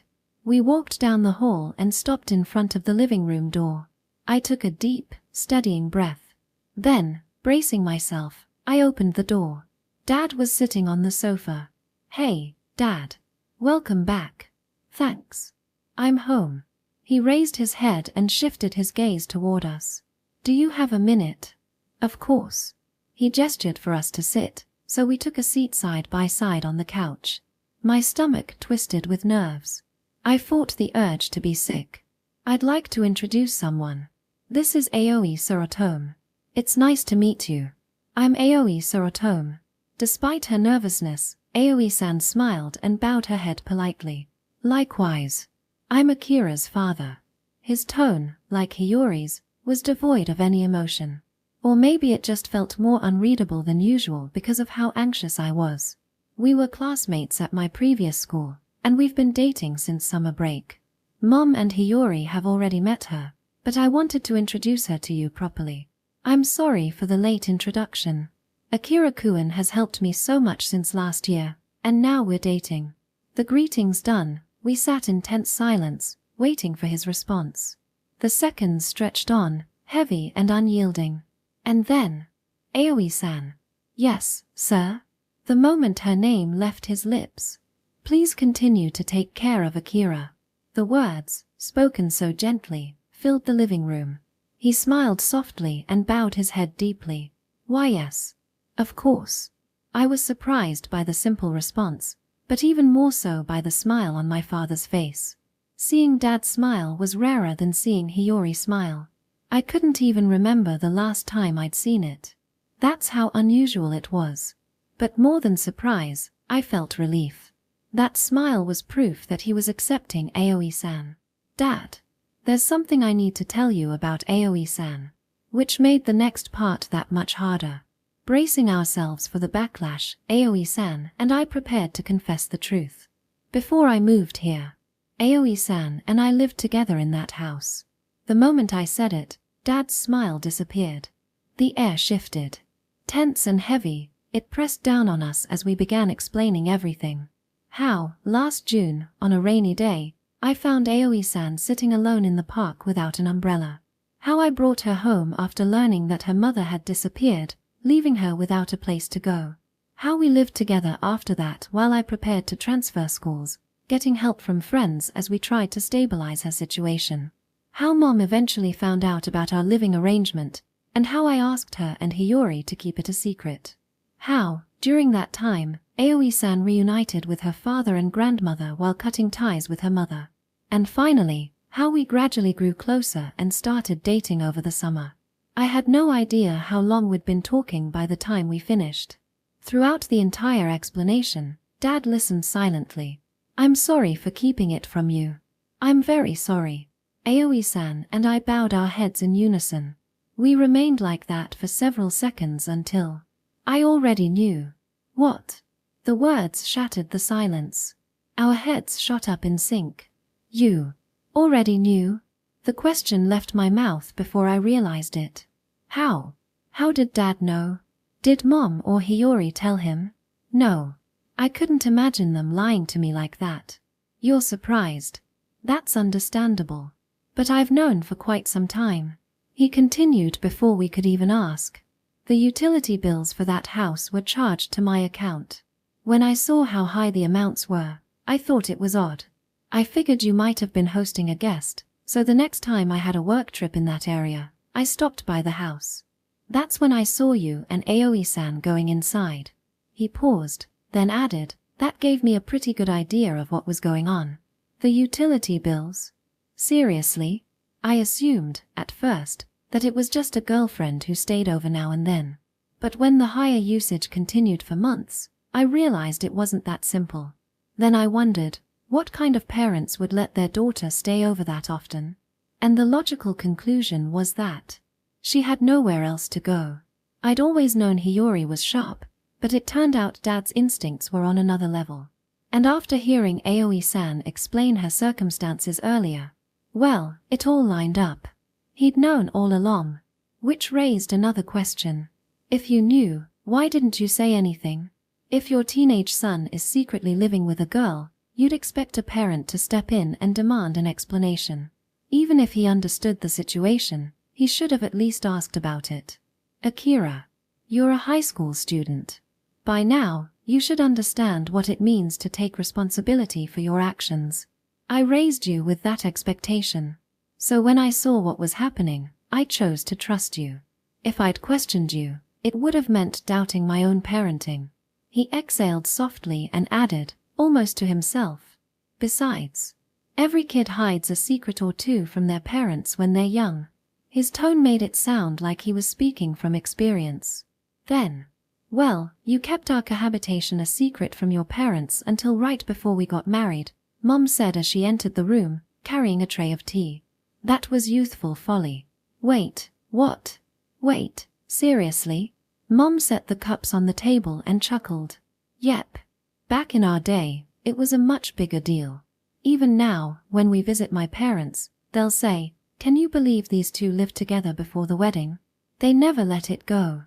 Dad coughed awkwardly, clearly uncomfortable.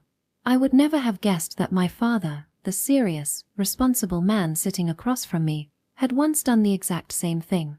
So, you let me get away with it because you did the same? That's part of it. The other reason is your mom. What? Mom froze, her hand pausing mid-motion. When she came back from visiting you that summer, I could tell right away that something was up. And if she chose to keep quiet, it meant she had a good reason. Mom gave a sheepish smile. You knew. Of course I did. Ha. Mom and I exchanged defeated glances. So if Mom was willing to stay silent and keep an eye on things, I didn't need to get involved. I knew that if anything went wrong, she'd tell me immediately. That trust, that unspoken partnership, was why he hadn't intervened. The realization made me see my parents' relationship in a new light. So, does that mean you're okay with me and Aoi-san dating? I asked cautiously. Dad gave a small nod. If you're both committed to it, I have no reason to object. For real? Yes. Just make sure to act with maturity and self-restraint. The tension left my body all at once. Beside me, Aoi-san exhaled in relief. Thank you, Dad. Thank you very much. We bowed again, this time with smiles. With that, we became an officially recognized couple in both families' eyes. It felt like we'd just taken another important step forward. Later, when dinner was ready, we all sat down to eat. Naturally, the conversation centered around Aoi-san. Mom and Hiyori, perhaps making up for the months they'd spent hiding the truth, bombarded her with questions while explaining to Dad what kind of person she was. At first, Aoi-san responded hesitantly, but little by little, she relaxed and joined the conversation. Even Dad, who rarely spoke more than necessary, said more than usual that night. As I watched everyone chatting and laughing around the table, the thought struck me. This is what happiness feels like. Epilogue. Sunday afternoon. The time I'd spent with Aoi-san since the school trip was coming to an end. I stood with her on the platform, waiting for the bullet train to arrive. Just a few more minutes. As I watched the empty tracks ahead, I couldn't help but remember how she'd come to see me off during spring break. The situation was reversed now, but the feeling was the same. It's almost time to say goodbye, right? Yeah, it is. The words came out soft and heavy, weighed down by the ache in my chest. I wanted to talk more before she left. I really did. But every time I opened my mouth, the emotions came rushing up, clogging my throat. When do you think we'll see each other next? I'll definitely come to see you for your birthday. I'm happy to hear that. But it feels so far away. Her birthday in May was still 6 months away. And honestly, far away didn't even begin to cover it. Suddenly, tears spilled from her eyes. Before I could even react, She threw herself into my chest. I don't want to go back yet. Aoi-san. Her hands clutched at me, grasping desperately as though she could keep herself here through sheer will alone. We just got to see each other again. And now we already have to say goodbye. My arms tightened around her on instinct. How many more times am I going to make her go through this? It's selfish of me. I'm sorry. She pulled back, wiped her tears, and forced a smile. It's just, sometimes, I get scared. I know we're lucky to see each other like this, even if we live apart. And I'm really happy about that. But sometimes I just can't help feeling lonely. Her fear was perfectly reasonable. It wasn't like the dependency she'd shown back then. It was the natural uncertainty that came with distance. I felt it too. That happiness mixed with loneliness. I'm okay now. She tried to smile through the sadness. But I knew it wasn't okay. Telling her she'd feel better soon wouldn't solve anything. There was only one thing that could. And I wanted her to hear it here and now. Aoi-san. I placed my hands on her shoulders and met her gaze. When we get into university in Tokyo, let's live together. What? Her eyes widened, stunned. She clearly hadn't expected those words. Remember when we said goodbye last summer? We promised that someday we'd live together again. And that someday isn't some distant future. Let's make it happen when we get into university. If we lived together, she'd never have to feel like this again. Our parents might oppose it, sure. But I'll explain it to them. I'll go meet your dad and grandma myself if I have to. So let's make that our goal and work toward it together. Tears no longer streamed down her cheeks. Instead, she smiled. I'd love that. Just then, as if it had been waiting for us to finish, the bullet train arrived at the platform. Well, I guess I'd better go. Yeah. See you soon. And with that, I watched her leave. We'd parted like this so many times before. But this time, it felt like the end of these tearful goodbyes was finally in sight. Afterward, the story of these two, who have experienced many meetings and partings, is about to reach its final destination. I would be incredibly grateful if you'd stay with them until the very end. End of Volume 6.